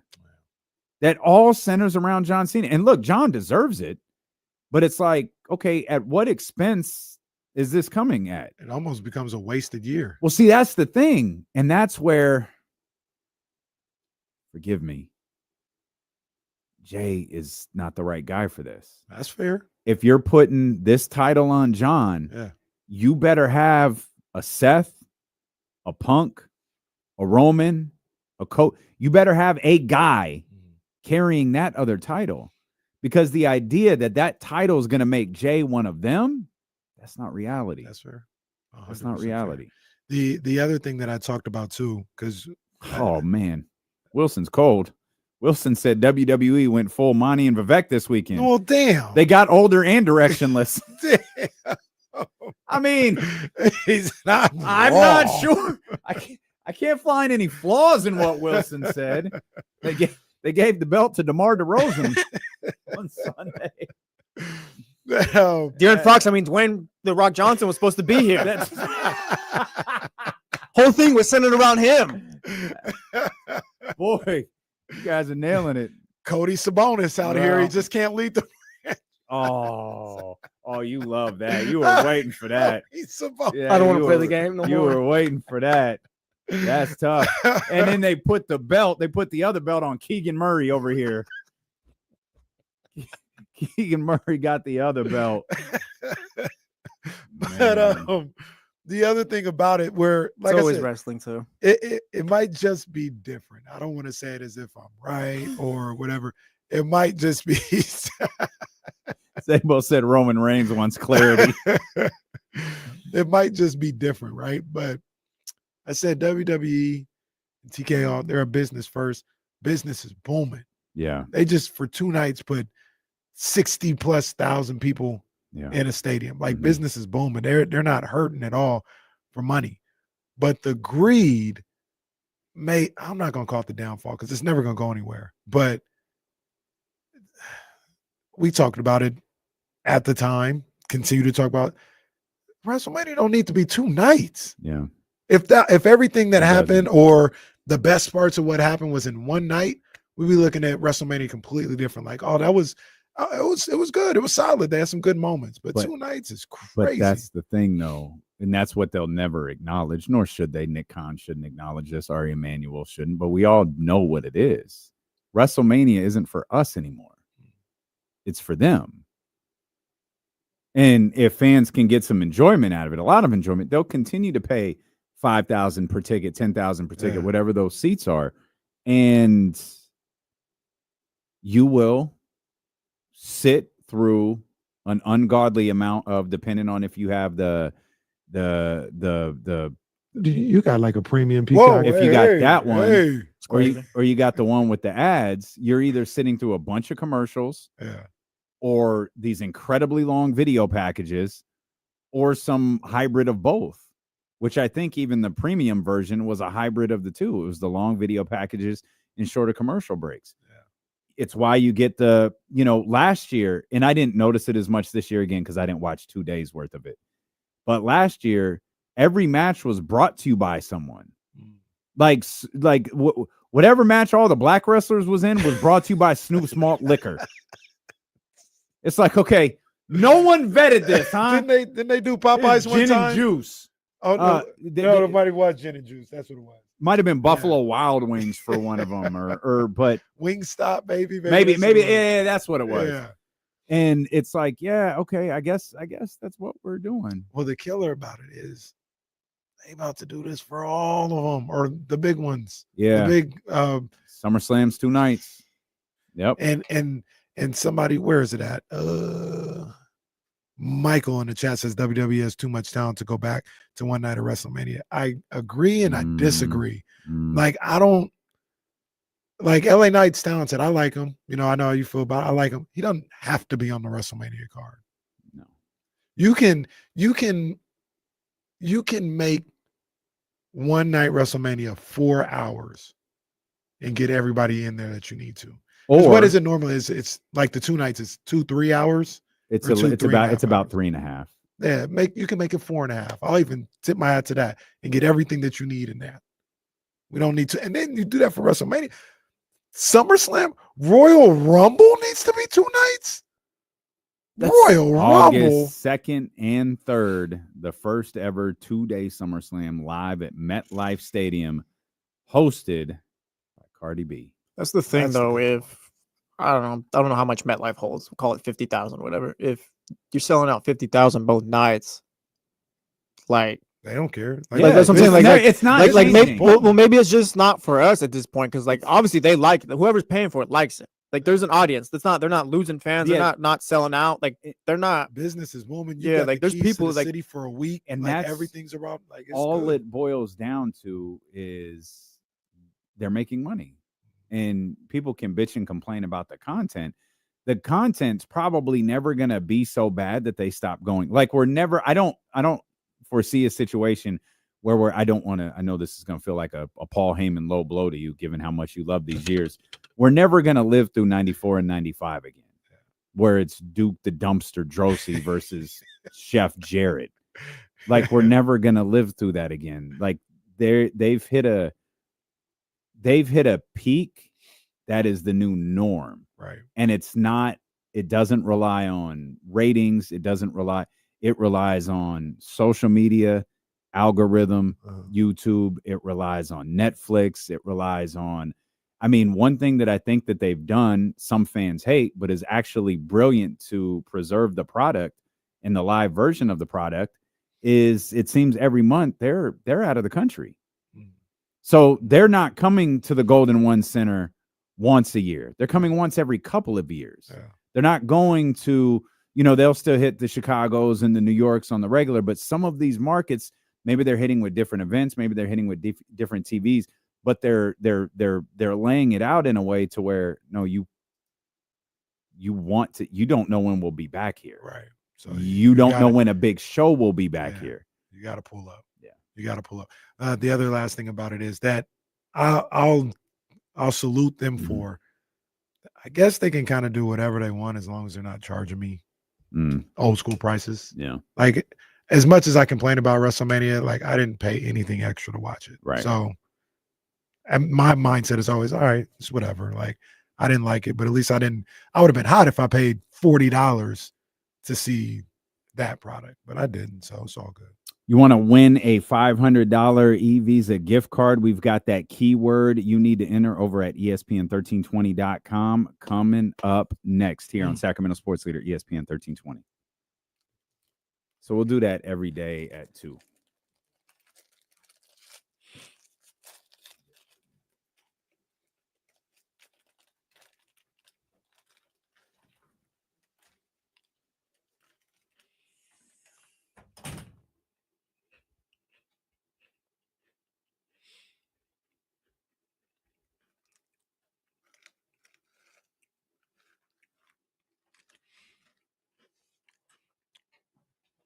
Charlie O. So I don't know what they're talking about. Okay. Bring it up for you.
Don't you just check the box right there? Isn't that all you do? Yeah. Just check that. So what? Yeah, go ahead. Check all of those. Scroll down. Yeah, down to 8. Oh, okay, good. Hit save. You should be good. That's all you got to do. You're welcome to make things more complicated if you want to. And if that's not all you do, that's all I've ever done. So, Well, I like your method better. There you go. Okay, all right.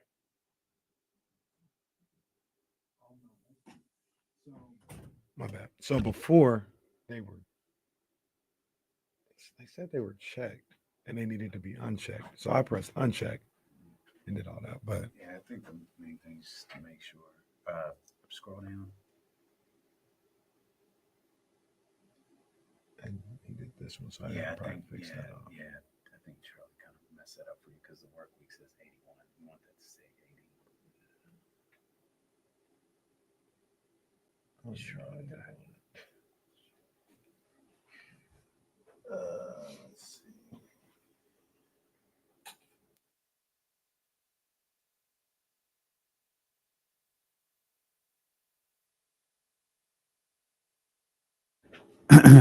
Just give me the hour. Yes.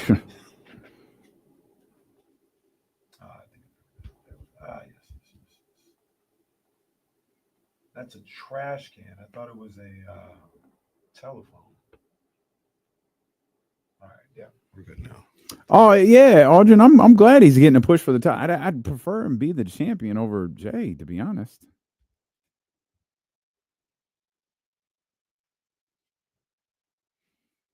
We've got that keyword you need for your chance to win a $500 e-Visa gift card coming up at the top of the 2 o'clock hour each day this week. I think it's actually each day for the next couple of weeks. Yeah, we'll give you a keyword right there at the top of the 2 o'clock hour. You enter that keyword over at ESPN1320.com, and you'll have your chance to win a $500 e-Visa gift card. Again, that's coming up at the top of the hour.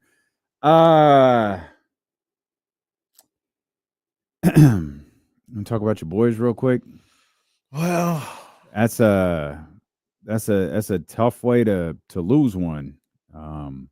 This year's version of the leader in the clubhouse of worst loss of the season.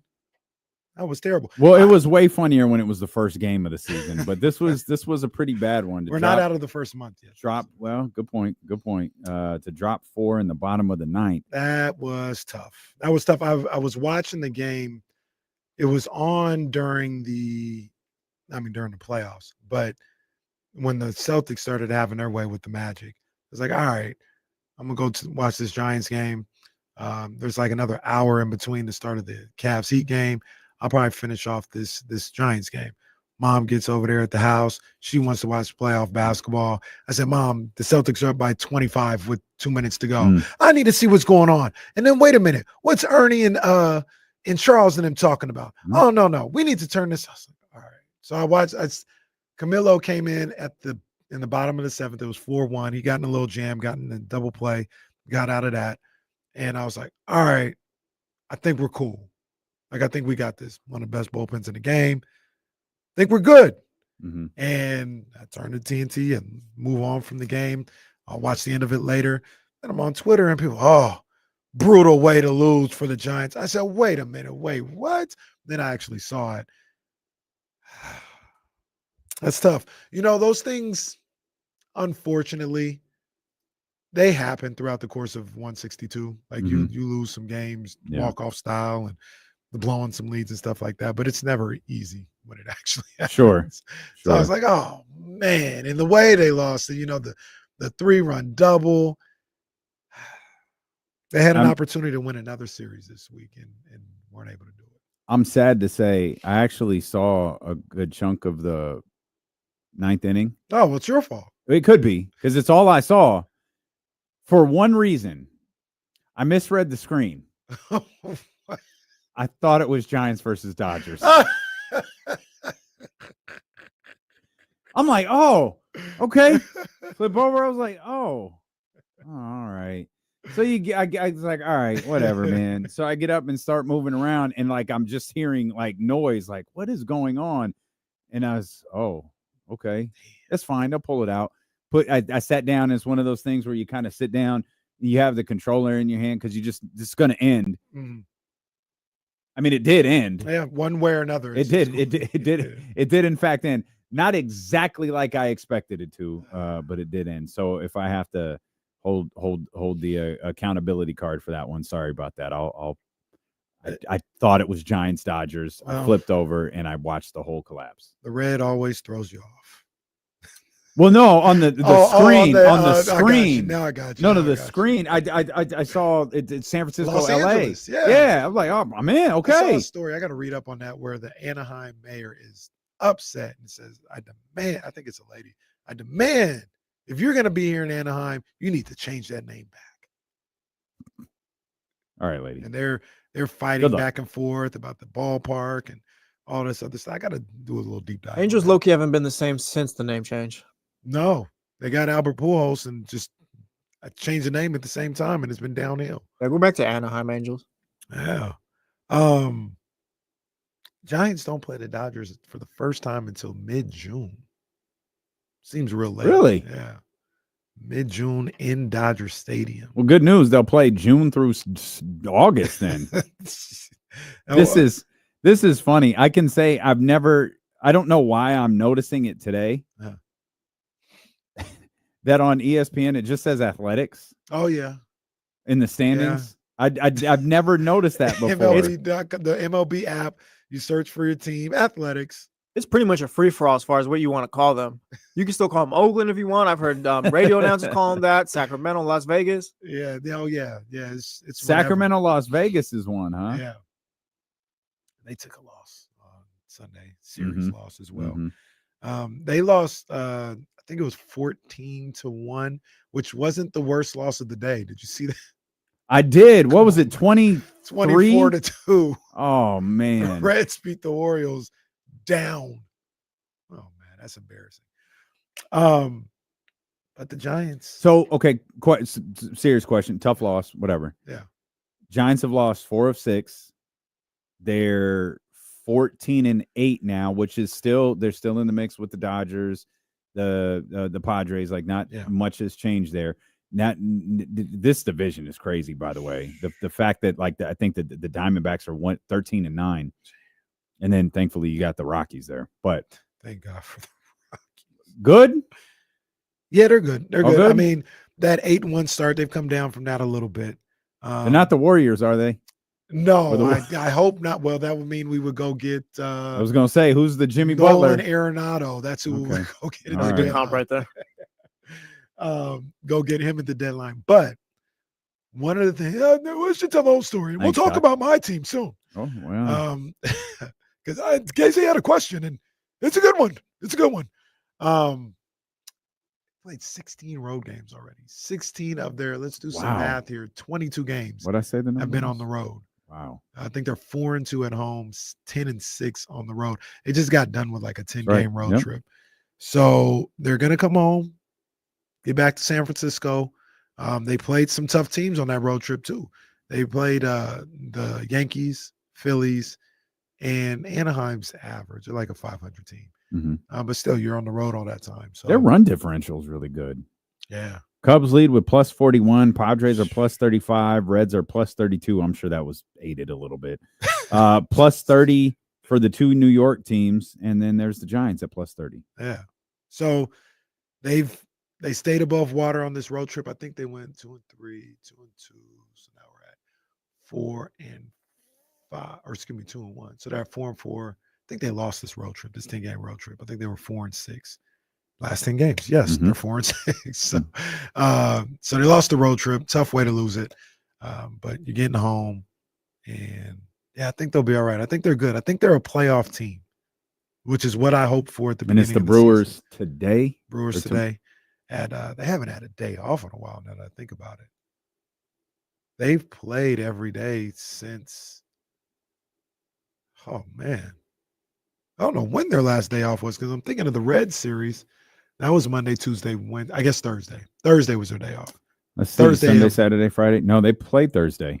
The past before they went on the road trip. Oh, I'm sorry. Yeah, because I'm looking Sunday, Saturday, Friday, Thursday, Wednesday, Tuesday, Monday, Sunday, Saturday, Friday. They're gonna play 13 straight days. I think. Yeah, it's that Thursday between as you said, before they went on the road trip, and even before that, it was the Thursday before. They only get Thursdays off apparently.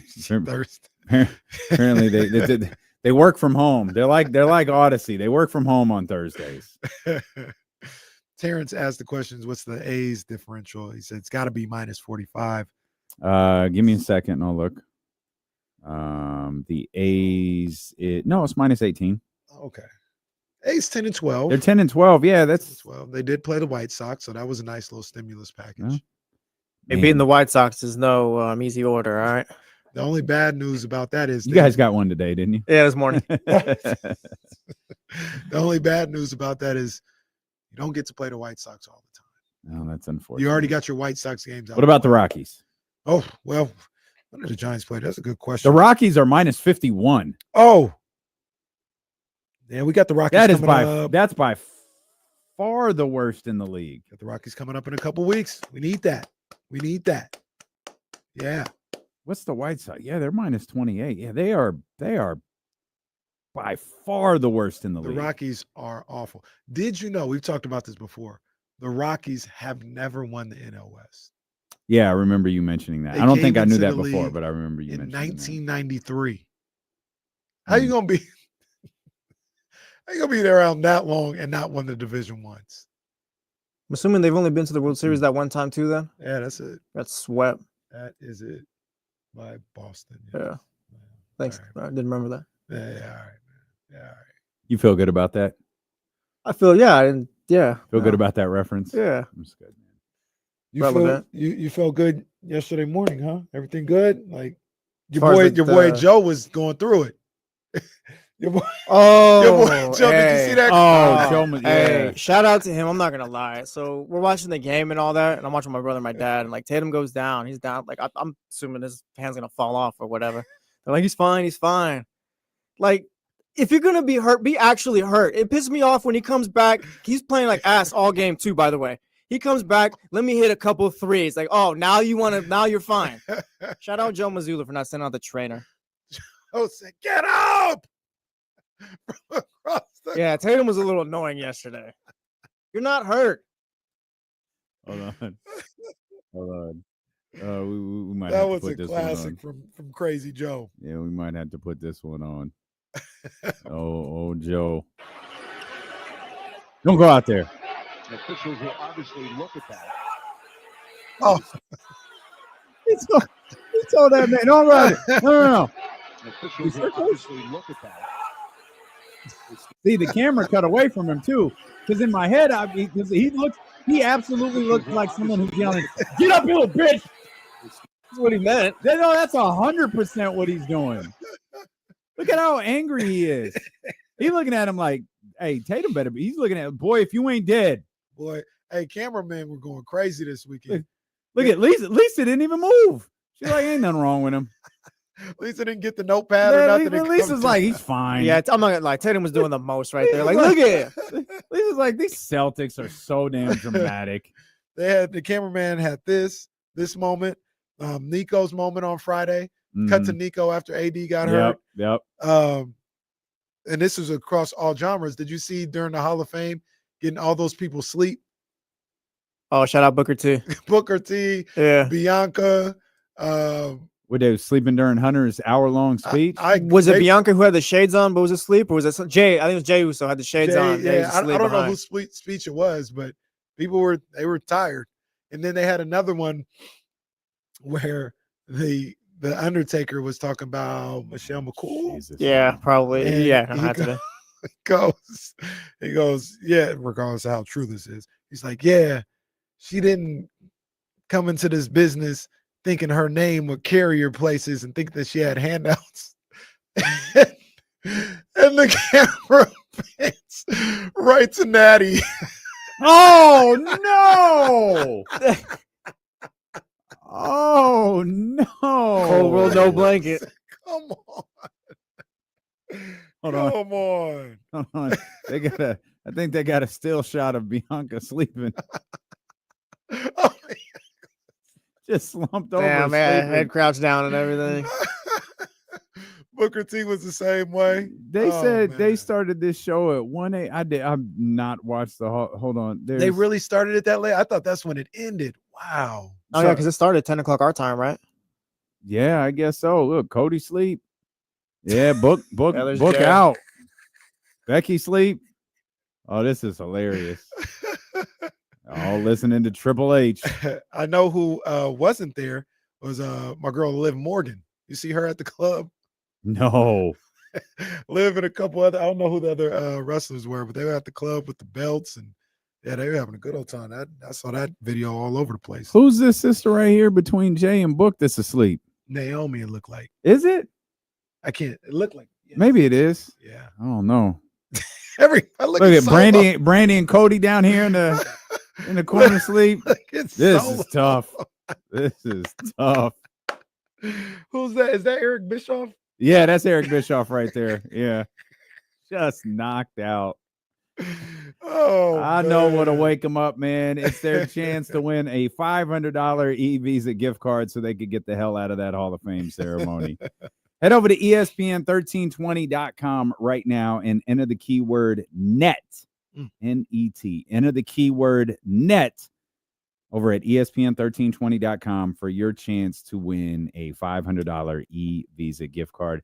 We will have a keyword for you every day for the next couple of weeks inside this 2 o'clock hour right here. The insiders, they have a keyword for you as well. So multiple opportunities for you to win this $500 gift card. One other thing I wanted to ask you before we left wrestling and really, got back to basketball and stuff, and because Jesse's here now. So we don't have to play it. I'll just tell you what he was saying. Okay. Who Paul or John? Okay. Cena. So Cena was on Pat McAfee and he's like, and it was probably a little bit of work, but he's like, I'm taking the belt home. I'm done. Mm-hmm. Like they're going to have to start a new wrestling. I'm going to blow this whole wrestling thing up. They'll start a new belt. They'll restart or whatever. But I'm sick of like the same people that were here when I started. They don't go about things the same way. And I'm sorry for hijacking your show, but this is just how I feel. Like this is whack. I'm going home. I'm going to be the last unified champion or whatever. Once again, probably at work, but they're going to create a third world title now. Well, that's all. Why are we doing this? How's that going to work? Well, our friend down south pointed out an interesting note that John Cena's title is called the Undisputed Champion. That's the one they combine Raw and SmackDown. Yeah, right? except Jay has a title. Well, he's a heavyweight That's the title. heavyweight Yeah. title, yeah. So It's different. So I think he said they're either going to create a new one or whatever they do with the other one and make that the one, but nobody's going to have this. How can you be undisputed if there's another champion? Well, that's the one they created. Remember that? They created it for Seth. Yeah, that's not. And we said at the time, like, why did you do that? Yeah, it was during Roman's, no pun intended. Roman's reign. You're right. Yeah. Like, That's why did you do right. that? That's right. Okay, I recall. Yep. That's right. So I'd seen it. That's right. All right. I don't know what this means. They really, once again, Kenny Russo got this one right. They really should have told John not to say that he was only going to be around for a year. Yeah, that was a mistake. You got the dump button ready. I'm dying to hear what Paul Heyman said. Oh yeah, I haven't heard it either. Have you heard it? No, I haven't. But I'm sure we're gonna have to use it. I think he was letting it fly today. All right, I won't play it then. You can play. I'll hit the dub, but it's we're gonna have to get out. Nah, it's fine. It's fine. We'll play it during the commercial break. I'm dying to hear it. Yeah, I heard he was talking talk. I haven't heard anything from Paul, so I heard he was talking talk. Oh, for goodness sakes! All right, man. But you feel everything good with the Celtics? Oh yeah, series is over. Yeah, series is over. Like Paolo went for almost 40 or whatever. Like it's not like Paolo went for, he's gonna do his thing all series long. Franz Wagner, he did good in the first half, but kind of disappeared in the second. Nobody else on that team is doing anything against the Celtics. What the hell? Like Derek White, just 30 points. Like that's what we respect Derek White. Yes, respect Derek White. I've been trying to tell this show about Derek White for 3-4 years now. It's just 30 points in the playoffs. Yeah, so Tatum can worry about his wrist and not shoot well like Derek White. All right, this is the second time you've gotten that 0. Yeah. This is the second time. Yeah, I'm fair. Like, that was like, you can't play hurt and then come back, hit a couple of threes. Like, get up, like Joe said. Get up. This is the playoffs. This is real now. Let me ask, we're talking, you said it's over. Yeah, that's serious. You look at Boston. Series is over for sure. Cleveland. Cleveland over? OKC. Well, I think you can answer that with here. Okay. Did all three of those teams, any of those three teams, put anyone on notice? No. None of them. Not with the comp. Memphis is. Memphis is no good. I shouldn't say that, but they're not. They're not OKC. OKC can't prove anything to me with what they do to Memphis. Or they can't show me anything. Yeah, it's less about the Thunder and more about who they're playing, I guess. And that's kind of how I feel about Boston too. Like, I also think Boston is like probably the favorite, right? So them beating up on Orlando is like, I told you they're gonna be okay. You're not learning anything from the Celtics till they get to the finals. Said probably, something if they get there.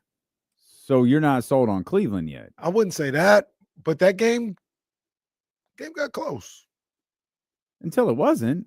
Till Ty Jerome just went crazy. Well, LeBron, Kyrie, Ty Jerome. Saw it all over the graphics. And the graphics, it was cool to see, but it also made me sad because Ty Jerome had the second highest playoff debut from, I think, a bench score. I think that's what it was. You saw who number 1 was.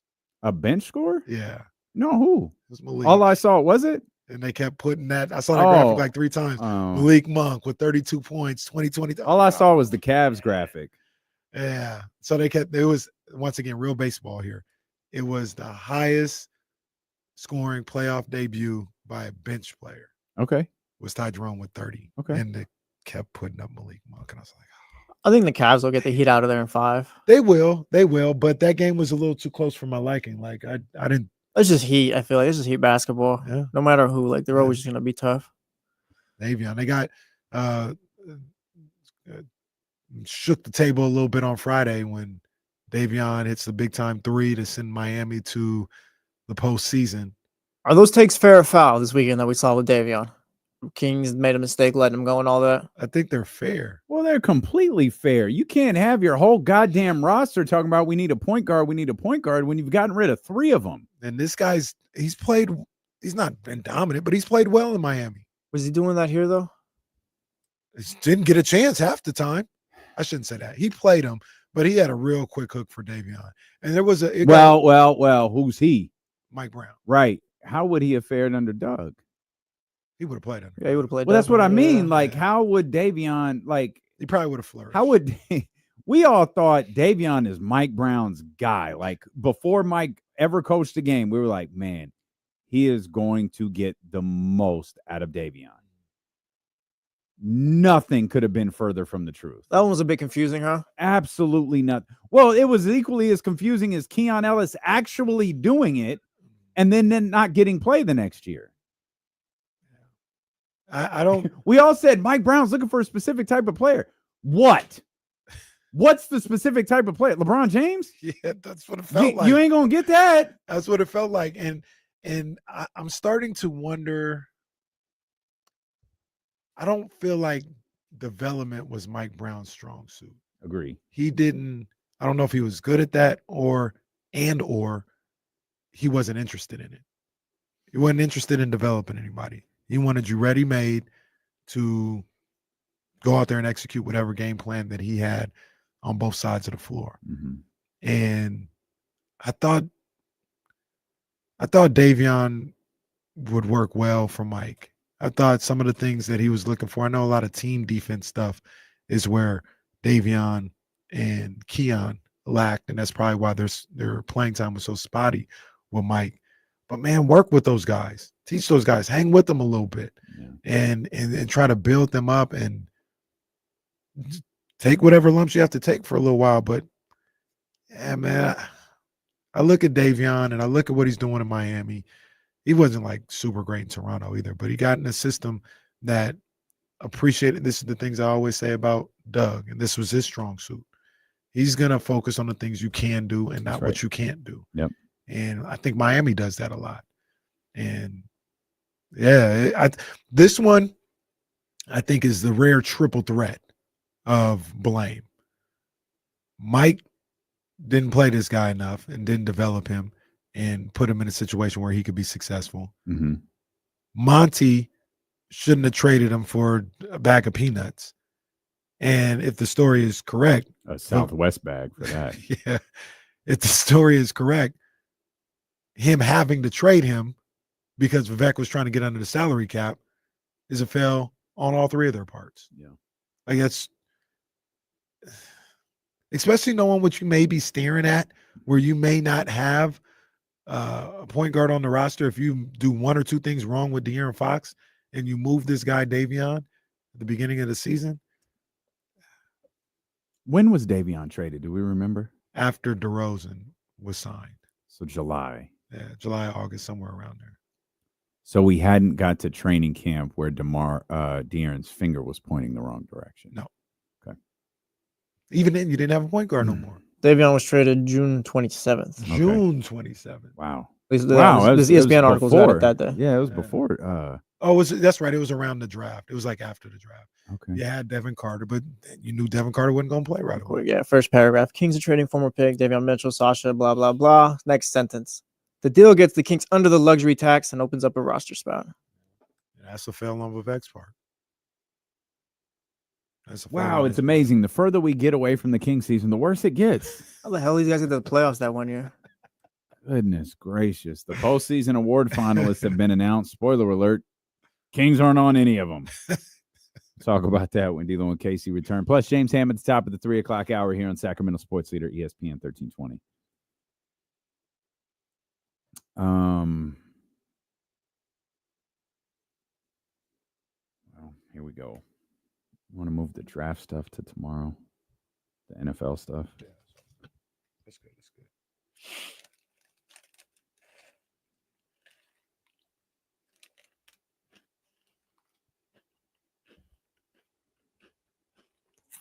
I still think It's love, by the way, Jesse. It's love.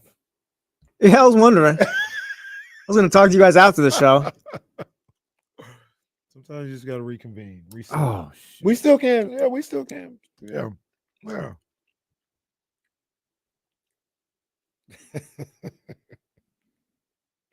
Sometimes you just got to talk.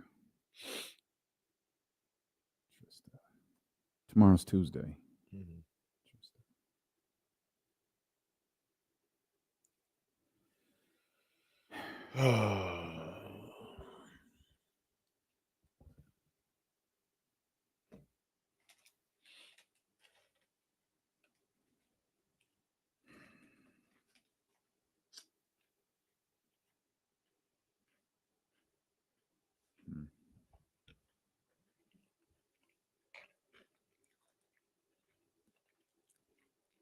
I see it doesn't feel like it because I don't want to say they're unrelated, but it felt like the Sasha Davion thing was money related. So if you still bringing in DeRozan or whoever you're bringing in, and you got to find a way to cut some costs, I think those two would have been gone regardless. It's a good question, though, Casey. Tucker. It's a good question. I think it all is financial related, but you did move Herter and Harrison as part of the trade to acquire or to be able to sign DeMar. Well, no, because Herter didn't move till trade deadline. Is that right? Mm-hmm. Oh, that's right. It was just Harrison. That's right. It was just. Oh, right. Of course. So that's right. Maybe that should have been what you did.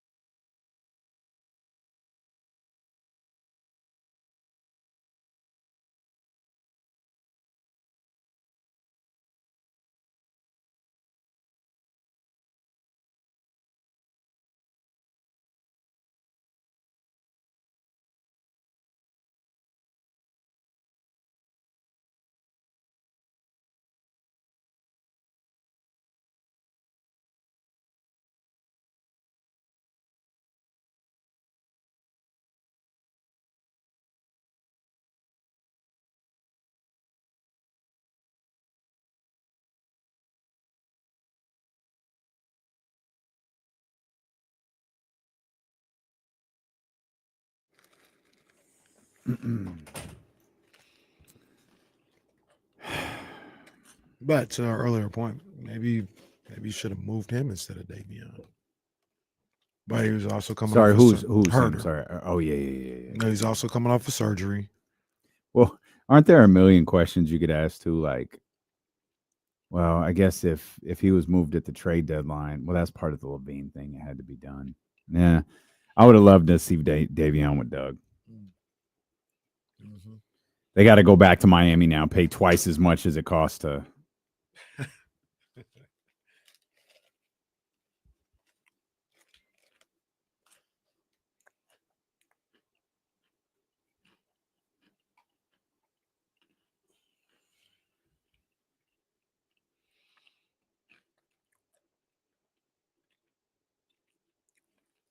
That was a positive Johnny G. I do like my boy Dirty Dom. Yeah.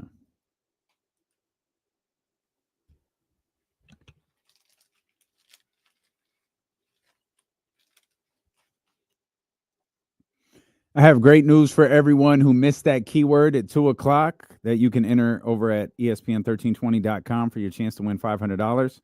I have to give it again at 3:00. Let's go. So moving forward, we will give that keyword out at 3:00. Because apparently I have to read every goddamn thing and not just the one thing that I'm supposed to read every day. So we got you 3:00. If you missed that keyword at 2:00, no worries. We'll run it back at 3:00, and then the rest of the week, right at the top of the 3:00 hour, or right near the top of the 3:00 hour, we will give you that keyword that you enter over at ESPN1320.com for your chance to win a $500 gift card. Postseason award finalists have been announced. Nothing really surprising here. SGA, Giannis. Wow, so nice of them to think of Giannis Antetokounmpo. Oh. SGA, Giannis, and Nikola Jokic are the finalists for MVPs. Your boy, Draymond Green, your other boy, Evan Mobley, and Dyson Daniels, the three finalists for Defensive Player of the Year. Interesting enough, Dyson Daniels also nominated for Most Improved, along with Cade Cunningham and Zubac. Cade with a nice debut. Wasn't enough, though. How do we feel about putting number one picks in Most Improved? Yeah, that's a good call, Jesse. No need to be doing JJ Tapia over here. I'm just saying. No need to be doing with that. You finally realize your potential. That's what that says. Yeah, you're the number one. You're the number one overall pick in the draft. It's tough. It's not fair. You can still improve. Like if if your first 2 years you're 16, 17, 18 points and you jump to 27 or 20, like could win the award. Yeah. But I get the argument for you're doing what everyone thought you were going to do. Yeah. No, I'm with Jesse. I got you. Shouldn't even win that award. The secure in the back that says John Morant, number 2 pick, won it. He shouldn't have won it. Yeah, I feel the same about that one. Yeah. So, like, is it okay? Where's the cutoff?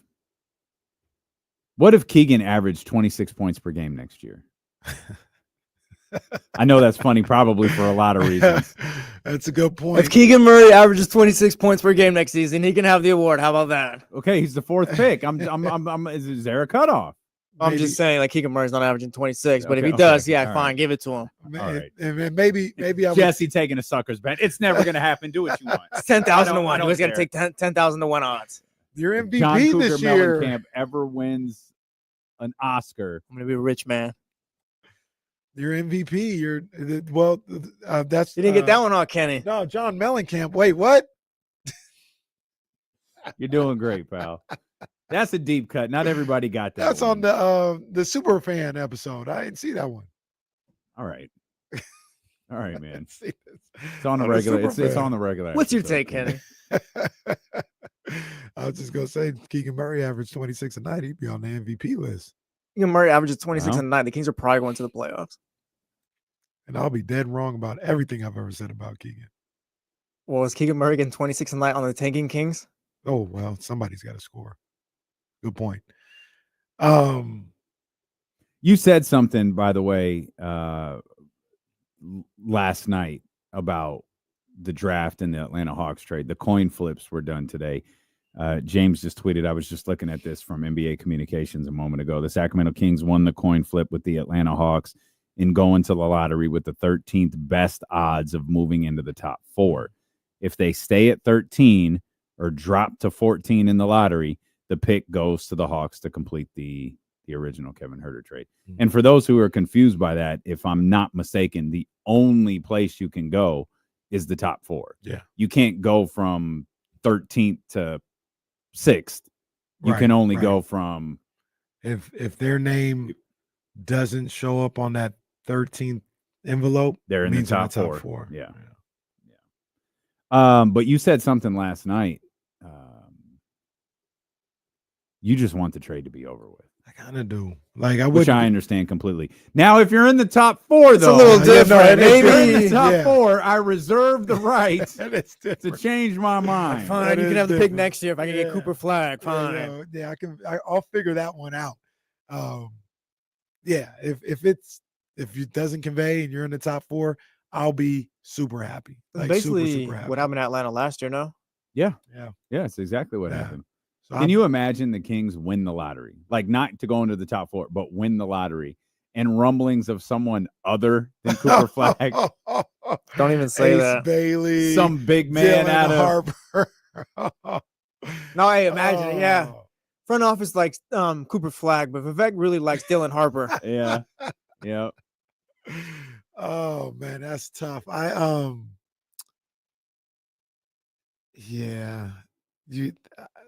need them to rig that lottery. If there was they ever a do that, year then, for the like, pick rig- to Well, what was, go with next year or whatever, it's this year. what was the thing that happened in the K draft? Remember, it came up like twice with the Kings with the number 1 pick, and it was one lottery ball off, else they would have had the number 1 pick. Yeah, right. I remember Oh, that. my And God. that's something that's not revealed till like days later in like Yeah. people's columns. I remember Jill sent me that. She was like, we were one lottery ball away from the number 1 pick. And you look at all of the different Listen, combinations yeah. come out, and you see the Kings one. It's like, oh my God. I have to That be ain't honest with you. fair. I still have no clue how the lottery works. Oh, I have no clue. No idea. There have been people who have done podcasts on this, who have done in-depth columns. Jason Jones, we'll ask Jason Jones tomorrow.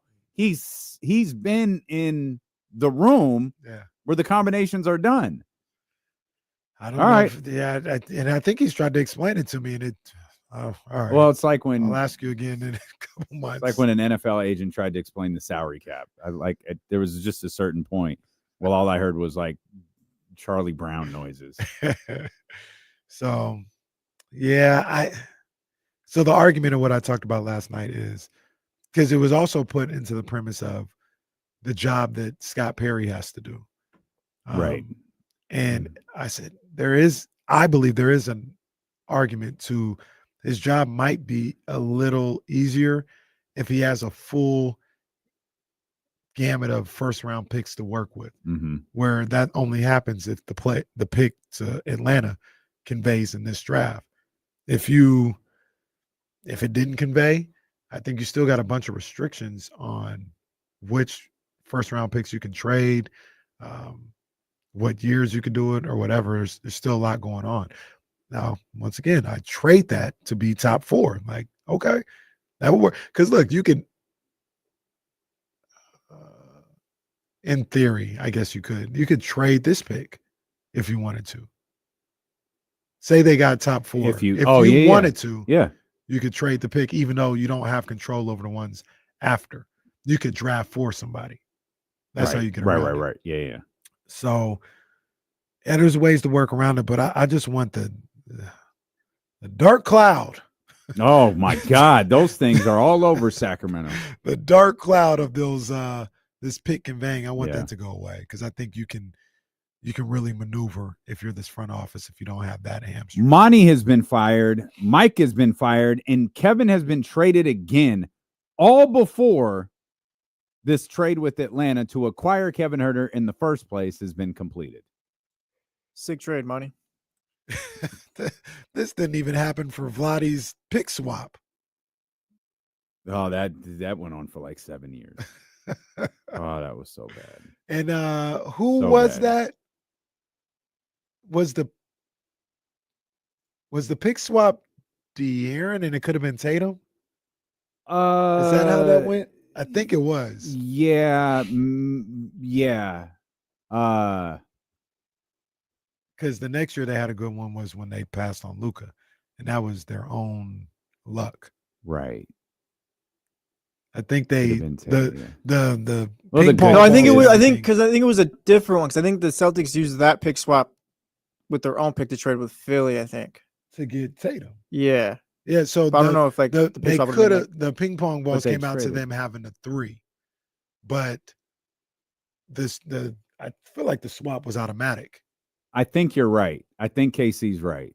and they went to 5, and nobody even made a big deal about it because it was just it conveys like it swaps right now, and people didn't really trip because you still had the top 5 pick.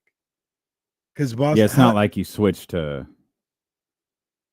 Because how did Boston get there though? No, they traded back. They Yeah, I got it wrong. They traded traded back. Yeah, they had They the first traded pick. back. Yeah, they had the first pick.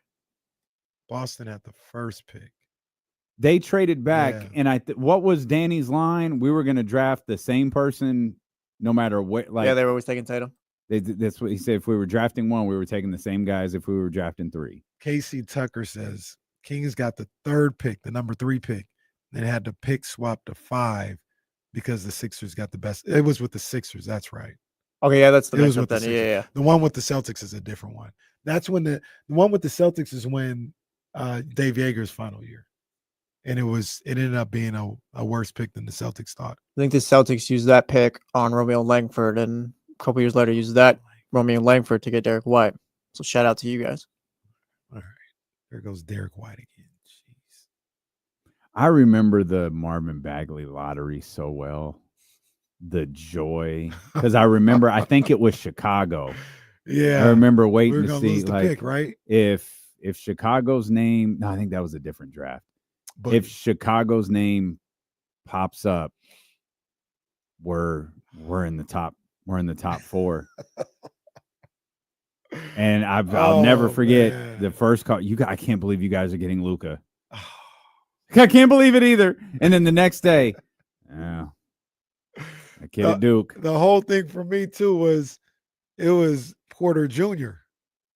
or Luka. Like that's what I was deciphering around. Yeah. And all of a sudden I heard about Marvin. I was like, Well, that's I do not. like I Marvin's mean, for those game. that weren't outside, like he was the number 1 pick in the draft until like he was unquestioned. So he couldn't walk He- downstairs. Well, and oh god, and when they tried to have him walk on the stage, it was like, oh, you guys thought you were doing something. This was bad. yeah.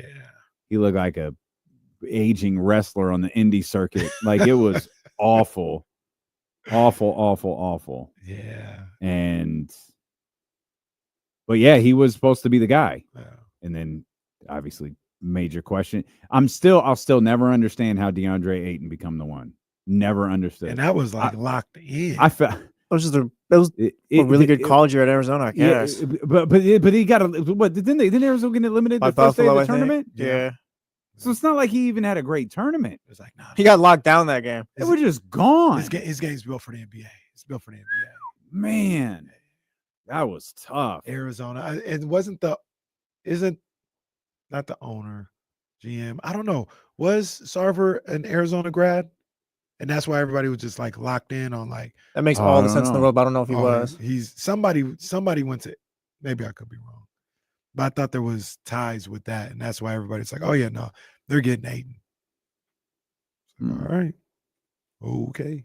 Robert Sarver. Oh, he's born in Tucson, Arizona. Oh, maybe he's a big Arizona. It's enough fan, for me. man. Yeah. University of Arizona. That's crazy. Damn, so the Suns could Bro, have had we don't- Luka Doncic if Robert Sarver went to like New Mexico State or something. If he went to Arizona State, they probably. Oh, he would have hated him if we just went to the one school over. Wow. Luka Doncic and Devin Booker. That is why he was locked in on Ayton. That feels under discussed, like you said. Oh, absolutely. Absolutely. Because it was always like, for me, it's like, oh, they got to the finals at least, like whatever with Aiden. But now it's like, no, you drafted Aiden because you guys took the same economics class 20 years apart. I'm not gonna Mr. Warren was your professor. Yeah, like, oh, we still have the same teacher. I'm not gonna lie. That's got to be worse than anything Vivek's ever done. Yeah. That feels pretty bad. At least Vivek let Vlade make that decision, allegedly. He let Pete get rid of Mike Malone. Mm-hmm. He didn't actually acquire this guy because he went to the same school as you. Hey, Dirk in the chat. Want to unretire Vlade for that one? Maybe bring him back. We get it. Oh, man. That's crazy. They need to make one of those secret base videos that you were talking about, Casey. The deep dives. Facts. Sarver bought the Suns for $401 million. Sold it for $4 billion. Oh, goodness. That was his punishment. That was his punishment, right? He's looking good right now. Man. Can't go to basketball games, though. Probably worth it to him. Do you think it is? Well, yeah, because he made $4 Can you imagine million. being... But like we talked about a number of different times, though, these guys are already rich. They want to be able to say they have this toy. Yeah, I'm trying to figure out. $4 billion different. Well, yeah, like Robert Sarver. Well, Robert Sarver got to be a bad person and got $4 billion richer because of that. Yeah, $4 billion different. I'm trying to figure out what Sarver's money is from. His father was a prominent Tucson businessman, banker, and hotel developer. That sale probably changed his economic status forever. I mean, if he was a billionaire, he was probably barely a billionaire. Right. Now he's a billionaire 4 times over. Is it Mark Davis type? Yeah, probably. Sounds Yeah, right. probably. Daddy's money. God, man. Jeez. You bitches was really talking about nepotism with Bronny. With Bronny. Meanwhile, your favorite owners. Meanwhile, all these owners are spending dad's money. Man. LeBron got his kid to be the 55th pick in the draft. Bruh. Robert Sarver's dad got him a basketball team. Isn't gracious. The Celtics guy who sold, wasn't that family too? Yeah, he got in trouble. And they had to sell outside. He couldn't keep it in the family, basically. Well, the Celtics. Wait, who? The Wick Grousbeck or whatever his name is, his dad is like the owner of the Celtics. But I think he's selling because he ran up that luxury tax bill too much. Well, and also the word is he doesn't want to deal with how they put it. He's not trying to keep it in the family. So he didn't say this verbatim, but like, so they can mess it up when he's gone. Oh, I didn't see that. Sell now. Not saying they would mess it up, but I'm about to give you $6 billion now, as opposed to this NBA team. Because the guy who's Works in for me, charge of Dad. it, the guy who's in charge of it, I think they say he doesn't really want to sell. His dad is making him sell. Yeah, his dad's the one who's making him sell. That is funny. That's hilarious. Yeah.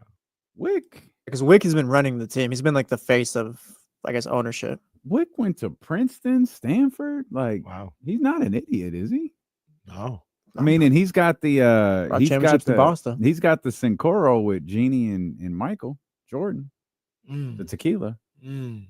So he locked in. They also say he's positioning himself. We'll see how long it lasts, but he positioned himself to still be a part of this new regime. Like he's like the law firm or whoever it is. They're like, yeah, we don't know much about that, so we're gonna still let Wick run a lot of this stuff. I think they bought the team too. Like Brad Stevens has to be here as well for this. His dad's name is Harold Irving Grousbeck. And they didn't get the building either. Really? Yeah. They didn't get the building. Huh. That's a crazy purchase. Not Very creative LLC they created to purchase that. Boston Basketball Partners LLC. Oh, well. Let's create Sacramento basketball partners. Let's get it now. Yeah. Let's get the Twitter handle too. So someone 25 years from now is going to want that. I think Boy, that's when Vivek things up. Every business person would, just create an LLC to do it. Like creating a business is like the ultimate shield for anything going wrong. Just create an LLC. They tell you to do it. Just create an LLC as if it like, by the way, it's not free. It's not like you just go fill out paperwork and it's free. It costs like roughly $1,000 to create an LLC. Yeah. Now, granted, for this type of bit, like no one cares. You're talking about you're talking about $100 million acquisitions and $1 billion sales and all of that. It's just the amount of like people who have LLCs. We need a D'Lo and Casey LLC. Honestly. We have a company name called D'Lo and Casey Media that operates the website, but that's just me. We turn something so we can get these YouTube dollars in. Yeah, just base the LLC in Philadelphia. Maybe it'll happen. Swear to God, if I could figure out how to do it, I'd do it. The company come to me and say, "You've been stealing money from the YouTube channel." Bitch, that's our money. This YouTube channel didn't even exist. It was our email. You don't even know who that money's going to, too. So we can't even No be stealing clue. it. If anything, No it was just on the clue. floor and we picked it up. No clue. Just super chat money just right there waiting for you. Hey, go ahead. We were talking about the draft and how now granted I don't think we would, but if the Kings moved into the top 4, it is a tradable pick that you have with drafting for another team and so on. Though I think if you got into the top 4, that's probably not something you're doing. Yeah, you stay there. Who is the Sacramento Kings? Who has the most trade value for the Sacramento Kings?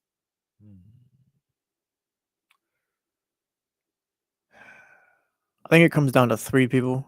3, really? Okay. Yeah, because I'm I got not it at as 2. out as on this person as you guys are. I think it comes down to DeMar, Keegan, and Domas. Keegan Is Domas the wild card? Yeah, because like Domas, like I think we've all come to the realization he's not a franchise guy at all or anything like that. But he is coming off of like all NBA seasons and all that. Like he's got accolades, and I think that still means something to other teams. Okay. Like Domas isn't useless. He's not like he's not useless. No, or not anything at like all. that. Not at I all. don't think his contract is as bad like how they talk about Zach LaVine's when he was in Chicago. Like I don't think it's that bad. But I why? don't know. Yeah, I don't know. I feel like Jesse. it's this. How is it not the same? I feel like if you trade for Domas, like he's not the guy, but like, hey, like we get Domas is like maybe the missing piece that maybe connects it.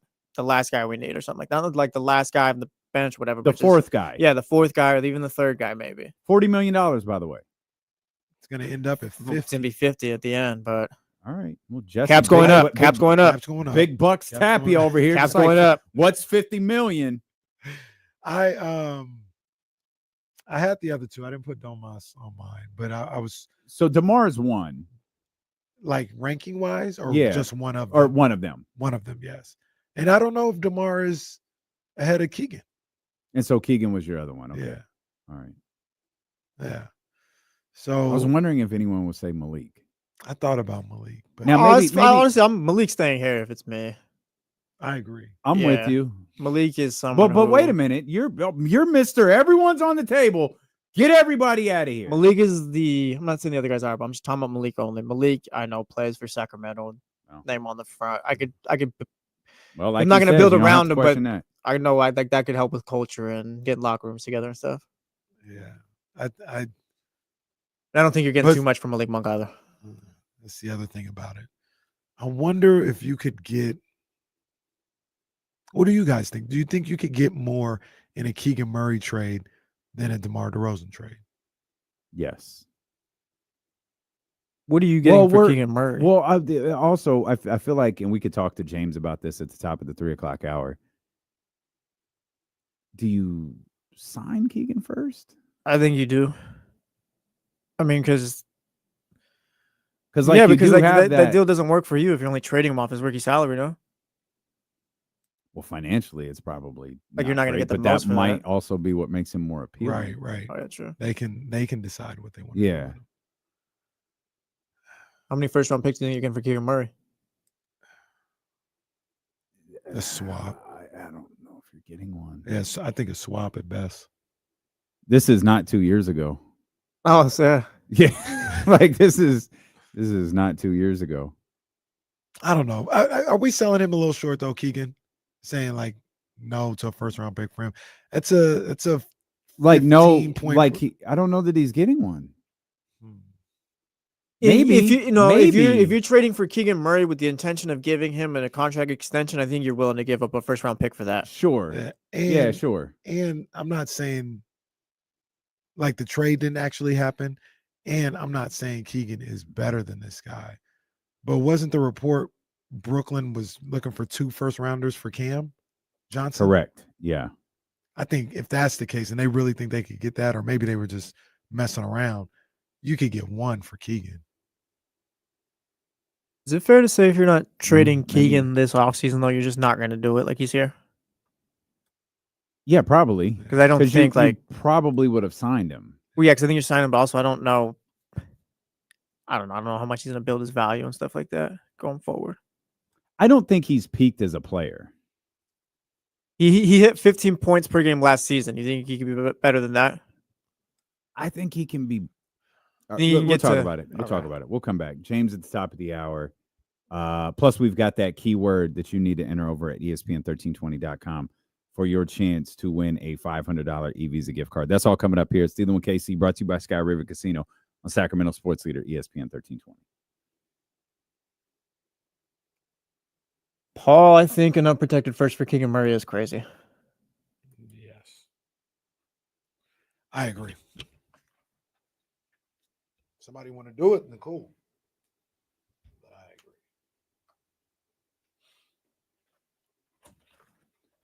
Terrence, what's up with Kuminga? That's one of the conversations around the league. What's up with Kuminga?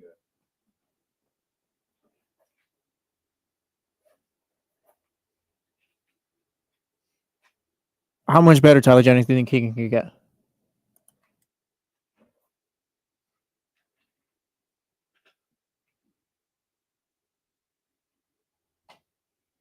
It might be right, too, Paul, about Keegan being more valuable on the Kings than anywhere else. I don't know. No, I haven't seen Sinners yet, CJ. I want to, though. That's I'm going to try to make my way to the movie theater for that one. Yeah, Everyone's saying, too. Yeah, I want to see that one.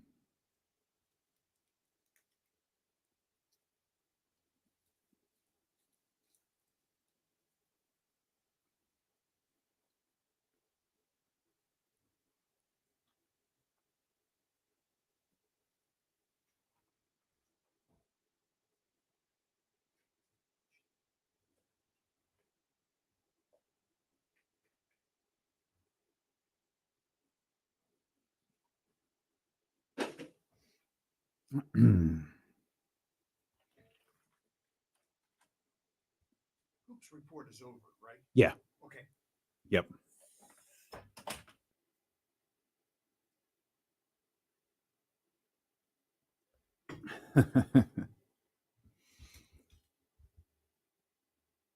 Oh, man, David. Well, the turkey egg was cracked, David.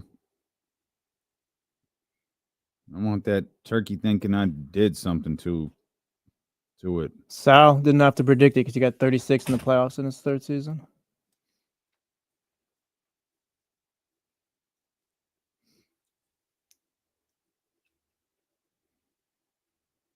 Kings lottery when they get the top 3 pick.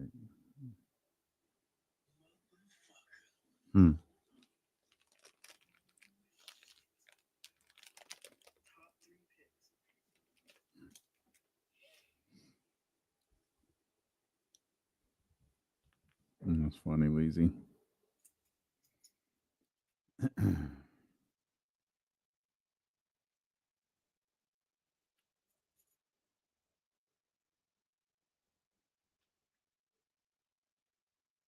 Oh, yeah, Paul Heyman was wilding. Okay.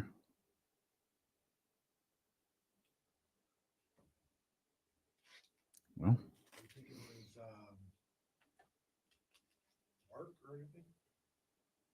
Oh, I think Paul's constantly working.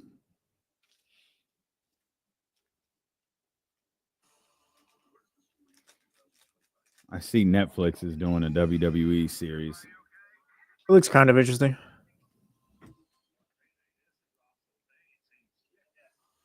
They have really gone in on the idea of we're just going to show you how the business works now. Which is fine with me. Like, I get it. We have Bryce in the chat says, time to expose the business more on Netflix. Business has been exposed for a long time. Yeah.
Boy, Ant-Man wild. Yeah, man, say whatever. I'm seriously in the YouTube settings trying to figure out how to get our damn money. Well, it's got to show you some type of payment information or something, right? Or some account. It's showing me nothing, bro. The amount of someone donated $50. Come us. on. Most of them are just David Jackson being a smart ass. David Jackson donated $10 just to be funny. The Odyssey Comcast bill GoFundMe.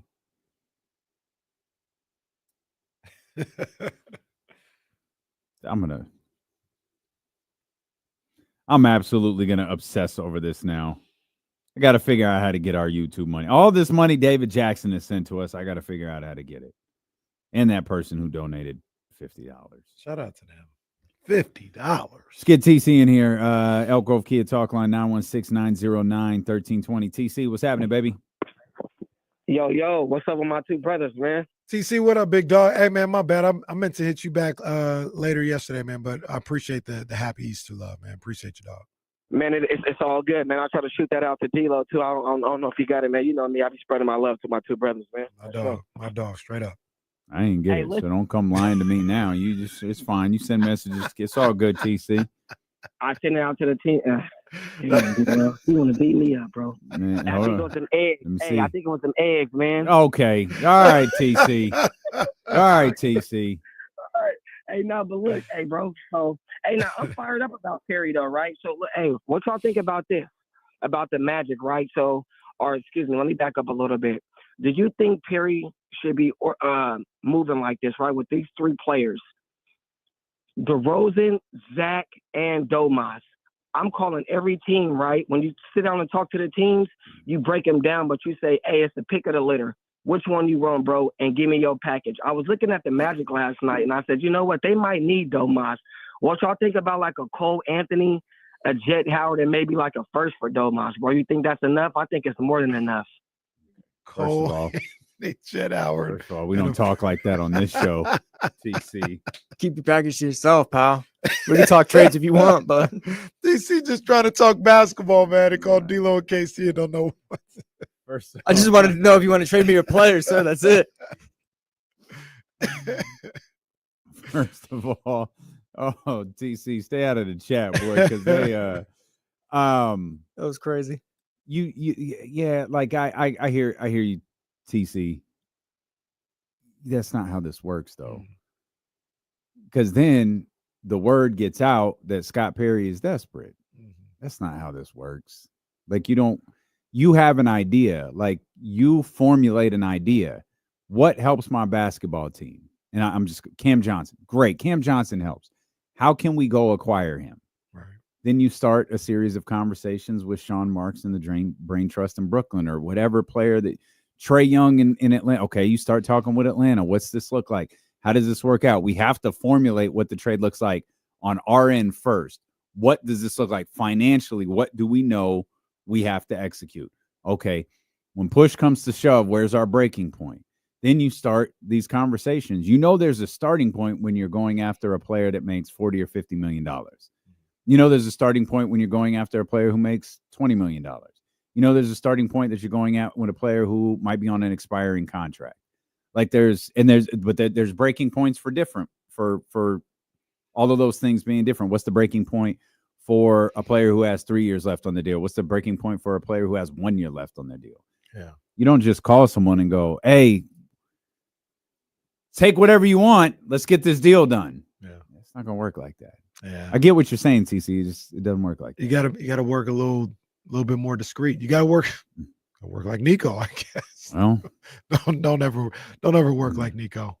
Hey, Kings, don't let us get Nico'd out here. Yeah, don't get Nico'd. I really Nico'd it. Yeah. Really Nico'd it. And then they put that in every walk of life. Like, oh man, I forgot to get the bread at the grocery store. I Nico'd that situation. Yeah, Be a really funny show bit or something on a TV show. It just gets you come back in basketball. Jasmine's yelling at you. Hey, Nico, did you remember to take the trash out? Just like Nico's just like a whole new 4-letter word now. Just a whole new one. Oh, you shut up, you Nico. Oh, hey, okay. Now, not everyone can use that one. Some of y'all will be flirting with danger if you use that one. Don't use that one. Don't do that. Just say you Harris. Mm-hmm. Harrison. Excuse No. me. You Harrison. Go have people right there saying, all right, I'm not going to say Nico. I'm going to say Nika. Put the soft A on it. Yeah, you can't do it that way. You know, one thing I did think about last night and into this morning was It's a lot of thinking you were doing. well, 2 different occasions. I was Okay. like, I wonder how this will work. Would the Rockets benefit from a DeMar DeRozan? A guy that when things stall out, sure. get him the ball. Like you get DeMar DeRozan, it feels like Sure. you be able to combat those 34-point first halves. Does that work? Guy who can create baskets, get to the foul line. Does that work with Jalen Green though? I guess if you're trying to hope that Jalen Green still becomes a superstar, you draft him to be 7 points. Yes. Yeah, I Those don't know boys if look it like a works. tough matchup, but I don't know if it works. You might have to involve him. I don't know if the Rockets would want to involve him. And even if the Rockets did, I don't know if I want Jalen Green and Zach LaVine on the same team. What about Fred? I take Fred. I take Fred VanVleet. You need an organizer. Need an organizer. Not trying to be funny. That's what they called him. Yeah, pretty much. That timeline. Like if you're the Rockets, you want to trade for a 36-year-old right now? Well, it might depend on it could depend on how this year goes, right? Kate, you've been saying their thing all year was Well, yeah, I think we you want to see how this goes with this group. I think you do need to move after this season, but I'm not sure a 36-year-old or however old DeMar DeRozan is that for them. Well, you could determine how close you are, though. Like, if you lose in the conference finals, do you feel like someone like DeRozan could get you over the top? You can maintain go old school here. You can maintain your core here. We even maintain your core. Like you move on from Fred VanVleet, maybe, you can go acquire someone else to kind of fill that role. No knock to him at all. If you lose to the Warriors, though, the conversations about Giannis, Trey, KD, any potential I don't know that any of those stars that are really out there besides Kevin Durant. But if you're Houston with the assets that you have, the roster that you have, if you lose in the first round, that's the conversation you need to have. Right. It needs to be about them big boys because you're not a DeMar DeRozan away. You're either several players the likes of DeMar DeRozan away, or you're one major acquisition away from then having to, because even if you acquire KD or Giannis or any of those big players, then you have to assess where you are again. Right. And now you're another year into this. And here's the thing with that, though. And I'm not saying this is, oh, yeah, go get the DeMar trade regardless. But if you're Houston, you could move on from – you could acquire DeMar DeRozan and still have your war chest of, like, really valuable assets. Like, I think the Kings – you guys tell me if I'm wrong. The Kings would probably take back – hell, VanVleet and Dillon Brooks. Mm-hmm. Might get the deal done. At that point, you haven't given up Jalen Green, Reed Shepherd, Tara Eason, Jabari Smith, any of the Phoenix picks that you have. You can go, like, just for argument's sake, you could go get you Giannis and DeRozan this right. offseason. Yeah, no, for real. Right. Getting DeRozan, it doesn't feel like would cost you a whole lot. No. We'll see how Scott Perry navigates that. Scott Perry's like, speak for yourself. If Scott Perry could bring in Fred VanVleet and Dillon Brooks for DeMar DeRozan. Give me a pick. Give me a pick. I don't think they would do that. Give me one of them Phoenix picks. I don't think they do that though. They wouldn't do both. Pick. Okay. No. Oh, both of the players. No. Both of the players. Like maybe you could get a pick in a. Did you take Dillon Brooks back for DeRozan? Or Brooks in a pick? I'd rather have Fred VanVleet. I would too. I think the Rockets would probably just give you Brooks. I mean, Brooks. I don't think so. I feel like Brooks is perfect for them. He No? is, but he's I don't want to say he's getting redundant, but with a man there, you don't really need Brooks anymore. And Brooks is a little. But is a man there? Is he ready? Don't you want to keep Dillon Brooks around until you're positive?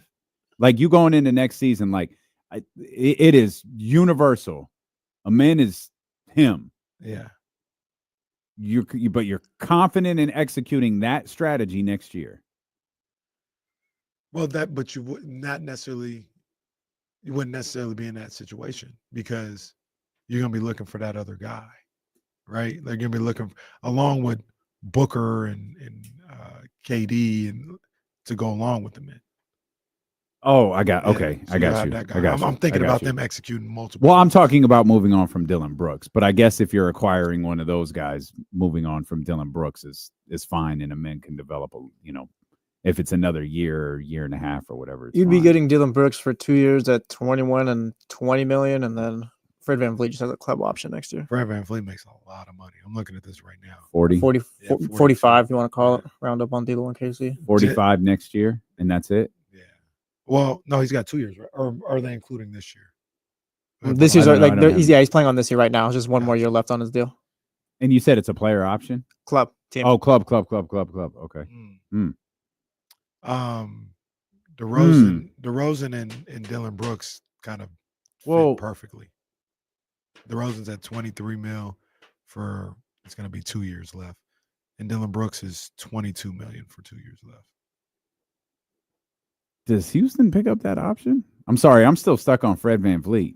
It depends on how they feel about Reed Shepherd, or they can go get a you can pick it up and trade him. Well, that's it. That's exactly what. That's what I would do if I was the Rockets. What I was thinking. That's $42 million of a player you don't want. Crazy, that's $42 million of a player you don't want that you could just trade. Man, somebody's going to take that contract. It's the Chris Paul deal. Yes. Oh, their situation is crazy. Yeah, Houston's in a good spot. You could be in a good spot too if you head over to ESPN1320.com right now. We'll be giving you this keyword every day at 3:00. Not at 2:00, as previously announced on this show, but every day at 3:00, we will give you this keyword that you need to enter over at ESPN1320.com for your chance to win a $500 e-Visa gift card. That keyword today is net. Enter the keyword net right now at ESPN1320.com. The Jump Shot Jackpot giveaway is courtesy of Folsom Lake Chrysler Dodge Jeep Ram, home of the big guy, Vince Bloom. Okay. Shout out Vince. Charlie, why don't you come back by the studio here for the fourth time? We'll talk a little bit about this. Shout out to big guy Vince Bloom. Yeah, Vinny Mac. Vinny Bloom. We'll give you keywords in the 11:00 hour and 3:00 hour each day. Of course, the 11:00 hour will be with James and Kyle as we welcome in our man James Ham here from the Insiders. James, we were just marveling over the incredible state that the Houston Rockets are in. Now, granted, they're down 0-1 in their series against Golden State. I like the Warriors in that series. We were looking at different players, saying maybe DeMar DeRozan is a nice fit for Houston. And then we stumbled upon the Fred VanVleet contract that's a club option, noting they could pick up the option with the idea of trading $45 million to land a big player of a player they don't even want. Yeah, Houston's in a good spot. They also have a bunch of draft picks and a ton of young talent that isn't even remotely close to their ceiling yet. Yeah. So yeah, they're OKC part 2. That's what it looks like at this point. And for right now, I think they've got a really good mixture of veterans and young players. And, like whether that's going to be enough to get them out of the first round of the playoffs, I don't know. The way the playoffs work is always very specific. You kind of got to go in, take your lumps the first time, and see how that goes. You usually get beat up on in the first time you get to the playoffs. Sometimes you make it to the second round, but overall, it's usually a pretty big process of going first round, second round, and then who knows where. But that team is super well built and has a bright future. One of the trades we were talking about, potential trades we were talking about was because Houston kind of came up because I thought I watched them last night, and I wonder if DeMar DeRozan would be a good spot, a landing spot for them. He kind of changes the game a little bit. I understand that with the whole mid-range thing, but they have enough defenders on that roster where you could kind of hide DeMar in that aspect. And I don't think you'd be scoring 34 points and a half if you had somebody like DeMar DeRozan that could get you a bucket, get to the line, and all this other stuff. One of the names that was brought up on the Sacramento side of it all, though, was, would you trade DeMar DeRozan for Dillon Brooks? Yeah, probably. I mean, I'm not a Dillon Brooks fan. I actually, like said earlier today, like I wouldn't want to go into the Dillon Brooks business. But at the same time, he's younger. He's a much, much better defender. His jump shot doesn't go in like DeMar's, but he can shoot the three. He'll take a few more threes. He does bring an attitude and all that stuff. I mean, that's always, it's tough because I just don't like the antics. And I don't think, like there are antic players out there, but I don't think his actually have a positive influence on the court. So like Draymond Green is filled with crazy antics and motivational tactics that he uses. But his team's also won 4 championships and are, moving along right now and could be a surprise 7 seed that advances in the second round, where Dillon Brooks is somebody who agitates, and sometimes it just has a really negative effect on his team. Is DeMar the most tradable asset that the Kings have? Does he have the most trade value for Sacramento? Well, no, I mean, Keegan Murray still has way more trade value. I'd say even Malik Monk has more trade value because Malik's got 3 years left on his contract, although the last year is a team option. Oh, no, the last year's a player option. Yeah, when I look at like what do the Kings have to offer, I mean, Devin Carter there might be a group of people out there that would love to get their hands on Devin Carter. I don't know. But DeMar is he's sort of the guy if you can't find someone to take on like Zach LaVine's contract, which I don't think the Kings can find somebody, nor do I think they want to find somebody to take on that contract. But if you can't, I mean, I think we can all agree that the best thing is to probably split up those two. So I think DeMar DeRozan is the most movable, like big money contract the Kings have.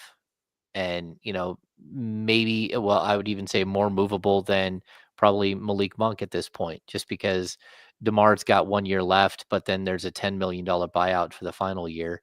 And that's a pretty good contract for what you're going to get. I mean, he's still going to walk in and average close to 20 points per game. And if you're a team that just struggles to score, I would say it's not only a team like Houston, but a team like Orlando that could really use like another scorer, a team like the Lakers, a team like the Miami Heat. All of these groups might look at, a way to find another scoring option. And the Kings might be looking to find just better fit type players. A quick follow-up. Are we confident Keegan Murray still has a good level of value? Yeah, I think so. I mean, I think the worry that anyone would have is that you're going to have to go out and pay him this offseason. He's extension eligible, but if not this offseason, then next offseason, you could always make him a restricted free agent and try to figure out what his value is on the open market. But yeah, I think Keegan Murray still has plenty of value. He's an exceptional defender. He's a guy that could start for a championship team. He's just not at this point going to be your first or second or probably even third option on a really good team. But in the right situation, he might find himself, becoming the scorer that he should have been in Sacramento. I'm just looking at some of these guys that it's real specific. Like the same amount of years left on the contract, 20, anywhere between $20 to $25 million per year on the contract. It's a matchup with DeRozan. You're seeing guys, Andrew Wiggins makes 27 a year. RJ Barrett, 26. Obviously, you've got your Dillon Brookses, Kyle Kuzma, DeAndre Hunter, KCP, guys like that. Do you think they'd be able to get any of those type of players in a trade for DeMar DeRozan, or would it have to be, maybe two guys that have lesser salaries, or maybe even lesser players? You think like a player for player type swap might be able to work, or do they have to come down on that asking price a little bit? No, I think the Kings can find a taker out there for DeMar DeRozan's contract. I think you can also, we can talk about adding contract value to that. I mean, sacrilegious, but you want to throw Jonas Valanciunas' contract, all of a sudden you're up to $34 million in $34.5 million in contract. And that means you can go, well above 40 million to take a player back. There are a lot of ways in which the Kings can improve their roster this season. I know it seems pretty bleak when, again, they won the coin flip today. I don't know if you saw that. They did win the coin flip. Mhm. So they're the 13th pick in the draft. Of course, if they stay at 13, it goes directly to the Atlanta Hawks. If they somehow move up, they get to keep it. But I think that a lot of people just like instantly think, okay, well, their offseason is doomed. If the only thing they have is a second round pick and they don't really have, you don't really have a bunch of players that you can trade. You do have some players, but again, there's actually value to having like a $8 million Trey Lyles contract when he's under contract. Once he's no longer under contract, you can't trade him for that $8 million worth of salary. And so I think that there are ways in which they've kind of hampered themselves because they don't have quote unquote like trade assets, right? But they will have things like the mid-level exception this summer, which is going to be, I think it's over 13 million this year. So you are going to have other ways in which you can add talent. You'll have the biannual exception. You'll have trades that you can pull off where you trade future draft capital. So I don't think it's all doom and gloom. The right vision and sort of the right conversations can get you a long way in rebuilding this thing pretty quickly. And I think that they're pushed to build a roster right now around Domantas Sabonis, or to just call it quits and say, hey, we're going to have to trade Domas, and that means we should probably trade a couple other guys and start over. I think that their first attack is going to be to go out and try to build the roster around Domas. Who's the ideal player or ideal type of player to build around Domantas Sabonis? Like what puts Domas in the best position to be great? Yeah, I mean, for me, it's been like the long athletic shooter. Like you need more. If you could clone Keegan Murray and make two of them, you would actually, that's the type of player that you need. You need more of, the Cam Johnson type player.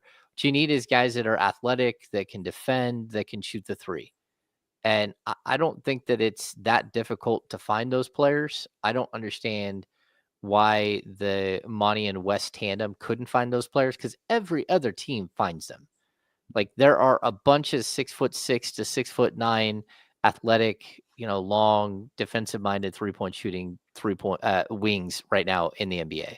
There just are. Look at every team that the Kings face. You're like, oh, that guy's going to be a problem, because they don't have those style of players. And so I think that's sort of like the first line of attack is just to surround him with players that play the game the right way, that are defensive minded. Jake LaRavia can be part of that, but again, he should be the like third or fourth forward for you in a rotation. You find a point guard that's long and athletic and that can shoot the three. Again, he doesn't have to be like the world's best setup man. He just has to be competent and know how to play the position. And so I think that they can build around him pretty quickly. So I'm looking at Bobby Marks's end of the season, just kind of what the 49ers, what the Kings have in front of them. Yeah. And help me with this, James. I feel like much like the NFL salary cap, I ask you this every year how this works out. So they talk about the trade exceptions. He says a 16.8, a 6.3, a 5.9, 4.7. They have 4 trade exceptions. Yeah, they have 4 trade exceptions, but they can't be combined. You can use them in separate deals. You can use them in the same trade for separate players and even on separate teams. So you can send again, let's say the 16 million. You can send that for a player that makes below that number. It has to be below that number. Then you could throw in, say, the Sasha Vezenkov deal at 6.5 or whatever. But that can be used to acquire a different player, and you can mix and match. But what it can't be used to do is say, I have a $16.5 million and I have a $6.5 million, so I can go acquire $23 million in player. Like, you can't acquire one player. You have to acquire multiple through different trade options and stuff. But yeah, real quick, can you use DeMar and the trade exception? Or just the trade exception has to be by itself. No players with it. You can use DeMar and a trade exception, but not for a player that makes more than DeMar's salary. Okay, so you can go up or down 20. I think it's 25% from DeMar's salary, right? So let's just say he makes 25 million. So roughly, I don't know, you can go up to, let's just say 30 million is a good round figure, right? It might even be like 32 million with DeMar. So you could acquire a player that makes 32 million or less. But then if there's a package deal where you have another player that's thrown in, you can sort of trade exception to acquire that player to go over that figure. So it gets pretty complicated, but also, like, remember, the Kings also have their mid-level exception, which means that they can use that as a trade option as well. And they can do that all the way up until the trade deadline. So they can go and acquire a $14 million player or $13 million, whatever the trade exception is this year. So the other thing is my brain just went sideways. All these numbers and people throwing numbers in the chat. I'm gonna make it way worse, James. Yep, I'm here. Can you explain Keon's contract situation this offseason? Yeah. Okay. So the Kings have 2 choices with Keon. Keon. There we go. The first option is to just, James's head is still in Easter break. He's still in Truckee right now. It's all right, James. We got you. You can just pick up a 3rd-year option, the option year on Keon Ellis's contract, and he's your player. It's for nothing. It's a league minimum deal, like $2.2 million. So if we get to the end of the next season, though, Keon Ellis would be an unrestricted free agent. You can try to re-sign him. You can use, like, whatever. You have Larry Bird rights to him. You can go above the salary cap to sign him, right? But he's an unrestricted free agent, which means anyone in the league can sign him as well, and he can go wherever he wants without needing a passport, basically. So the other way that you can do this summer is that you can decline his option year for next year. And what that does is it makes him a restricted free agent this summer, which means you can sign him to a lucrative contract, or he can go out and he can sign an offer sheet somewhere, and then you can match or not match. So it gives you more options for Keon. And I think at this point, you would also like to pay Keon more money than the league minimum. He's worth more than that. Now, how much more he's worth than that, I don't know. I don't know if he's going to get a 3-year 24 or a 3-year 36.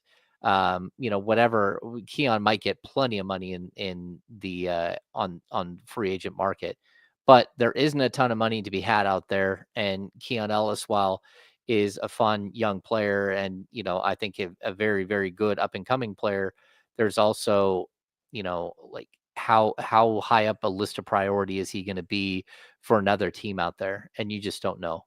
But for me, like, I would be concerned with the Keon Ellis situation, just like I'd be concerned with the Keegan Murray situation. Like, because when you have a front office that finds a diamond in the rough as an undrafted free agent in Keon Ellis, and who spends a number 4 pick on a guy like Keegan Murray, they have a certain attachment to those players. When you have those guys depart, whether they're fired or they just decided to go to Utah for some reason. Whatever the reason, you're handing your franchise over to a different person who has a different view on each of those players and is going to have a different value on those players.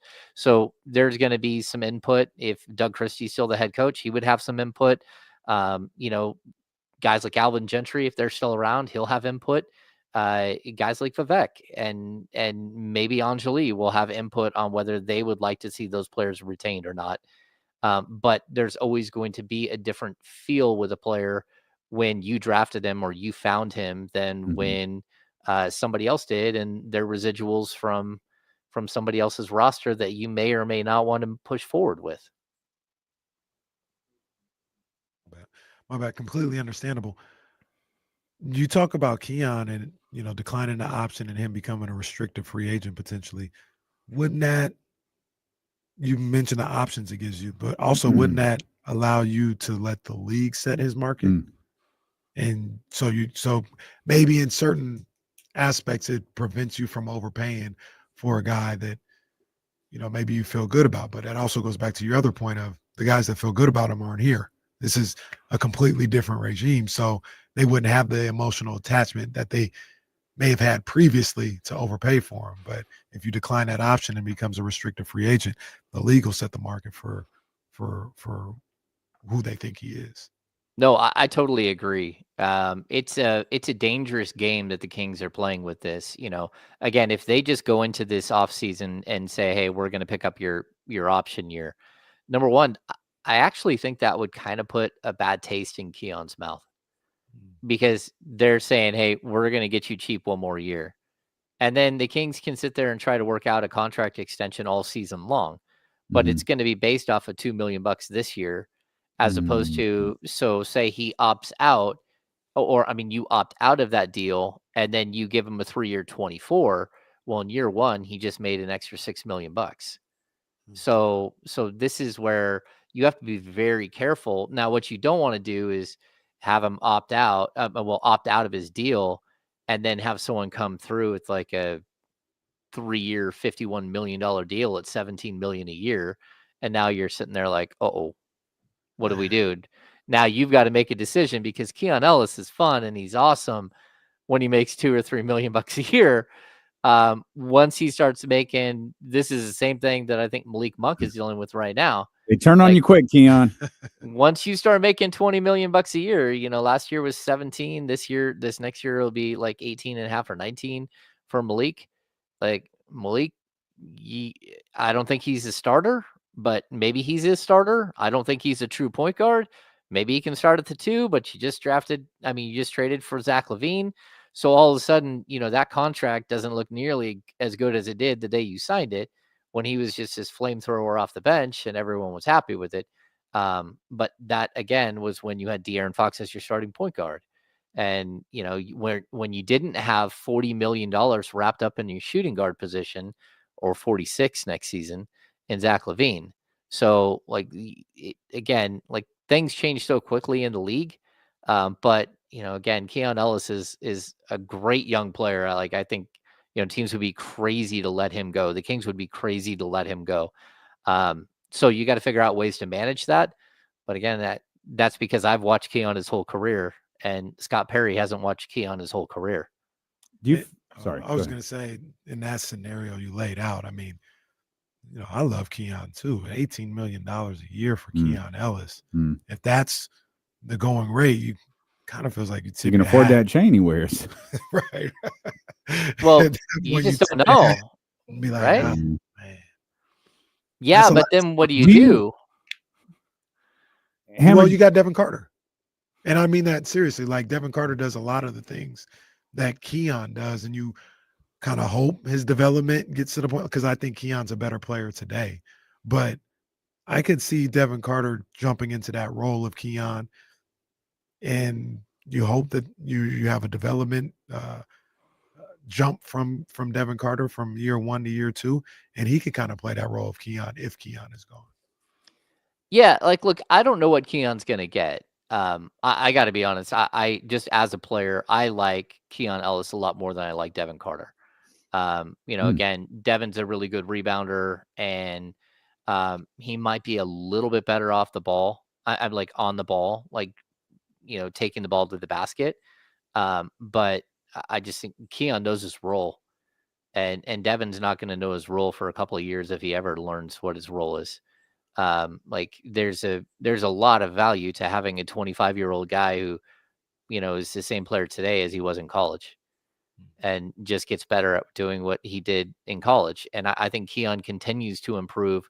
It's just he kind of gets gobbled up in the whole mess of this season. Like there are a lot of times late in the season where Keon started, taking people off the dribble and getting creative, trying to get to the middle of the key and using his floater. And I was like, hey, if this is who he can be, he can average 12, he can average 14 points a game. Like, why not? Especially with the way he shoots it. So, I don't know. Do you feel like who you said you've ever seen every game of Keon's career? Do you feel like who he is as a player? Oh yeah. Yeah. I think like, again, people bring up names in the chat, but like, I think he's got like Kentavious Caldwell-Pope potential, Herb Jones potential. Like he's not the high flyer that, some of these guys are, but like, look, this is a lockdown 3-and-D defender who shoots 42% from three, and it's consistent. And it's been for like a couple of years now. We've seen the same exact thing. What I like about Keon is he's not a hungry mouth to feed. Like this team always does this thing where they go out and they get more mouths to feed on the offensive end. And Keon just does his job. He's a floor spacer. If you gave him an extra 3-3-pointers a game, he's going to average an extra 1 or 2 points a game, or more than that. He's going to average, well, I can do math. He's going to average like 4.5 more points per game. And that's just off a couple of extra threes because that's where he shoots it. So, yeah, I mean, Keon is like, he's not Herb Jones because he's the shooting guard version of, but look at great teams over the course of the last, couple of decades that have players like this that are just so incredibly impactful.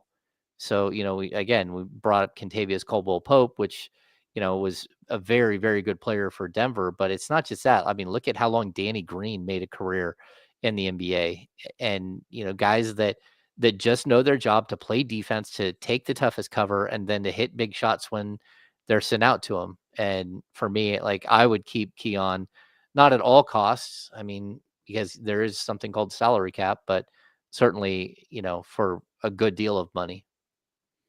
All right, hold that thought. I know James is going to cook. You're going to cook. We'll come back. We'll talk more postmortem Kings basketball here with our insider from the Insiders.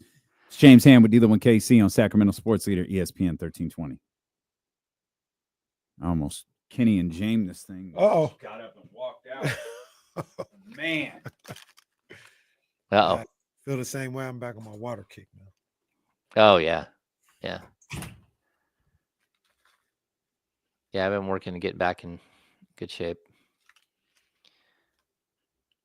Oh, man. That always looks painful. Watching a baseball game. It's the foul ball off the... Oh, he hit it off the back shin. Yeah, we got a lot of people in here. You guys hit the thumbs up for us if you don't mind.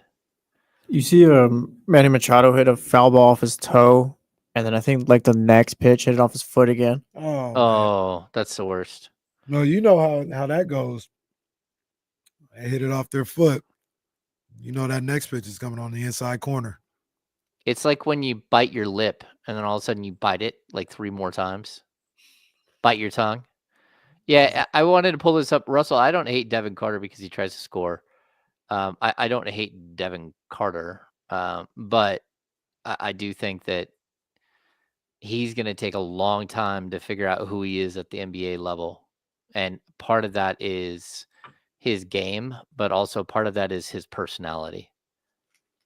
Like the one thing I thought he would do was rebound coming into the league. And I got to, there's been times where you're like, oh, did you see that rebound? But then you look at his stats at the end of the year and, they're not great. per 36. I guess 6.9 per 36 isn't horrible. But, there are way too many games where he had like 1 and 2 rebounds. 2.1 rebounds per game in his 11 minutes. John Pauls, nobody cares about UCLA. Watch your damn mouth. You heard what Michigan said. He asked if I watched the spring game. I didn't, but shout out to my Michigan for watching the spring game. Nobody gives a damn about UCLA football. Not to kill the bit, but they did get that quarterback, huh? From Tennessee, Nico something. They did to get Nico. That was a crazy little situation. I thought he was going to North Carolina at first. That's how they were reporting it. Yeah, they had it at North Carolina. Tulane had gotten that in that mix. How the hell does Tulane have money? Bro, I'm telling you. Tulane had gotten the mix. And UCLA got him. That's right. Whoa. Hey, Jesse, get your boy. Get your boy, man. Hey, yeah, John relax. Pauls. Nah, relax, Pauls. Relax. That is not what you say. Hey. Yikes. Guess John Pauls has his own way of going about things.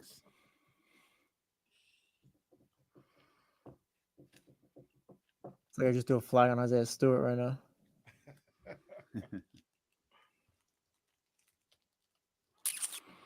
Rustock, there's no reason for Doug Christie to ever ask me to be on his coaching staff. I'm not an NBA coach. I'm not an NBA assistant coach. I've never coached basketball at all. Now, Scott Perry wants to call. Yes, I'm in. NBA executive James Ham. That's like what's his name in Atlanta? No, well, I don't know. We'll see how that thing worked out. He wasn't. Well, yeah, I don't think we know yet. But what's his name? What's the guy who was on the Warriors podcast? Yeah, Grant Liffman. Liffman, yeah. My guy Grant. He's a good dude. But he was very close with their GM that just got fired, so I don't know what that means. I could probably find out. Oh, Landry Fields.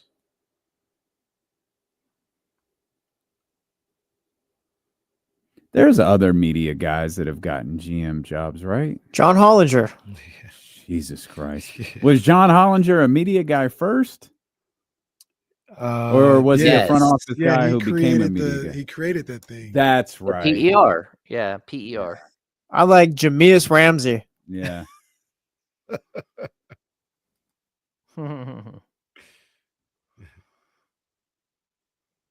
James, what did you think about Travis Scott's involvement at WrestleMania? Tragic. Yeah. That's exactly what we thought, James. You have I had a few options there. No, you have no idea how accurate that is. Yeah. Damn good take right there. Yep.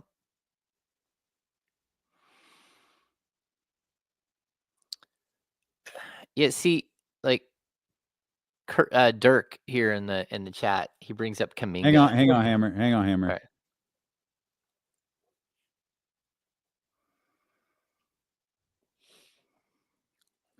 Yeah, well, James just got the classic Jesse cutoff. He couldn't even hear me. That was just you guys that could hear me. Yeah, he's right in the middle.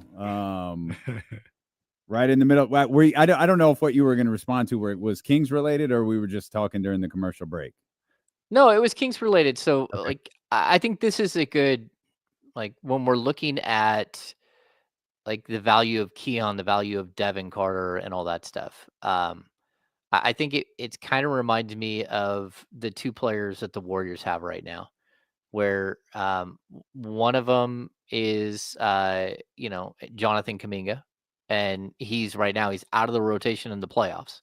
And then the other is like Moses Moody, who's in the rotation and playing. And I think we all can agree that Jonathan Kuminga probably has a much higher ceiling, right, than Moses Moody. But Moses Moody knows his role and does exactly what he's supposed to do. Now, does he make mistakes? Yeah, he makes mistakes. They both make mistakes, but Kuminga's mistakes are more glaring. He doesn't play the same style of basketball as the rest of his team. And so that becomes an issue.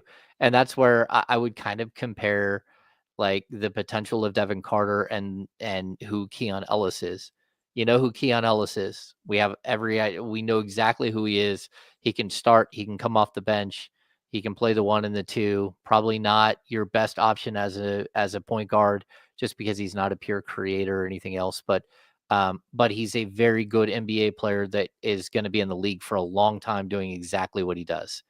Where Devin Carter is going to be searching and trying to prove who he is still for a couple of years. And that's because, he still thinks of himself as a lottery pick. He's a guy that probably would have gone higher than number 13 if it wasn't for the shoulder injury. All of these things that like his dad played in the league, all of these things that would make you believe that he thinks, pretty highly of himself as a basketball player. And, here we are like a couple of years into Kuminga's career, and you're still waiting for this moment where everything makes sense, and it still doesn't, which is why he's not playing. And then you've got, a guy like Moses Moody. It's like, hey, this is who I am and what I do. It's much easier for that player to fit into a role in the NBA than it is for a guy like Kuminga or Devin Carter. That's all. No, I get you on that. And the correlation between Moses Moody and Kuminga is one of like maybe Devin Carter and Keon Ellis. What is the number? I'll ask both of you guys this. What is the number you would set for Keon Ellis? Say you did the thing where you decline the option. He's a restricted free agent. And my first thought was, it was like, all right, 15 would be the number, right? But I'm looking at some of these guys that are at 17, 18, 19.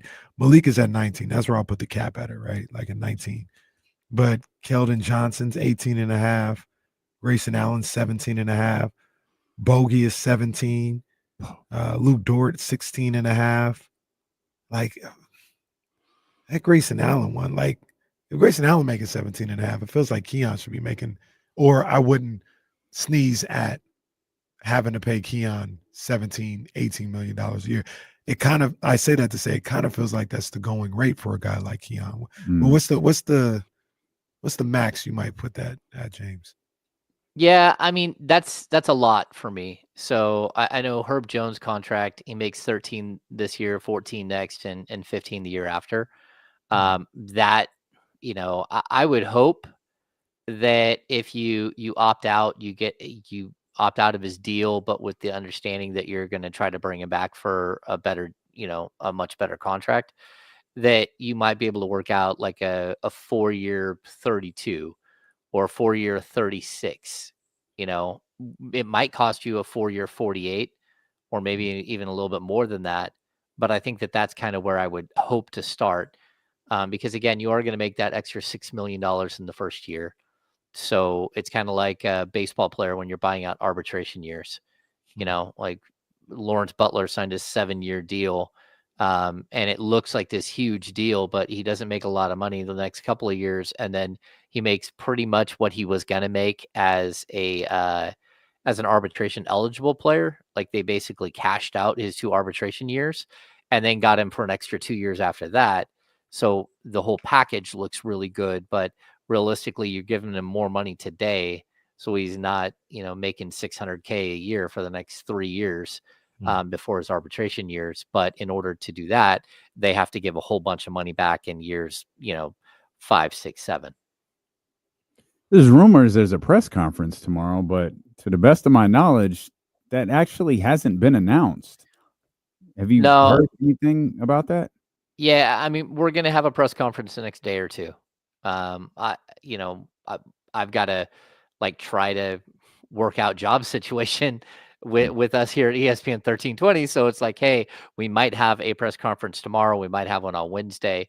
But that's just planning purposes for right now. The Kings, there's one in the works, and it will be in the next day or two.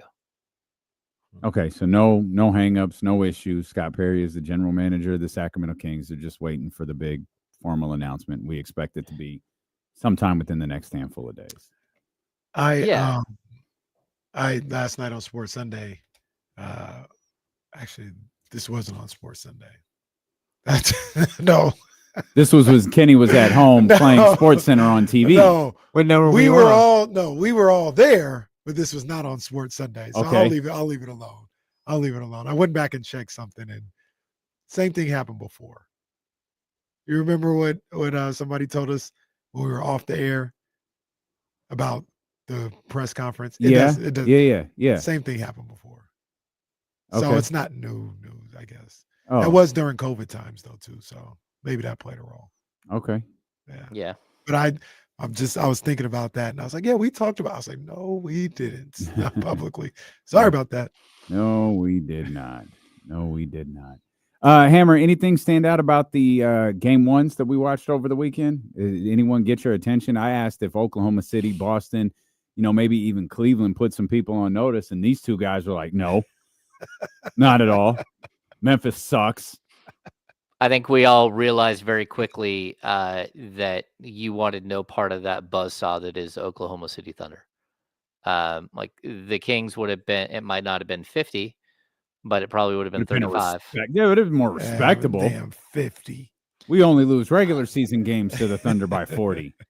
Yeah, I mean, that team right there is so incredibly well built, and they have so many options at every position, and they're the deepest team, and they still have a ton of draft picks, and they still have plenty of cap flexibility. What we were talking earlier, they have 12 guys under contract next year, and their salary is at like 172. Like they're so well off, like financially, because think of it this way: the salary, the luxury tax this year set is at 172 million. The salary cap is going to go up between 17 and 18 million next year. So that means that the luxury tax also goes up 17 or 18 million. So as of right now for next season, they are literally 17 or 18 million under the luxury tax, not the apron, not anything else, under the luxury tax. And all of their players are still, they're under contract. So, I mean, that team is just so set up for success over the next 5 years. It is crazy. Now, it doesn't matter because these are great problems to have, but that's about to change because SGA is about to he's making, I think, 35 now. I mean, we're looking at mid 50s to 60s with the next one. And Chet should be eligible for a contract extension because he's same year as Keegan. So he should be eligible as well. Shea is under contract for the next 2 years, one at 38, one at 40.8. Chet is under contract next year, and then the year after is a qualifying offer year. He'll get an extension next year, but yeah, they're What's at the 100 difference between him and Keegan? Just question, like, because we talk about a Keegan extension this summer, but Chet still has. It's because did Chet not get that year of service because he didn't play? Did that happen? No, he did. He has a year of service. Yeah, no, he's eligible for an extension this summer, but it doesn't kick in until the year after that. Got you. Yeah, so if they're extension eligible, like right now, like Keegan will be extension eligible this season. That's not for next season's salary; it's for the year after, and that's what makes the Keon Ellis situation so complicated, because you have him for $2 million next year if you want, and you can try to work out a long-term contract extension that kicks in after next year. But he also, if you're going to go that route, he's going to be unrestricted. So if you fail to get that contract extension, then you're in trouble. He'll just walk for nothing. Now that's why you have to look at whether you want to opt out and then start paying some of the money up front. The other thing I wanted to point out earlier, which is when my brain went sideways, is that the Kings, they hard capped themselves last year, but that's over. July 1st, it's over. So they're no longer hard capped at a specific, they don't have to worry about the first apron, the second apron. Like if they go into those, they've got to pay, but they're no longer hard capped because it's a 1-year penalty for doing a sign-in trade. And so again, once July 1st hits, that sort of just dissolves and goes away. Was the sign and trade DeMar? Yeah. I always forget like the exact parameters of the game. Was it shedding salary, getting here, signing, or signing there, executing the trade, shedding salary? All right, I got it. It's That's the why act signing trades of the like sign and trade. people throw around, oh, do a sign and trade, do a sign and trade. It's so uncommon now. It used to be a lot more common. It's so uncommon now because I don't want to call them. I mean, I guess to a certain degree they're penalties, but the parameters are significantly stricter than they were 15 years ago. Yeah. Yeah. Very, very much. Like it's extremely difficult to pull off a sign and trade. And I think if it pushes you over the luxury, over the salary cap, the sign and trade does, then it triggers the hard cap. And so, yeah, it's just not good business to do it repeatedly. Now, again, if the Kings find some guy that they just fall in love with this offseason and pull off another sign and trade and hard cap themselves again, that's fine. I haven't even sat down and really gone over the numbers for the Kings and what their salary cap looks like for next season. So, again, we still don't know if they'll ever pay the tax because they're not going to pay the tax this year. But, well, and they probably still have a little bit of money to get below before whether they're going to pay the tax or not. Their salary for next season is 160.1.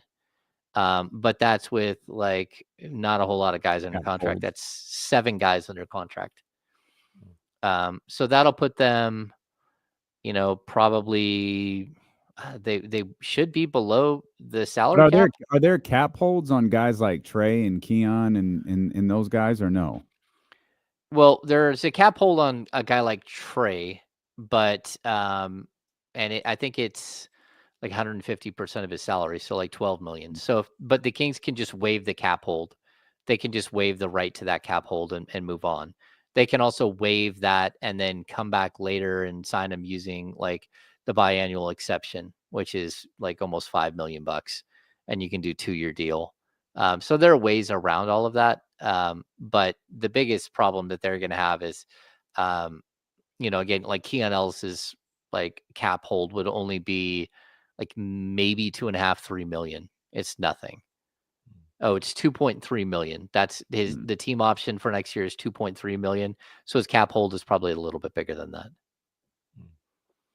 I mean, and then we'll still have that age-old question, depending on what moves they make. Is this team worth going into the tax for? That's the one we're always worried about. And, one of the things that frustrated people on Friday was seeing Davion Mitchell perform the way he did in that Miami Heat playing game against Atlanta. And one of the reasons, or you could tell me, Ham, if I'm correct with this, but one of the reasons he wasn't here in Sacramento is because he had to be moved to get under the cap. If that's the case, that's a little frustrating because you ask the question, what team would you be willing to pay into the tax for? Mm-hmm. I'm not saying last year's team was looked at to be a championship team, but you would look at that team and be like, hey, this should be a good team. I would go a little bit into the tax for it. And if Davion isn't here because they didn't want to go into the tax, that's disappointing. Well, a couple of things on Davion. Number one, I just think that they were over the Davion experience. They also knew that they were going in. They'd picked up his 4th-year option, and they're going into this 4th-year option, and now they're going to have to pay him. So he's a restricted free agent after this season. He didn't sign an extension last summer, so he's going to go into this offseason as a restricted free agent, and Miami will have to decide what they're willing to pay and match. The other thing with Davion is that trade in itself was really more about Sasha. They were trying to find Davion just a spot to go to, and then they were able to dump Sasha's, $12-13 million salary. The problem was that then he walked away from that salary and just went back to Europe, and the Kings gave up a couple of second-round picks to do it. I've said this to you guys a million times, and I mentioned it earlier with Kyle. Like we joke around about remember the Hassan Whiteside stuff. You guys used to say, I hate Hassan or I hate JaVale McGee. And I think a lot of people, they think I hate Davion Mitchell. And I kept saying this exact thing.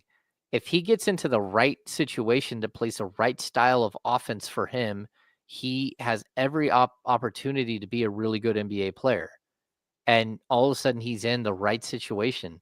It is an isolation game. It's a totally different style. It's not a flow offense. It's not a read and react offense. It's a very specific type of offense, and he's just totally flourishing. Now, has he like just blown up the entire time he's been in Miami? No. Like he's had ups and downs like he did anywhere else, but I still think he can be an exceptional player, especially someone who plays defense like that. And I even made the argument to Kyle, like this Kings team this season is more like what Davion Mitchell, the style of offense that he would thrive in. But that's not the offense that you went into the season thinking you were going to have.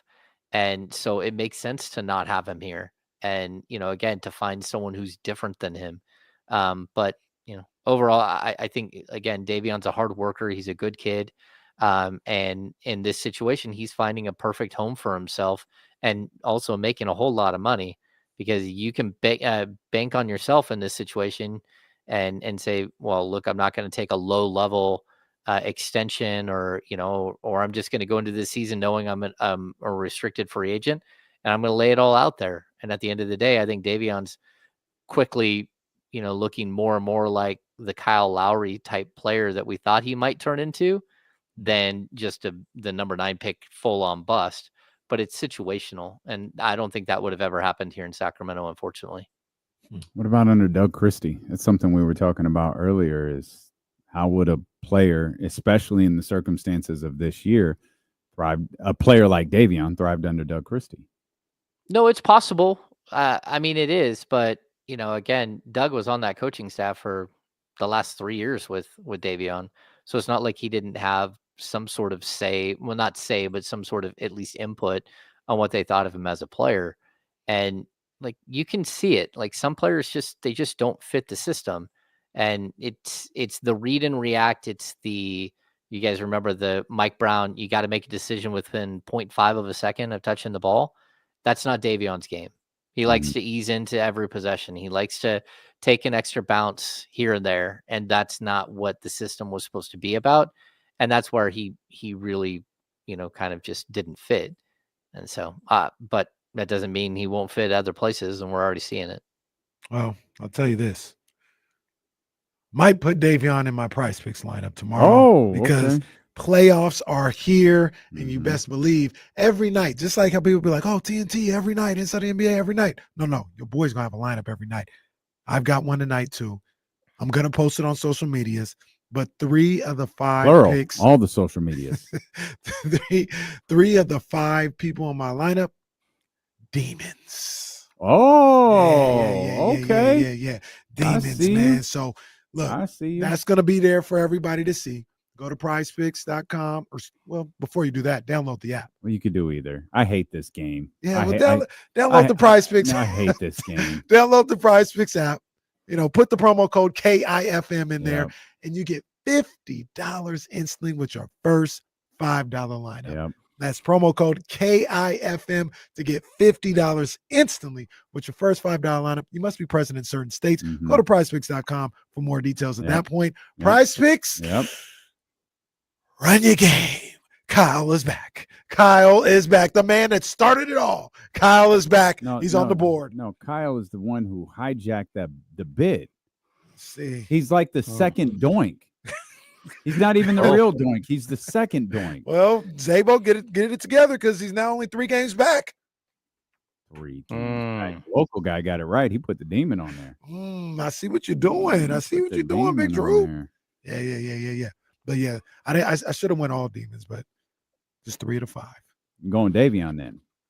Well, that's for tomorrow, maybe. Okay. Yeah. Right. I only got today. Is everybody so happy for Davion, by the way? So happy for Bogey for like a year straight. We all love seeing Bogey on this stage. All right, get out of here. Everybody happy for Davion. All right. I'm happy for the dude. Yeah. No, I'm glad everybody's happy that all the players at the Kings straight away are succeeding. We happy for Marvin? Great. Yeah, you happy for Marvin? Marvin got some minutes. Marvin might get a lot of run in this series. Didn't he not miss a shot? Did he? Oh, That makes sense. Started off. I told you I eighth had grade or checked something. out by that point. Checked out. When did I check in? Well, Did he hurt his foot? When did I check I checked in when my mom said, "Do you need to watch this game?" Nope. Looks like it's over. Someone's like tried sneaking that one into the chat house. Oh, Kings missed out on that one too. No, Oh, they did. They were down 50. Marvin back. Let me just see. real playoff quick. Marvin, lighten it up. Marvin, a perfect 8 for 8 from the field, 1 of 1 from 3, 17 points, Guys, 5 rebounds. he's finally figured it out. He's got it together. He It's just time. needs to make every shot. It's Marvin's time and be down 50 so he can play. It is Marvin's time. You think the Kings, you brought up Kuminga and Moody earlier. It's funny. Kuminga, like I read a Brooklyn Nets thing this morning. Like I think it was from Mark Stein, if I'm not. Like it's a thing. Like it is a full-on talking point around the league. Like what will the Warriors do with Jonathan Kuminga? Is that now obviously there's going to be a market for him. I think this is going to be a pretty robust market this offseason. Can the Kings, with the assets that you laid out earlier today, can they get involved in some of this? Well, I think he's a restricted free agent. Like they didn't sign him to a contract extension last year. He's in the same boat as Davion, same draft. So, like, are we talking sign and trade? Yeah, you're talking sign and trade. It's a better, or he can go sign an offer sheet somewhere. But the way the offer sheet works is if he signs an offer sheet, you can't trade him to that team. Right. Like you have to either pick up the whatever contract they signed him to, or you got to let him go at that point. So there's always a possibility for a sign and trade. But again, are the Warriors going to be a team that goes out and gets hard capped?